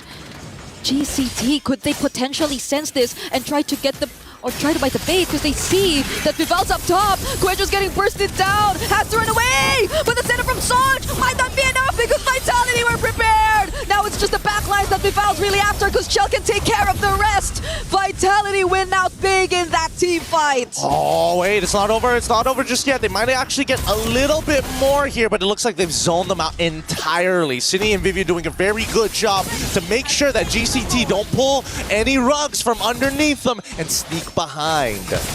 Vitality, that was such quick movement. Vival just for a moment showed herself up top after stealing that purple buff. And GCT were a bit too occupied with trying to get in and follow up with both Quejo and Sonj because they both went for setups anyway. But the counters from Fumi Echo, the Throne of Ruins, and the real-world manipulations, plus Vival just cutting off the rest of the members as Chell clearly had enough damage. GCT had no way around that team fight. Oh, Belleric Wrath of the Dryad's already out. And now, Vival, are you going to go 1v5? Are you really that confident with a 7.3k lead for your team? I don't think so, because Fumi Echo, he's got it covered down bot. I think they're very careful now that they have this lead. They've learned so much from game number 1, and they've been playing it relatively simple now that they've already gotten the advantage for themselves.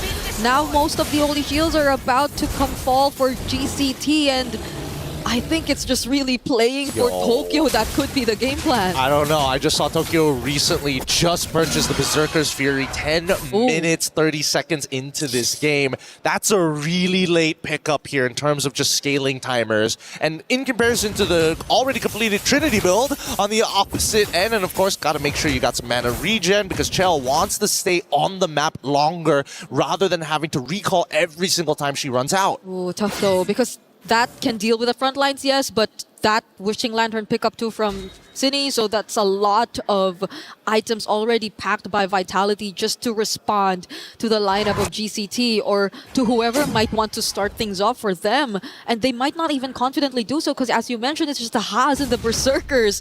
3K is the goal differential between Chell and Tokyo at this point. Yep.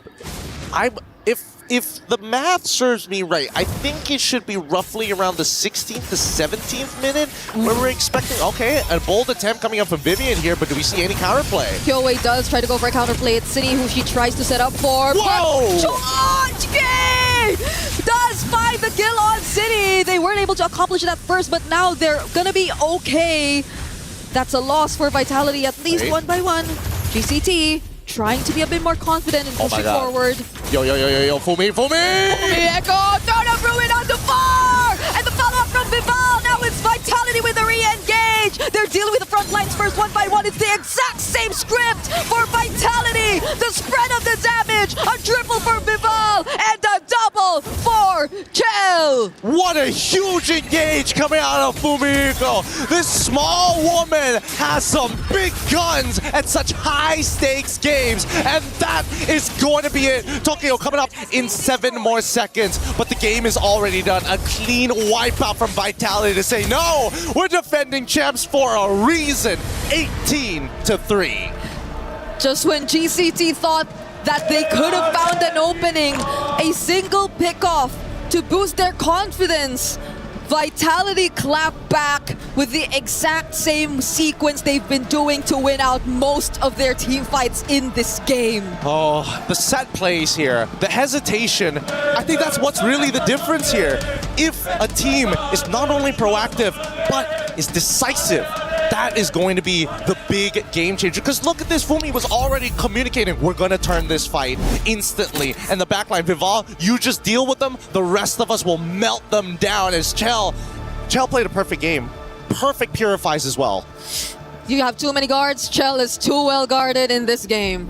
We're going to be throwing over back to the studio. Break it down for us after these messages.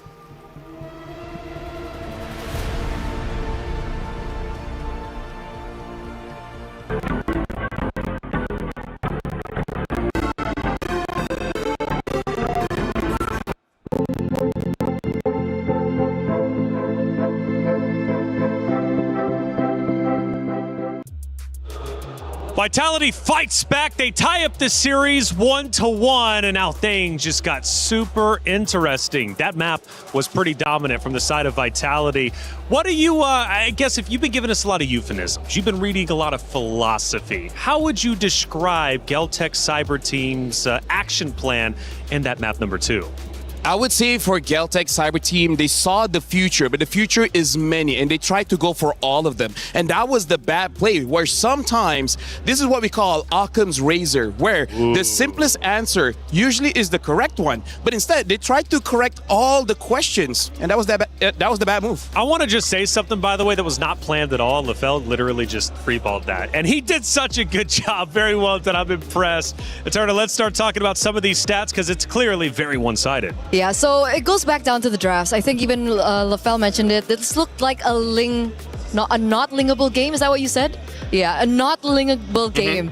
And when you're up against a composition with a Ling and so on and so forth, well, basically any assassin of that matter. Yep. The early game, that window is so important, right? Because that's when the assassin is at its weakest, and that's when the opportunity arises for you to try and pressure the Ling. And it felt like Geltec was unable to utilize it to their advantage. And I feel like this is why they're champions, right? Because they saw a small opportunity. The moment they got that Berserker Fury, they're like, you know what, you gave us an advantage, we're not letting this go.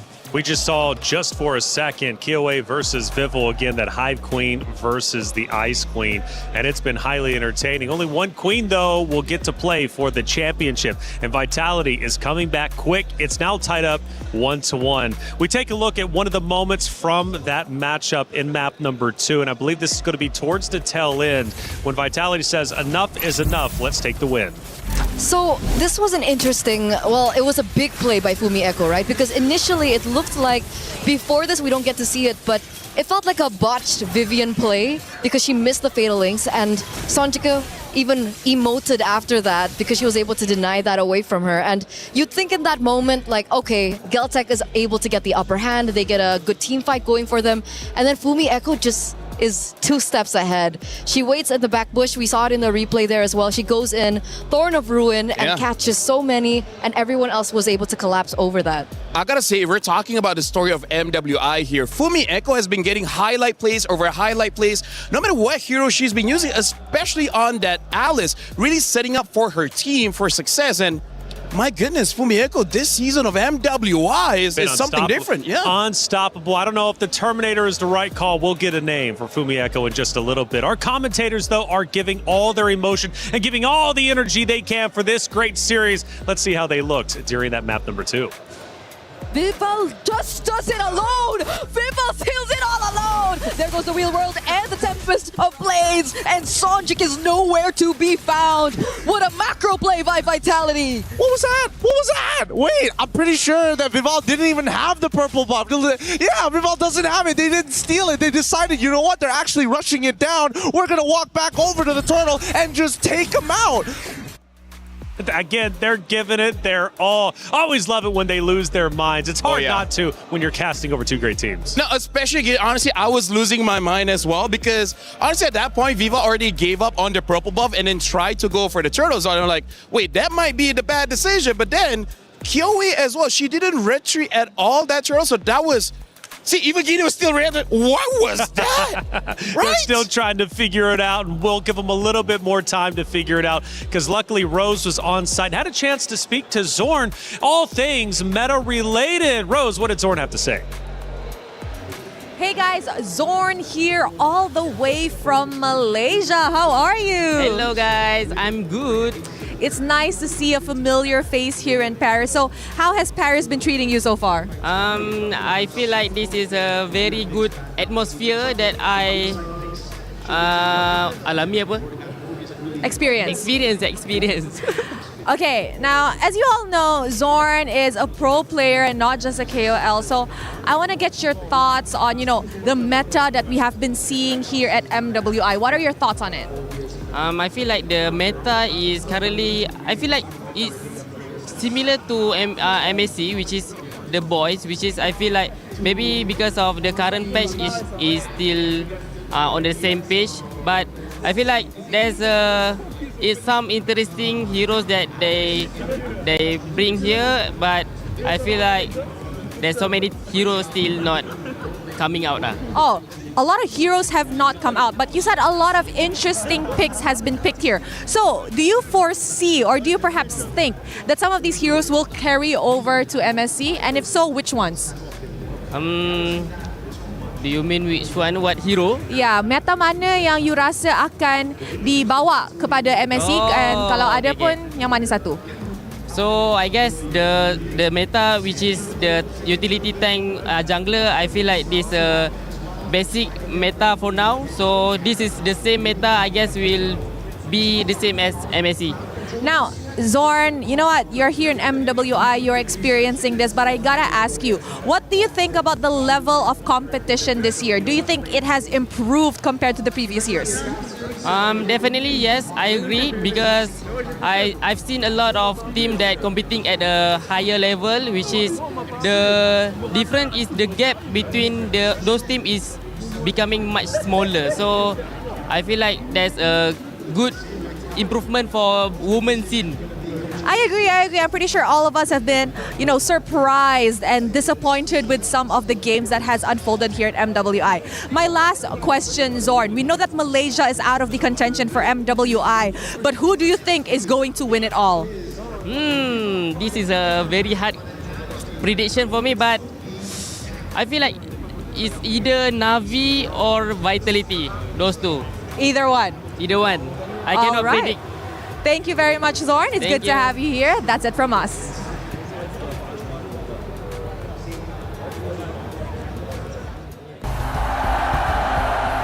Whenever we let it out, it becomes our superpower. Now imagine an entire city being built to supercharge it. Kadir City, powered by play.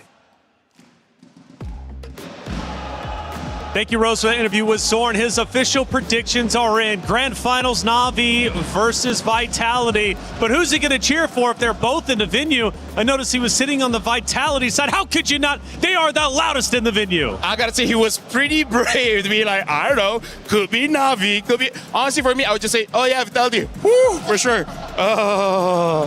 Well, we're going to the stage. The fans are getting hype, and the Vitality fans continue to jump. I don't know how they do it. How do they have so much energy? I guess they're not 34 like me. They're giving it their all, and they've been screaming at the top of their lungs, and one name has been coming to the attention. It's Vival, constantly chanting her name, and Vival is about to play once again. Now, I've got to pick your brain, LaFell, because we were talking about the hero selection from before. Correct me if I'm wrong, and please correct me if I'm wrong. I think you mentioned that Team Vitality did fall a little bit behind in the hero selection, yet they dominated that map too. So is this one of those rare moments where even though their heroes were a bit outpaced by Geltic's Cyber Team, their overall skill and experience ended up overdoing the hero pick from Geltic? Honestly, that's an amazing question, but I would actually say it was Geltic's mistake. They made such a big mistake where the best way to explain it is they lost focus, right? It looked like they were autopiloting. It looked like brain fog because they started doing things that doesn't make sense according to the draft. In fact, the very last play, Fumi Echo jumped in. That was great and all, but why didn't Geltec Cybertech check the bushes, right? Isn't that like a normal thing when we go into the late game? So it really looked like for that one, I apologize, but this is a true analysis. They were just autopiloting for that one. Which is why we were always talking about that window, that early game. The early game has been so important from game 1. The early game has been so important to game 2. And it was the execution of Geltec in the early game for game number 2 that really lost them the battle at the very end. Like that 10K gold lead that eventually built up by Team Vitality, that was because of the early game once again. And that concerns me because now it's one of those moments where it's like you have the hero pick, you won the pick and ban, but now your fundamentals are starting to fall. You cannot afford that against the final boss of Team Vitality. Going into map 3, they got to pick themselves up. Now, LaFell, though, the reality is we're here at the MWI. We're in Paris, and we are the home turf of Vitality, and the fans are loud. How much of an effect do you think that is happening for Geltic Cyber Team? Because they've got to listen to that. Dude, that's huge. Like, imagine when we just started becoming talents, right?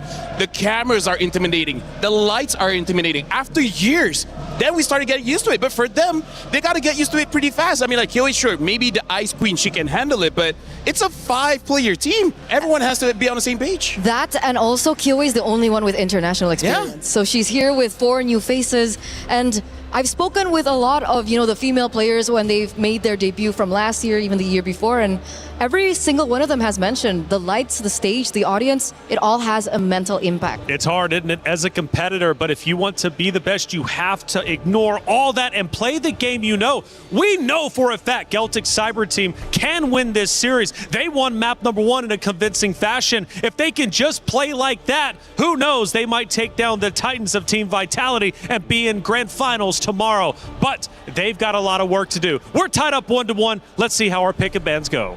Eternal, let's talk about this. Cassius, Banner, the Boxia, the Aulus, as well as the carry. Does this not just scream like, we're respecting you, we want to take this game? This is a completely different system or a completely different strategy, I would say, from game 1, game 2. The fact that Team Vitality have swapped sides with Geltec, they've really tried to facilitate the opening of this debut Hirara pick.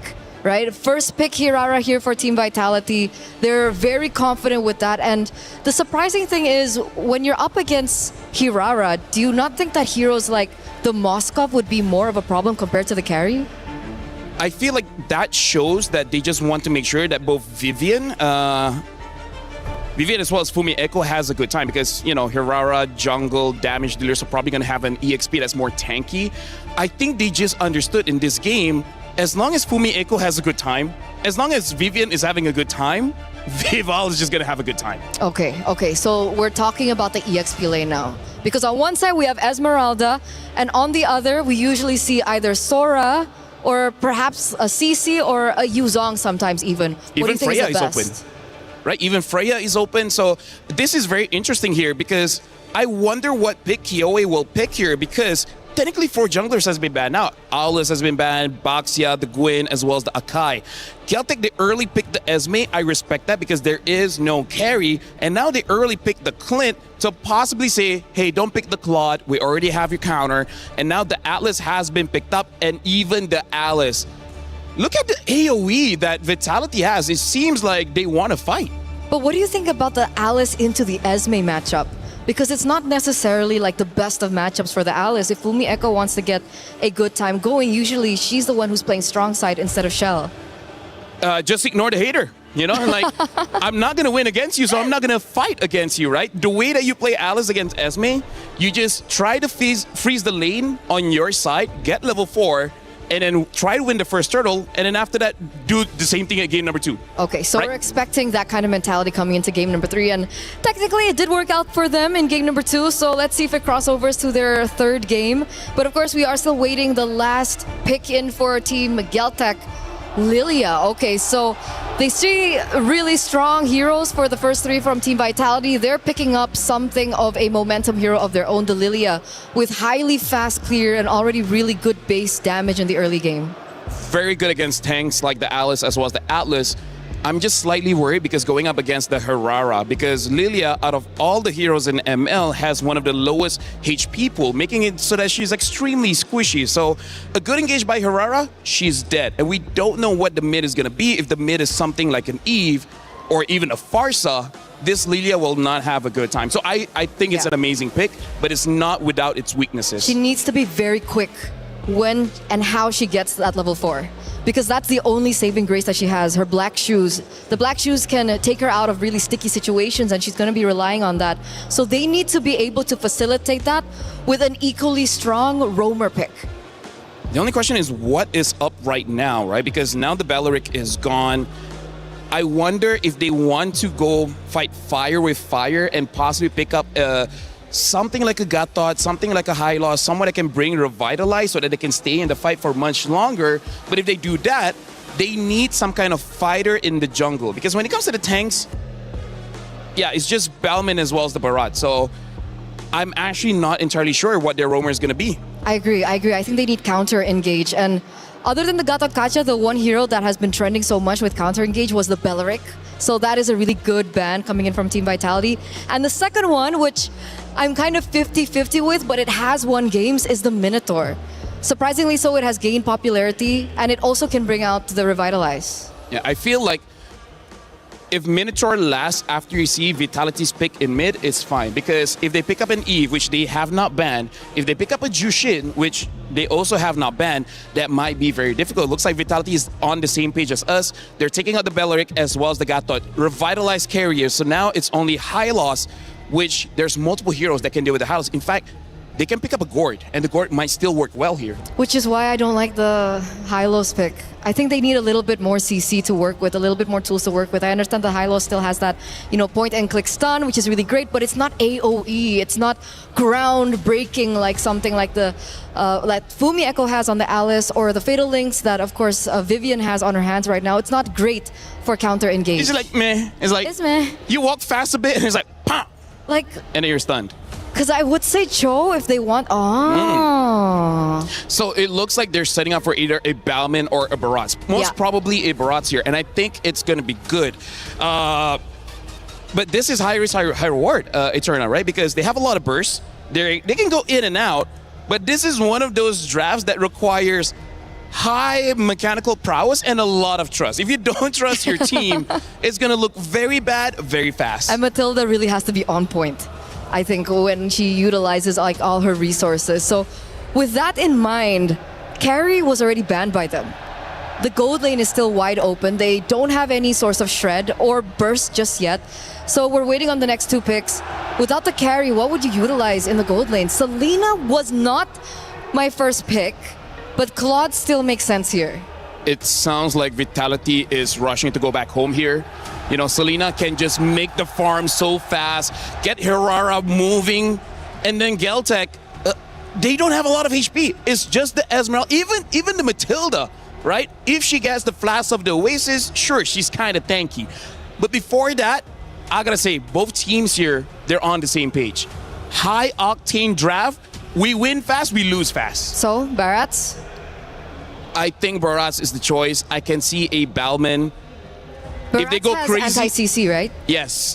So that's, I think, maybe one of the key factors that they're thinking about, because if they do go for tank jungle, they really need to work around these neutral objectives.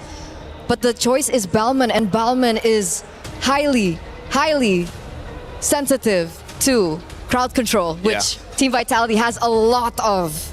Win fast, lose fast. We'll see how it goes. Vitality also has a lot of wins, Eterna. So will they get another one? They're tied up 1-1, but Celtic Cyber Team refusing to bow the knee. They do not want to give up this match, and they are going to fight back. But the question is, who will be the first one on match point? It's a best of 5, and whoever wins will be up 2-1. It's Team Vitality once again going toe-to-toe with Celtic Cyber Team. Let's get Map 3 started with Brigitte and Gideon.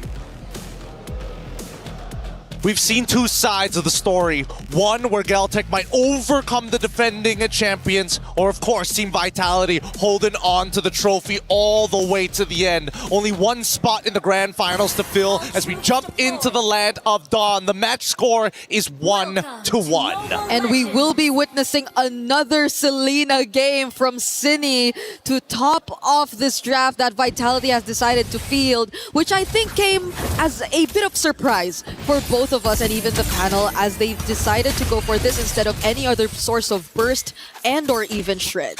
And I love the fact that they decided, you know what, the best way to deal with it from the side of GCT, we're just going to beat you up in lane. We've got a lot of pressure on every single one of these lanes if they play it well. I think EXP is probably the biggest sandbag, but mid lane is a decent amount of control. Yep, as we're seeing right now, where they do try and attempt to at least contest with a little Wanderer, but an Abyssal Arrow landing on Kuejo. The damage from Cine, the Rupture, and Lethal Ignition are starting to pay dividends, at least for now in the early game. Yeah, they got to make sure they time those concussive blasts. And more importantly, if they happen to, you know, snag him with an arrow, catch him with a fatal lance, even a simple stun, really, that's when you can follow it out with the Selena. So I'm looking at not just the Atlas, but I'm also looking at Vival and Fumienko, if they could set things up for Cine too. Well, I think Celtic are very careful of those potential setups. I see multiple Purifies being picked up again. You're probably forced to, considering the amount of crowd control, which was also highlighted previously, that could be detrimental for even the Balmond of KOA. And how they are actually going to create an opening for this is something we're yet to see, because it's mostly been skirmishes in the mid lane just for now. Yep, 10 seconds left on the clock before we do see the very first turtle of this game, and immediately what's blaring alarms is, where's the level 4s? Again, the waves are about to crash, but this is the most important side for important level gap for either side. They want to hit level 4 and immediately start taking first positions. Yeah, for the Selena, maybe you could argue that even if she doesn't, but at the same time, you do feel that it does slow down a bit when you have a Selena with the amount of wave clear that she can only provide. Cheldo will get to clear this out before eventually resetting, but the turtle goes over to Vitality and a setup from Fumienko. Cine landing another arrow as well. KOA has to get away, but she could not. Not even the lethal counter could save her. Kuejo being chased even under the turret, and that's a win for Vitality. Now, despite having some really good winning lanes here, should technically be okay, but a double kill already achieved is not looking great. Vitality taking a 1.1k lead. We now look down towards that top side, and they're immediately taking away the gold. Libon will try her absolute best to try and stop the bleeding, but now you see it very clearly that, hey, this Alice, it's going to be a really big problem. They have no way to actually stop the engagement. They just have to dodge it. Because they also have so many ways to start it. Like, anyone from Vitality at this point, I feel, could just be confident enough to go in and catch GCT by surprise, which helps a lot in how the arrows eventually land because the things get just so messy, similar to what you're seeing right now down bottom. But Tokyo at least will be safe from that. They're probably going to re-gank it at some point, right? Go for the recall for Vivian and then look to make it happen once again. Try to steal this camp away, but now really punishing Kyoe. Seriously, Fumi Echo all alone. Might just go for the solo kill. A bit of help there from Vival, but majority of the work was done there by Fumi Echo all alone. Now it's a potential punish that GCT are looking for, and Kuejo will get the job done. Oh, a little frustrating, of course, but it's still worth taking out the enemy jungler. Kyoe is currently still level 4 to Vival's level 7. 3-level difference, and stealing away camps in front of their face. He's been doing this since game 2. Game 2, a lot of resources denied from Kyoe, and that still holds true for game number 3. Only difference is probably you get a bit more help from Fumi Echo as well. She's been always in the face of Kyoe on this Balmond. She's not afraid even if Kyoe is on this hero. Yeah, I'm a little shocked as well, but at this point in time, we're just going to have to wait and see, right? Mid-game is when we're expecting GCT to really start picking up the pace, especially since Tokyo has yet to get that first item down. And once that first item is down, it's only ramping upwards. Purify out early. Yeah, that was even before the first objective. Cine 2, the way that she's been landing these arrows have, I think, influenced so much of how this is not the usual aggressive Lilia early game that you're seeing from GCT. Ooh, little counter dodge right there. Cine, another arrow connecting onto Kyoe. The guiding wind might help, but Vivian will actually go for the setup. Will the follow-up be enough, though? It's going to be Kyoe targeted first, and they will actually find the kill. From behind, Vival goes into, and that's enough to complete this wipeout for GCT. That was so clean. That was like so unironically clean. Initially, it was just, okay, we got this big clip coming in from Vivian, but really was there enough space and time for the rest of the team to actually collapse? And they said, you know what? Yes, we'll just do it underneath the turret. Doesn't matter. Vivian's got all the big battle spells out, and because they have no Purify, there is no escape. Everything, all the skills that they threw, the sequence was just too perfect for Vitality in that gang.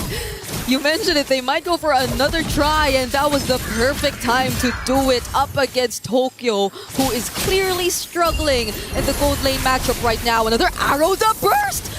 The burst is just a bit too much. Kuejo steps on another trap as well. Now we're starting to feel the lack of sustained heroes in the hands of GCT. Yeah, but they need the Flask of Oasis. Another arrow connects into a Fatal Links, but still manages to pull out with the help of a buffered Guiding Winds. These are the little mechanics here, right? You're just buffering abilities upon abilities, praying that the Chain CC has a broken link. No, they see Vival. Vival trying to go after Sonjke. That's a lot of members of GCT you spot out there, but she's still not afraid to just make her presence felt. And they can't even sit deep in enemy territory, or at least move up into no man's land to pick up the minions. At this point, it's pretty impossible for Kyoe to try to go for a steal. She needs to close that level gap to make sure that her retribution is bigger. I'm going to assume probably close to level 10 would be most ideal. Oh, Tokyo! Purify already used! Still gonna be okay. Sonjke and Kyoe too show up on the sides, but the damage on Kyoe is no joke. Fumi Echo gets to get away from that turret, but there goes the Circling Eagle. They might not want to commit this though. Nah, this is a no contest. An easy no contest for Vitality. Going to deny the purple buff as well, and they're probably going to cut off the mid-tier 2 here just to make sure they secure mid-tier 1. Just how many resources have been stolen away from GCT at this point? Vival's movements across the map have been a bit too unpredictable for GCT, or maybe they just couldn't also keep up because of the pressure that she's been doing. Look at her up against Kyoe. Even using... Oh, that wasn't the retribution. Oh! Yep. Was able to iframe her way out of the lethal counter! This is super silly. It is clear. It is clear. They don't remember every single one of Hirara's abilities. She has 4 to work with here. Gotta make sure that you remember all of them. There is a snare. There is an iframe. And most importantly, she has multiple dashes. Vitality taking full control. They've pretty much shown us how the matchup goes. Hirara being able to play around this matchup against the Balmond, but it's also just not the Hirara making all of this possible. It's everyone being able to just accomplish their laning phases successfully. and not allowing GCT to do the rotations they want. And Vitality, at this point, they've got squatters' rights. They're basically camping in their home, sitting in their jungle, waiting for somebody to come, and just to be an absolute nuisance, they're not going to leave. Looking at the items right now, you could, I think, see how significantly behind the EXP laner and gold laner is. It's the sides that are feeling majority of the pressure, but there could be no comparison to the jungle. I think that's almost 4K that they have to deal with, but Vivian and Fumi Echo once again are gonna go in. They're waiting for the perfect moment, and there you go, Vivian! Without the Purify, sets up for Sonjke, but she still has the black shoes, but it's space that they want. It's space that they create to steal away more and more objectives from GCT. 6 seconds left. Oh, wait, the arrow actually hits, but they no punish just yet. Kyoe able to get out just in time. I don't know. This is starting to look a little risky here. A lot of the big resources have been thrown out from the side of Vitality. They're trying to back this off. The only person who can hold on is Fumi, and now they punish with Vival.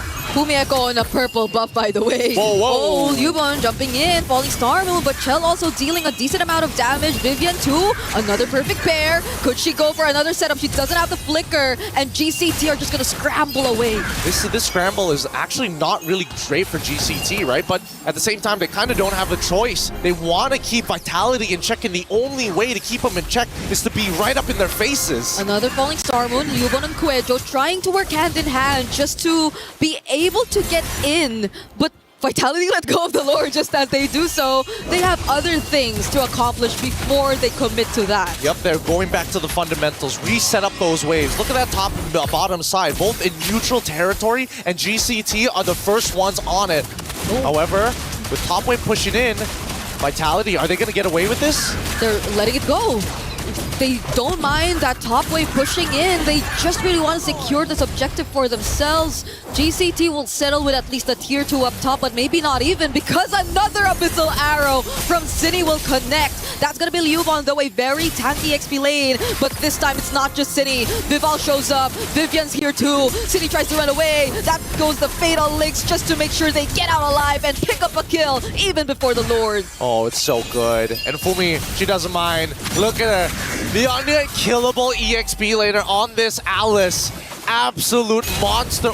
Underneath the tower as well. Vival getting really disrespectful from all sides. I don't know if we're going to be able to beat the fastest game just yet, but I feel like Vitality are ramping it up to make sure that it's somewhat close. If so, they'll have records of longest games and shortest games, both in their hands alone. But Vitality, that seems to be the case. They're peaking things fast. Vivian going in once again. There haven't been Purifies forced out just yet. Oh, there you go. Just as I mentioned it, 2 are already down. Yep, big, important spells here. And we know what's going to happen. You know, yeah. How much you want to bet? It's either the Throne Ruin or the Fatal Links. Which do you think is going to hit more targets? Okay, maybe I might just go for Fumi Echo right here, but they will focus on the turrets for now. They want to create space. They want to go for the base turrets, and that's exactly what they need to keep the pressure going for GCT. Just letting it happen. No wait, the arrow. It hits on the correct target. They move backwards, and yet still they maintain this pressure. I love the fact that Vitality plays textbook because they know they can guarantee the win if they just take their time. Yeah, they're not doing much of the risky plays. Everything seems very calculated from them. Even the moments where Vival does things like this or dives. Fumi Echo already showing up in the back lines, but there goes Vivian with a 2-man setup, and Vival is already godlike. It's a double kill, which she actually picks up, moving on to a triple and a maniac. Can she make it a savage? Yubon's the only target left, but they're gonna respect. They're gonna play it by the book. Flying clouds to where? She wants to clear the wave, but she cannot. It's a savage for Vival as Vitality take match point. Insane game there. Vival coming out huge with a savage, making it look easy at the same time. At this point, it's Team Vivality at this point, right? Hirara has to make her way back to the bans. It's gotta be banned. After what happened here, I doubt GCT want to go through that. It's all over again. Ridiculous plays here coming in from game number 3 to turn it 2-1. We look at these plays and we see, yes, the Fatal Links hint into 2. Even the Throne of Ruin to kind of make sure that they stay apart for half a second before we see the full combination from Vival. 10, 0, and 2. A literal perfect game coming out of this team. Oh my goodness, Liubon too. I think she desperately wanted to just utilize the flying clouds to clear whatever she could, but that was just not one wave, that was a lot.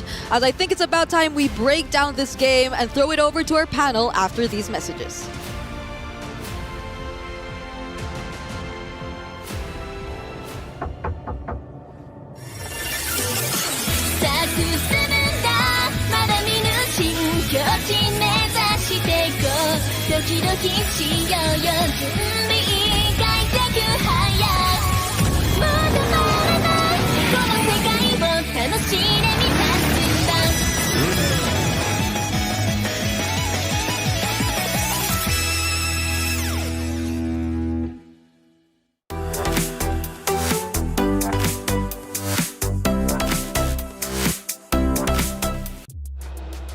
Two fast games put Vitality on match point, one map away from moving forward to Grand Finals. Celtic Cyber Team are going to have to dig deep, win the next 2 if they want also their spot into the Grand Finals. That map was another quick one, and it ends in a savage.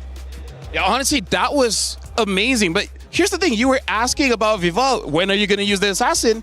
And now we got to go back to Kyoe. Why does she keep using tanks? That's a question because game 2, game 3, it was so clean, so fast by Team Vitality, and the main difference maker was Vival being able to pick up the assassin. So well, that's who will we everybody be keeps seeing screaming. an assassin v assassin next time? We need that, don't we? I think we need more assassins in our life. Spice things up for sure. Vival is getting all the attention out here in the crowd for sure. Let's take a look at our first action. It's towards the tail end. This is where things really start to fall apart for Celtic Cyber Team. And man, it is tough to watch at times. Or excuse me, we go back to the beginning, and this is going to be one of those fights now where Vitality truly starts to gain a foothold in the match.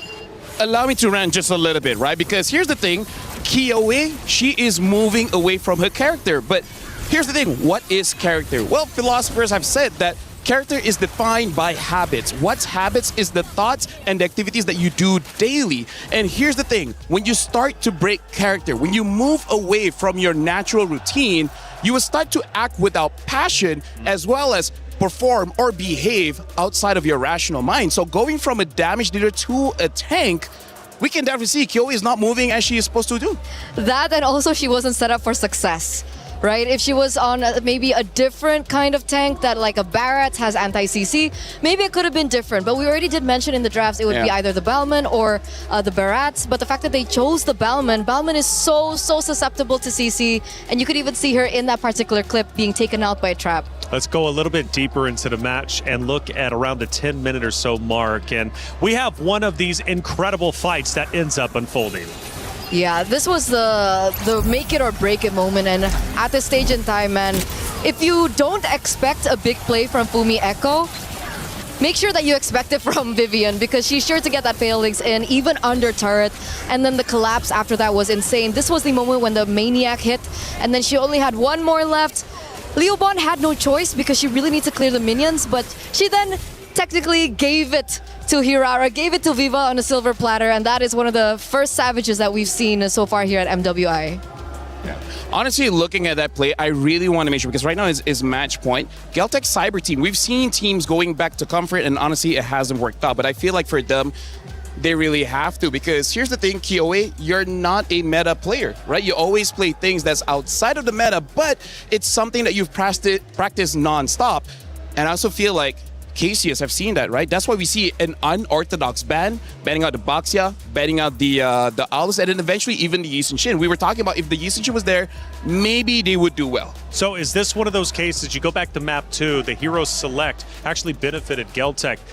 Did it benefit them this time around, or was it once again one of those factors of mechanics? No. Game 1, Game 2, it felt like Celtic still had a chance, an opportunity, because it looked like Team Vitality wasn't winning on the drafts per se, but in game number 3, Cassius really set the team up for success, right? Winning lanes, they were able to facilitate that as well.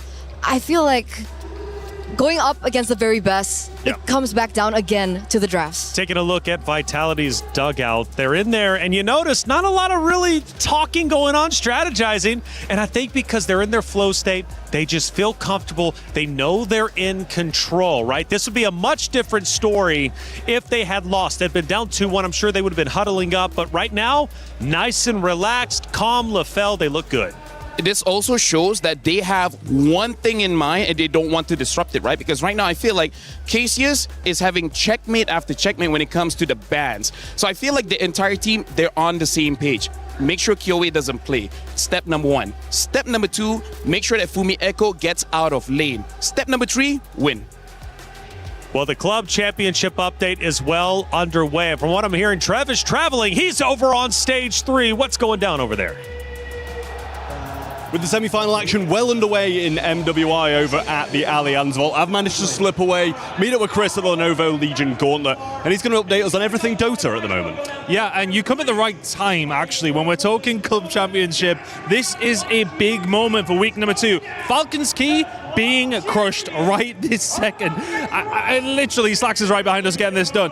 That is a massive, massive result up against the team they've gone up against with VG, but for them, Falcons only getting 200 points. They topped their group. They only come in with 200 points. It has been a miserable start for Falcons on this side of the arena. Yeah, absolutely. And the same over at the Allianz Vault as well. Falcons, both teams dropped out in the quarterfinals too. So it's left down to Vitality playing off in their semi-final now. Faced a bit more pressure than they thought. And Na'Vi straight through to the Grand Finals as well. So that's another Grand Final appearance for Na'Vi over at the Allianz Vault and MWI. Stay tuned. More Club Championship action soon.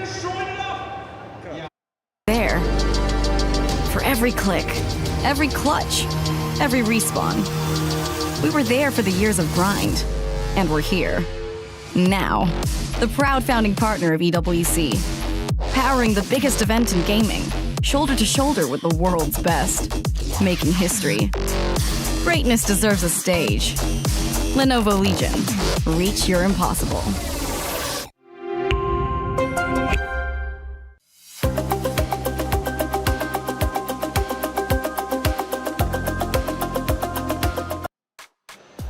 Thank you, Ton and Trev, for that club championship update. Vitality circled up. Let's get back on that stage. They're ready to go. Again, they're feeling confident. They're feeling comfortable. Just a touch, by the way, on that little interview that we had over on stage 3 with Trev and Ton. Falcons also getting eliminated early.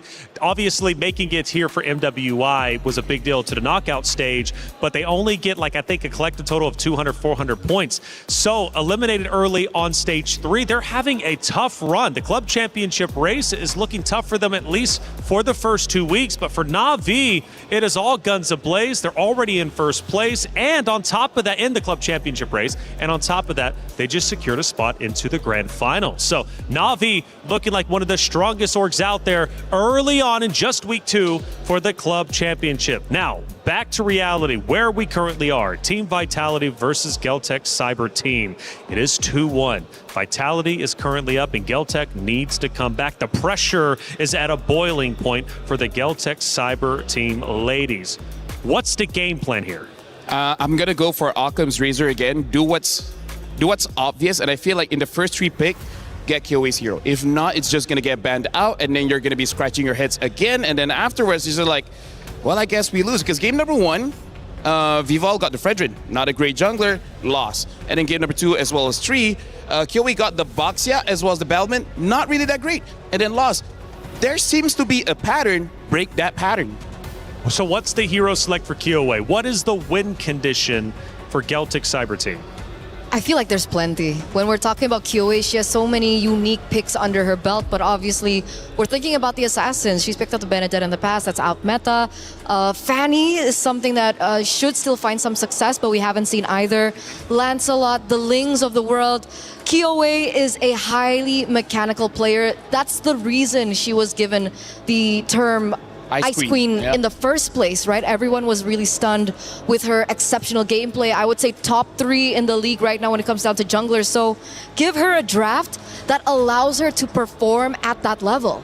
I gotta say, even in 2024, one of the times she got a title, Ice Queen, when she was willing to pick up a Julian when Julian was really not in the meta, and she still did well with it. Right now, we are jumping into the draft here. Geltech Cyber Team is gonna be first pick, blue side, Vitality, second pick, red side. We're playing Expanding Rivers, so this is gonna be a great opportunity for the teams to have very strong side laners. And now, batting out the Gwyn, batting out the Atlas for Geltech Cyber Team, for Vitality, batting out the Harara, batting out the Marcel, and now an Esmeralda gets banned up as well. So Geltech, based on what's happening in MWI, good early picks are that Belleric, that Carry. Harara has been banned out now. In terms of the junglers, I don't know. Actually, now I've noticed it, we also didn't see much Freya, which I feel a bit weird for, but hey, c'est la vie. It really depends on the team, I feel. Like some teams favor the Freya a little bit more than others. And in this particular matchup, we don't really see too much of Freya, but obviously still keep your eyes out for that.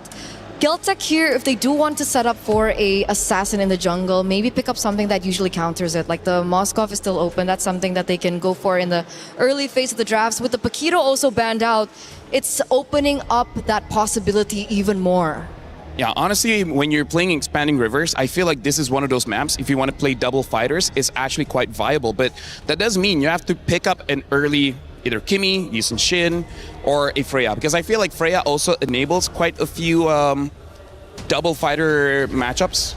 You want to go Freya Aulus for Geltech? You know, fall back to the Aulus. I know it's not an assassin, but it is one of her priority heroes. If they want to go for an Aulus, they're going to pick up something like a carry. Because Aulus can deal with the front line-ish, but not really. He's kind of there more of a distraction rather than a true finisher. So I respect the carry pick and still opening up the possibility of, honestly, any picks on the jungle.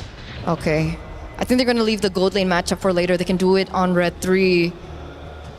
What is a hero that is left open? Do they want to prioritize their mid lane here first? Do they want to go for something like the Yve that has found them success if they want to control River? I'm with Leo, honestly, where Leo said Eve is probably the strongest mid laner right now, and I do agree. Very tanky, a lot of damage, a lot of range. They pick up the Belleric first, as well as the Claude here. So this is very interesting. Not saying it's bad, but it is a losing matchup against the carry. So why do they pick up the Claude early? What are they hiding? That's why I thought it would be red 3, because when it comes down to matchups, in the, well, I would say, yeah, early game, like 1 to 3, carry definitely dominates the lane, but Claude, in the longer scheme of things, especially when he already has his ult, it can still favor the Claude in moments like that. So are they waiting for the mid matchup first in order for them to choose? Like, are they choosing between the Lilia and the Yve? Or maybe they found success on the Selena earlier on. It turns out the Selena is one of Sini's power picks. Maybe they want to see if there's an opportunity to pick that up again. Well, Geltech has an opportunity to pick up a jungler right now, and they do. They pick up the Aulus as well as the Lapu Lapu. Good news, bad news. Good news, they get strong picks. Bad news, they're showing their hand. There's no deception in this kind of draft. So now, Cassius should not fumble the ball here. They know the matchups. They don't know mid, but who cares? Sini's pretty good. What's the counter to the Aulus? Do they want to go for something like assassin heavy? But I feel like the window becomes very limited because the Aulus gets strong very quickly in the mid game. Honestly, Baxia wouldn't be a bad pick here. You want to go Baxia? Because you already have the Belleric. The Belleric can change CC a little bit for the Aulus, especially if you wait for Aulus to use the first skill. And then the Baxia is there just to reduce the healing from Aulus as well as Lapu. Because so far, Vitality has won early just because they keep winning those trades. Baxia is a trade winner. But for now, they do pick up the Eve. So I feel like Vitality, they're keeping their options open. Because Baxia is one answer. The other answer is if you want to be fast, you can pick up something like a Suyo. Hasn't done well here. And honestly, going up against Carry, Lapu, and Aulus, I'm actually quite okay to pick up a Ling. I feel like this is one of those games, you're looking at this matchup, Ling doesn't get punished that hard. Yeah, there's no lockdown potential so far, right? With the Lapu-Lapu being picked and the carry. That's why I thought that maybe they want to prioritize something like the Moskov. But obviously, they chose the carry to set up for their own Aulus pick. I want something a little crazier though, you know? I want something like maybe an Expo jungle. Again, it's still something that I really do enjoy seeing in this current meta. Or maybe even something crazier like the Assassins of the world. But obviously, they are trying to set up for it. You do see the Kaja being banned out. So they are opening up more options for Viva. Oh, okay, well, there he goes. Yeah, because Galtech see this coming. They don't have crowd control, right? At most, they have slows. And Lapu's stun, it's very predictable. Sure, Eve might have difficulty avoiding it, same as Belleric, but a very fast assassin. Honestly, I'm looking at the draft even more. There's a lot of assassins that can really do well here, even the Hayabusa. So Galtech, I don't think they will have enough bans to really shut down Vival, and that's kind of scary. Vival has a lot of heroes. Even though we've only seen her on a few picks this time around here at MWI, which were mostly tanks to begin with, she has a lot that she can utilize. So I want to see them really like pin down on it. I mean, the Suyo is still definitely an option because... Wait, no, I'm seeing an Akai. Akai is available too. It is. They have an Eve as well as a Claw. They have enough damage, right? And they, with that Akai, they can punish all three heroes of Galtech.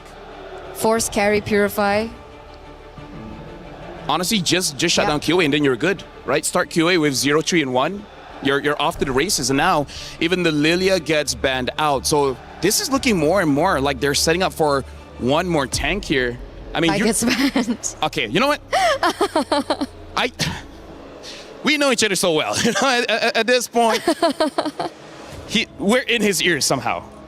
Somehow, some way, the Akai gets banned. So again, Suyo is an option, which is why maybe they banned out the Lilia, right? Lilia, heavy burst, heavy damage in the early stage of the game. Suyo, very susceptible to that early game magic damage. So they set up for the Arlet first. That would have been a perfect Akai pick in if they were able to combo it with the Arlet as well, but it's not going to be available to them right now. Yeah, I actually feel like maybe even Belleric is enough-ish for this Arlet as an activator. Because other than that, I really don't think there's too many more junglers that can really activate for the Arlet. So now for Galtech, they need a very heavy front line here because Lapu can dive, Aulus can stay in the front, but not alone. He needs a friend. So what is going to be a good friend here? I think a Gatot would be quite well. Other than that, am I missing something here? Atlas is banned, Belleric has already been picked. I don't think there's room for Minotaur. They go for the... Okay, listen.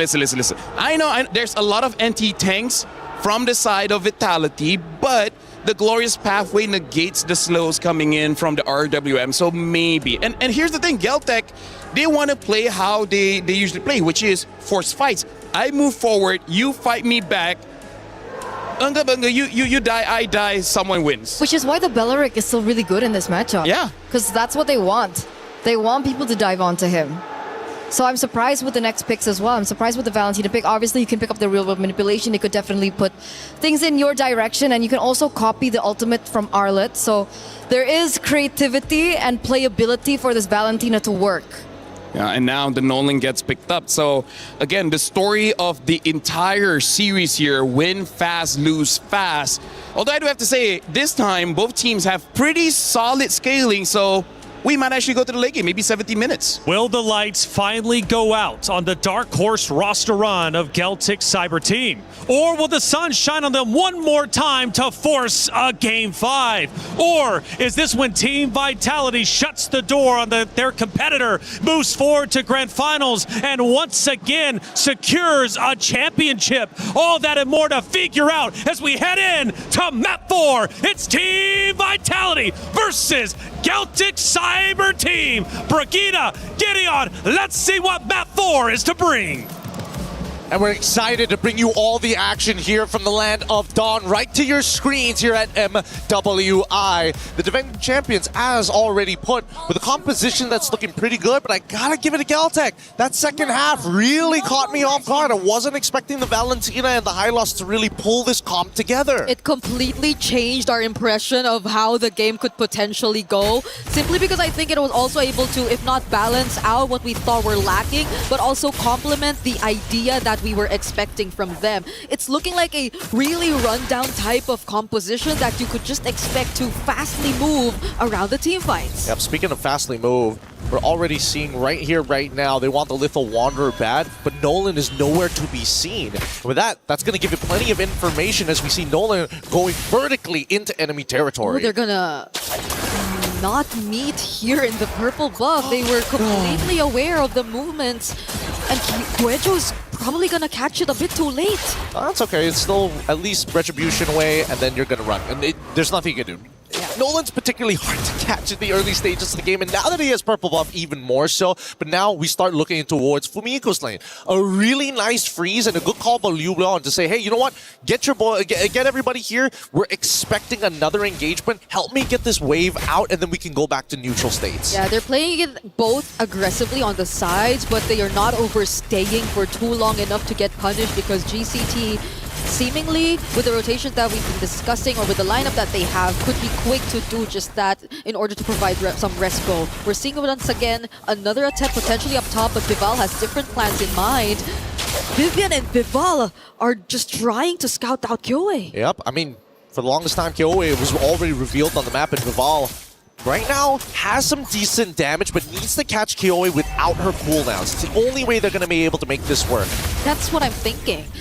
Does Vival actually burst down Kyoe, especially if they catch them off guard as the Nolan? Because I feel like that could be one of the go-to plans for Vitality if they want to make things a bit more simpler on their end. They absolutely can, but they need Vival to have a lead first. Damage reduction is a really powerful stat, and only very few heroes actually have access to them. Luckily, we got two of them already in the Lapu Lapu and the Aulus, making it a really big difference in how long these fights are going to go. Man, that Concussive Blast is doing a lot of damage. Yeah, they poked down City to half HP, forcing her to recall even before this objective. I think at least Chell has been able to double lane to a certain extent, so Vitality are just really focusing on the farm, at least for now. But oh, wait, Vival might find Tokyo here, but at least Tokyo does get to find a way out with a flicker. Oh, luckily, denied that second wave, and this will mean that the grab does go over into Claude's hands. Now the next fight begins. Liubon, bravest fighter. Vival's actually very low. Vitality have very little ways to contest this, but do they actually find a way around it? It's a no. Kyoe still secures it with the Retribution. Vivian has to flicker out, but Liubon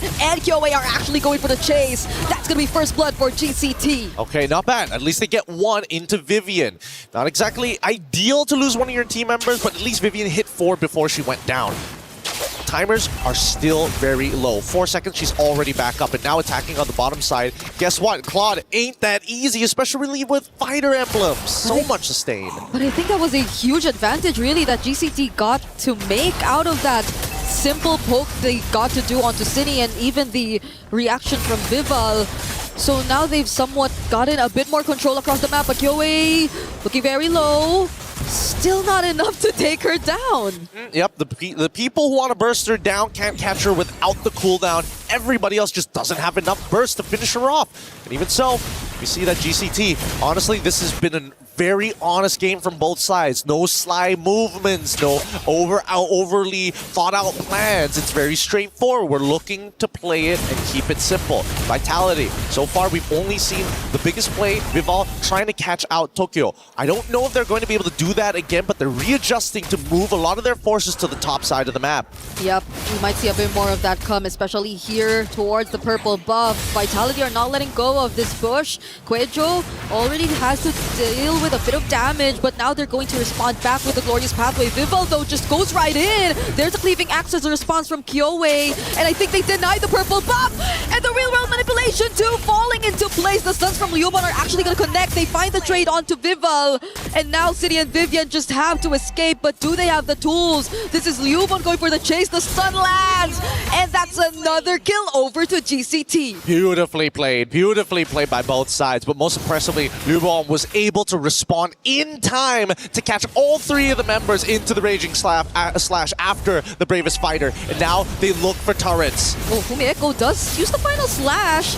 will get away safely, but is very low on HP. Might not be able to set up for this turtle, and even Vival doesn't seem to be ready for this just yet. Vivian will be showing up, however, and City is back too.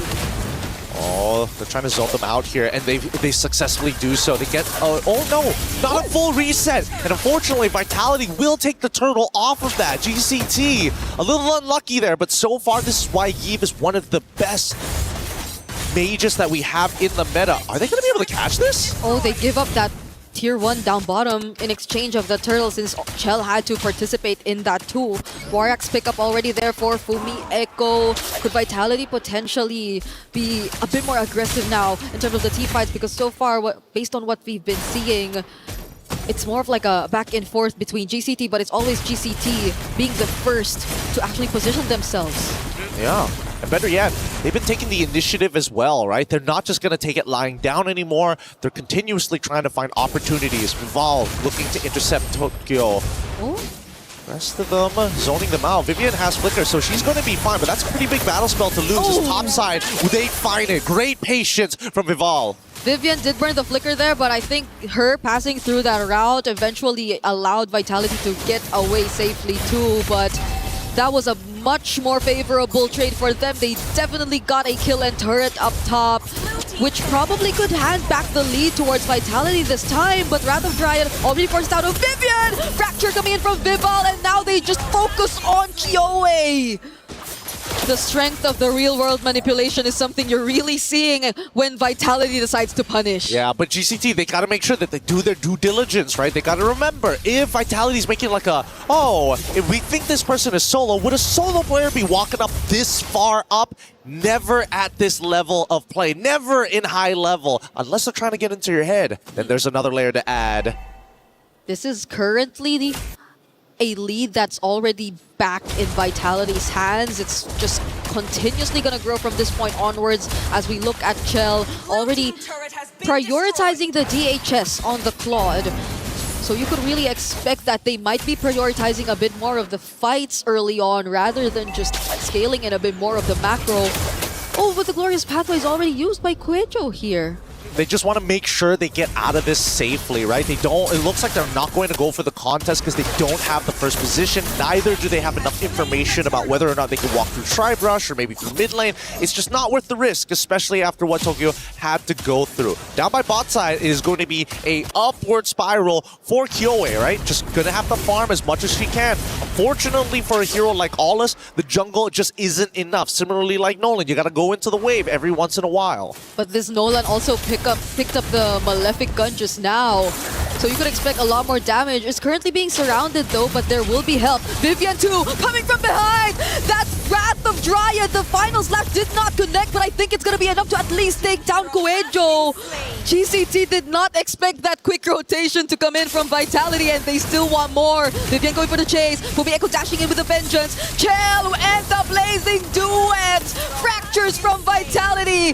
Damages everywhere to take down 3 from GCT! Real unfortunate here. Oh, hey, Luon, they're gonna make a try, but unfortunately, if you're not gonna commit the flicker, it's just not enough. Oh, Tokyo too, trying to find a trade. She does find Fumi Echo, but they lose out on too much. I mean, at this point, Vitality understand they've all the early game heroes who've hit their power spikes, they're ready to go. But even better, if we pull up the item list, I'm fairly confident that Vival is already like 2, maybe 2.5 items, arguably 3 items at this point. Yep, we get to check that later on as Quejo just tries her best to clear this minion wave in mid, and there you have it. 2.5 items, now slowly building up. Oh, whoa, Chell, let's calm down here. Yeah, it'd be a really bad time to give over a shutdown over to GCT at this point of time, because we look at GCT's items, right? Lubon is kind of the only one who can really compete with some of the members of Vitality. It really depends on the advantages. On the opposite end, Kyoe, 2 items, but not enough attack speed to really start benefiting off of all the extra benefits from Aulus. Not to mention that it's going to go for the endless battle. Just need a little bit more burst to sustain through the power, sustain through the pain. Yep. So at this point, it's really Lubon who you probably expect to lead the charge, if any, for GCT. But do they really want to risk it at this point? Because they get spotted out in mid. There goes the real final slash, already committed onto Quejo, but that's just space. That's just time that Vitality are able to buy. And they move away. 3.4, 3.6 now as it continues to skyrocket for Vitality. I'm expecting it to end up closer towards 6 to 7k. The 7k depends on whether or not a fight breaks out, but 6k if they get all the outer turrets from this point onwards. Yeah. And I think that Vival, very happy with everything that has happened. Nobody can stop him, right? There is only one Kyoe. Nobody else has a point-and-click stun. And even Versailles still needs to apply the Terrify 2 times to trigger it to happen with a Shadow Strike. So, I don't know. Vitality, the way that they're going in and out of these fights, it's just too much to deal with. I guess at most it's if you get the Wrath of Dryad or the Final Slash, but Vivian actually goes in to use it first. They really want to take the space turret. Chell trying to focus down on this objective, but still GCT are heavy on the defense. Kyoe pushing them away. Liubon jumping in with the bravest fighter, but the Land Shaker does not connect onto anyone. GCT are forced to disengage. Unfortunate. They really needed that Land Shaker to connect to Cine. But now, underneath the turret, there's still a possibility of that Final Slash. And I'm waiting for that big play by Fumiyako, but I think that Vitality says, hey, calm down, girl. Not right now. Not right now. Wait till the next Lord. I guarantee you GCT is going to walk out. I think they're trying to constantly remind each other to just not give any openings to GCT, especially now that we're finally seeing that 6 to 7k gold lead that you've previously mentioned as expected. But even the panel 2, they also brought up a point about this potentially getting to the 16 to 17-minute mark, but I am not sure if Vitality want to make it to that point, especially now that they're looking at a lineup which could really heavily scale into the late game. Well, there's only 2 ways that can happen. Either number 1, Kyoe somehow steals the Lord, this next upcoming Lord. It's the second one that's spawning, by the way, so it is kind of difficult to chunk down, especially since Vitality are all over level. Wait, speaking of all over the place, they're actually trying to pick a fight here in the orange buff. Kyoe already bursted down heavily by the damage coming in from Vival, whereas Fumi Echo trying to go in a 1v1 versus Tokyo, but the blazing do it from Chell! She barely made it out alive there, but the damage is going to be enough. Vival trying to go for more targets. There goes another kill onto Tokyo, or Kyoe as well. Did GCT really want to fight them there? Honestly, looking at everything, GCT came out on top. Yeah. They were 6.6k down, got an even 50-50 trade against their opponents, used the same amount of battle spells, the same amount of ultimates, and yet came out despite the huge economic lead coming in from Vitality. We'll have to look at the spread of where the gold actually is. I'm guessing most of it is actually on Vival, but a really good attempt because now, by the time the Lord actually spawns, it's a full reset. Come to think of it, it's actually surprising that Vitality seem to have used, if not all, most of their resources just to get those kills against GCT. Even the entries from Chell with the Blazing Duet felt like it took a bit too long before we could actually feel majority of the damage to come through. But at least Vitality still get the advantage in terms of the Allure. The Lord was inevitable. I would have liked to see GCT actually do the exact same move, but just maintaining that distance constantly, playing the footsies against Vitality just to make sure, hey, you may get first position, but at least we know all of your first positions. Okay. I think somehow the damage is a bit more expected to come through. That the Lightning Trencher already locked in for Sonj. And Tokyo's already completed the Trinity as well for this carry. But I think the question remains, what does Sonj actually pick up for the IMU to really make sure that they get at least an advantage against Vitality in terms of the counter engage? Is it really the Wrath of Dryad that they could really make the most out of, or could it be the Final Slash? I don't know. I'm thinking RWM? I think it has to be the RWM. There's just nothing else like it, especially when you have a glorious pathway on your side. At least you can slow them down, but here comes the next upcoming fight. I don't know if Vitality want to commit to this right now, because they still have that second wave, but now, look at Vival, literally playing with her food. Keep in mind that a majority of that 9k lead is because of Vival. Oh, that's spicy. Liubon trying to take on this 1v1, but there's also a separate team fight happening in mid. Kuecho right under the real world manipulation as Liubon goes down in the hands of Vival. And that's exactly what we were asking. This is such a brave decision to come in from Liubon, but at least they get to defend the base. This is disgusting. Disgusting stuff coming out from Vival right right now. And the rest of the team is working like a well-oiled machine, denying space, making sure that nothing feels safe. It feels like GCT, every time they open up a bush, it's a minefield out there. Yeah, who do you actually send to do that? It's mostly supposed to be Quejo, right? Already having to pick up the immortality as well, but even then the burst damage might be a bit too much to handle. The final slash gets touched somehow here by Kyoei, but even as she just tried to clear, you could see how difficult she had to how the difficulty she had to deal with in terms of surviving the damage from Vitality. Yeah, but now Vitality, they crack their knuckles, they sit back. We got the 9k lead, guys. Okay. The next Lord is where we must end it. First, we need to make sure that GCT doesn't get to the 42k mark comfortably, right? They're going to eventually hit it. There's no going around that, but we can make their life a living hell. No one's aware that Vival's there in that bush too. GCT have seemed to understand that they might need to group together a bit more, and there have been some movements down bottom, but they just can't confidently push further. They have barely little idea of where Vitality are currently positioned at the map. Oh my goodness. After looking at the damage dealt and damage taken, it's kind of difficult to argue that GCT doesn't have enough damage, but the truth is they just don't have enough items. They don't have enough gold. And finally, the Malefic Roar is out for Kyoei. Oh, Kumieko going in, tries to dive, goes for Sonchke. Sonchke steals away the final slash, but they're still yet to go for the counter engage. Just challenge Viva from the back! They make sure that this is gonna be a clean wipeout! Immortality pop for Kuejo. She's the only one left alongside Liu, but it's a Maniac and it's a potential Savage once again! Vival takes 2 Savages in this series as they walk their way to the Grand Finals potentially! Oh my goodness. What a game this was. From not only outplays, we finally come to the outclass. The title defenders are here and are wanting to stay. Welcome to the Grand Finals. We missed you here. The MWI champions of 2024 and 2025 will meet at the Grand Finals of this year. It wasn't as clean as their previous run. They've been dropping games, they've been having long games, but eventually Vitality still make it back to the top. And of course, true sportsmen, despite being defending top champs, they're still going to have their fist bumps down. But with every competitor that we see have to leave, it breaks my heart to see Geltec put up one hell of a fight. Game 1 gave me so much confidence that maybe their hero pool was bigger than we thought, but the comforts, they need to expand how comfortable they are on multiple heroes, especially when you're at the top. And I cannot get over these 2 Savages brought to us by Vival in just a single series, 2 games straight up against GCT. That was a statement brought to us right there by this jungler from Team Vitality. So happy for everybody involved here, especially for those at Vitality. We're going to be throwing it over to have an even view with them right now.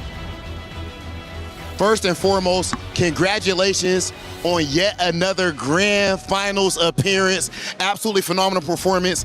Of course, coming into this event, everyone expects you guys to perform at this level. Now you're in Grand Finals. How do you deal with the pressure of living up to such high expectations? It has always been our place to be in the Grand Final, so I guess this is where we belong. It's a right. It's a right for them to be here. They were invited. They were invited to be here. Absolutely phenomenal, and with good reason. And of course, the home ground heroes right here, Team Vitality. The crowd goes wild for you guys. And you guys have definitely earned the place in Grand Finals. Now we would like to invite Geltec to please hand over your keys to Cine from Vitality. Thank you, Geltec. You guys did EECA really, really proud. You fought well and valiantly. Now, Cine, how does it feel like holding the key of your opponent? I know you guys have been looking forward to meeting Geltec, but how does it feel really, knowing that you defeated them? It feels I'm really grateful to be holding their key, I guess. Very grateful. Now, the next one, it's going to be a grudge match. 2024 MWI winners going up against you guys, the MWI 2025 winners. They were the ones that took the win from you. Tainting your golden road. Is there anything you would like to say to them? Maybe we want to get revenge on them because of the 2024 Grand Final. Maybe. We definitely want to get revenge. Yeah, they definitely want to take revenge. So yes, that's right. This is Team Vitality heading to the Grand Finals. Take your walk of victory. And of course, to the fans' delight, it is time for Vitality to crush yet another key. This is Geltek's key going. Time to set it up and crush them. And technically only one key to crush before Vitality can keep their throne as the undisputed queens of MWI. They won last year and they're looking to win this year again. It is time to turn that crusher on. As always, one dream shattered and the other one stays alive for tomorrow. It is time to get ready for the crusher.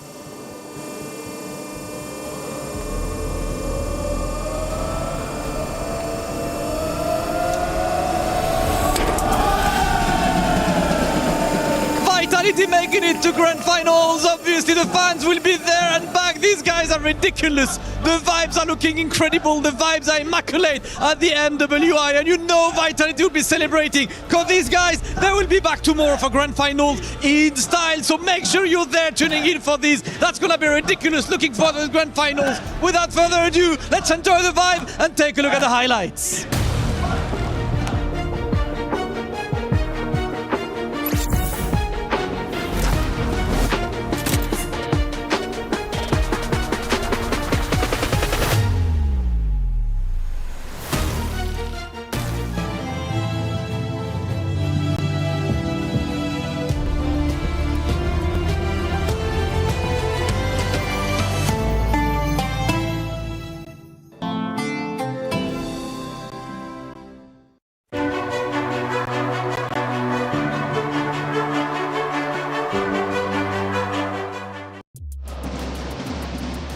The Vitality fans rejoice and they jump and they bang the drums and they celebrate as Vitality have officially done what they came here to do, make it back to Grand Finals, and it's going to be a rematch from 2024. What a story we have to tell. But first, for Geltek Cyber Team, EECA region, they came to at least accomplish history. They were the underdogs, and what a historic moment to make it to semifinals. And let's face it, they still have a chance for third place. So in celebration of them, I think it's well said. They did what they came to do. They made history. Oh yeah, for sure. I gotta say, based on today, I'm really looking forward to see how they bounce back for tomorrow, because it looks like today they had a strategy, it didn't work out. I'm pretty sure it will hurt their spirits just a little bit because they were quite close to getting to the Grand Finals, and that really hurts. But some people just generate that hurt into more skill for tomorrow. Sure. Well, there were two losers today, so they're both going to have that good mentality coming in to the matchup. Let's take a look at one of our actions from that last match, and we'll break it down for you, of course. Here we're at the 16-minute mark. Yeah, at this point in time, very similar to the one before, you can see that there should have been a possibility of a great opening coming in from Sonjika. But I don't know, the final slash just really didn't hit or land the way that it did. And because they were already so far behind, it was very easily for the rest of the members for Team Vitality to find their moment, find their place. And we get the second Savage from the previous game. Woo! And then here, and it just really highlights that when you take a look at Team Vitality, it's not just about Vivian, it's also about Vival. Can I just say, it feels very validating to call the draft one thing, calling the time that it's going to end. I mean, sure, 4 seconds, but come on, that's basically 17 minutes. I would give it to you. No, right? That's not accurate. You know what? 2-1, you're outnumbered. I'm giving it to him. Hey, it turned out the philosopher has spoken. Game number 2, game number 3, I told you early end, 70 minutes. Hey, come on. Round up. If it was a 4, okay, I could see you rounding down. Let's round up to 17. LaFell can do better. Do you feel like 4 seconds is a long time? Yes. Oh, and you know what? Honestly, for some it is. 15 or 60 minutes, 56 seconds to round ends. Vitality takes the win. Might have been a rocky start. Let's face it. They looked a bit choppy, but they snapped back, winning 3 in a row. And again, a historic grand final setup before us between two incredible organizations, both doing incredibly well so far in week 2 for the club championship race. It's Na'Vi and Vitality. We take a look at some of the emotions on the stage, and even the coaches were feeling the pressure. You know what? I'm just going to start just a little bit early on the story because I just want to make sure one thing does not happen, which has been happening year after year after year after year. Grand Finals is a sweep, right? Somehow, some way in the MLBB scene, doesn't matter if the women division or the men's division, it happens in a sweep. I hope because this is a revenge story, it goes all the way. Which is why I think momentum is so important, especially when we get to the Grand Finals, because of how high pressure everything is. Just losing one game can really affect your mentality. Now, I'm hoping that since Na'Vi PH and BTR Vitality have been in the same position before, they have the mentality to bounce back even after a loss in the first game. I'm hoping so. Vitality, look at the smile on their faces as they're just playing and having a good time. And you could really tell they were super comfortable when we headed into their locker room. Obviously, they were just going in there instead of meeting up, talking strategy. They all just got on their phone, got on social media, made their celebration post early. Feeling comfortable, and of course even their CIO going out there, which big news to him. He actually did a championship update earlier with Trev, and he commented on how much Vitality is committing to the club championship race this year. So having these ladies do as well as they are is a big boon for Team Vitality. I mean, honestly, looking at how Vitality performed just now, talk about momentum. Talk about having a statement, having 2 Savages back-to-back in both games. I kind of feel like if Na'Vi was watching that, they're like, oh boy. Not Ayanami can do it. She's my GOAT. She is the GOAT. She is her, as we've been saying. It is, in fact, set up to be an incredible final day of MWI, but we're going to have to wait at least one more day until we get to that point. But even though we're waiting for the grand finals for tomorrow, you can get involved now when it comes to MLBB because it's Rhino Day. Yay! Brand new interactive effect for Rhino Day is available now. Check it out and join the celebration. Plenty of things to get involved in, and look who's excited, Eterna. You're feeling good about Rhino Day. I love rhinos. Yes. I love rhinos. I'm just a few games away from becoming a dragon.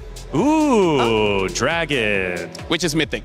Ah, okay. You've hit that once. Rhinos. 50 stars. Congrats. Well, Congrats. Thank you. Unfortunately, it's not Dragon Day. It is Rhino Day. Rhino Day. Rhino Day. Hey, check it out. Trev, he's got the club championship updates, and we need one because we're nearing the final day of the MWI. We've just wrapped up day number 4 of MWI here at the Esports World Cup in 2026, where Team Vitality have just taken down Geltec Cyber Team to get themselves into the Grand Finals. They're looking to try and earn the first 1,000 points for Team Vitality in the Club Championship. Over the other side of the bracket, though, Na'Vi clean sweep their opponents to earn their spot in the final. And with Dark Angel earning them 1,000 points last week, they're looking to go back-to-back in the Allianz Vault to top off the Club Championship table at the end of week 2. Stay tuned, because there's still so much more to come in the Club Championship.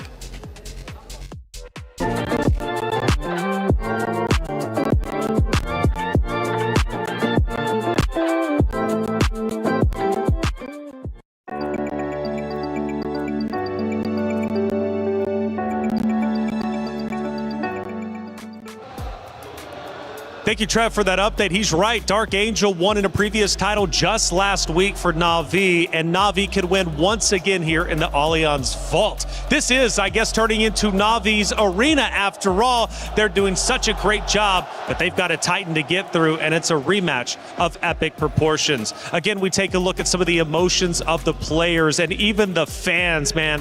Vitality superfans show up and show out, and Vitality, we're feeling so comfortable and feeling good throughout that final matchup to the point where, honestly, they could have been in their own bedrooms, chilling out on the couch, playing against the team they were going against. Not because Geltic is a bad team by any means, but just because Vitality is so comfortable being under the bright lights. For sure, for sure. They've been in this position time and time again. I think that's something what we have highlighted. But of course, even through their amazing performance today, there are still some loopholes that I think they need to, prepare for. Sure. Because obviously Navi have been watching, they've been reading out the games, they saw the drafts, and they're going to be expecting and also bringing out their own flavor tomorrow in the Grand Finals. That's it. And Grand Finals will be coming up very quickly. But not only is it Rhino Day, we also have a chance for My Champions Pick. 2 champions, 1 game. My Champions Pick event is now live. From July 27th, submit your predictions for the MSC and MWI champions for a chance to win 50,000 in-game diamonds and MSC 2021 through 2025 tournament skins. Don't forget to leave your picks under at MLBB Esports Post for even more chances to win. Lock in your champions now and cheer for your favorite teams. My Champions Pick now live. A lot of things to earn, and you know what? I want you all to earn. Let's take a look at a couple of our highlights that ended up happening throughout the day because we had several of them. Again, the coaches feeling the pressure, feeling the pain of each and every moment. For the players themselves, though, they had to go through the gauntlet. Unfortunately, for 2 teams, their keys were crushed. However, we will still see them again tomorrow as they play for 3rd place. I gotta say, I feel like in terms of emotions today for the winners, I think this is also showing their veterancy as being champions from before. They don't get overly excited. It's like, yes, we win, but the job's not over just yet. If we just, go through the adrenaline, we might go through a mistake. But for the team that lost today, this is a new learning experience where they have to accept the defeat, but also know that it's not over just yet. They still have to do more tomorrow. And we don't get to see them emote, like the ones that lose. Because we're hearing a lot of them backstage from Rose that, it really just reflects how much they put up with and how much they've been through. How much they sacrifice. The sacrifice, the journey that they went through, and not just the physical journey of flying all the way to Paris, but the emotional one as well that doesn't really get highlighted a lot. So hopefully in the coming days we get to see a little bit more of that side, maybe more interviews with Rose as well to kind of highlight that, because tomorrow we do have amazing, crazy, high pressure matches, and I bet the emotions are going to be at a maximum. At an all-time high. Today was an incredible day, as you would expect. It's been 4 completed days of MWI, but we're about to come up to our most important day number 5. It's championship day, and we've got 2 Titan orgs, 2 Titan teams for a rematch from 2024. It's Navi versus Vitality, but we're going to have to wait until tomorrow to see who will end up the champion. Make sure you hit that sub button, follow button wherever you're watching, because tomorrow is championship day. You do not want to miss out.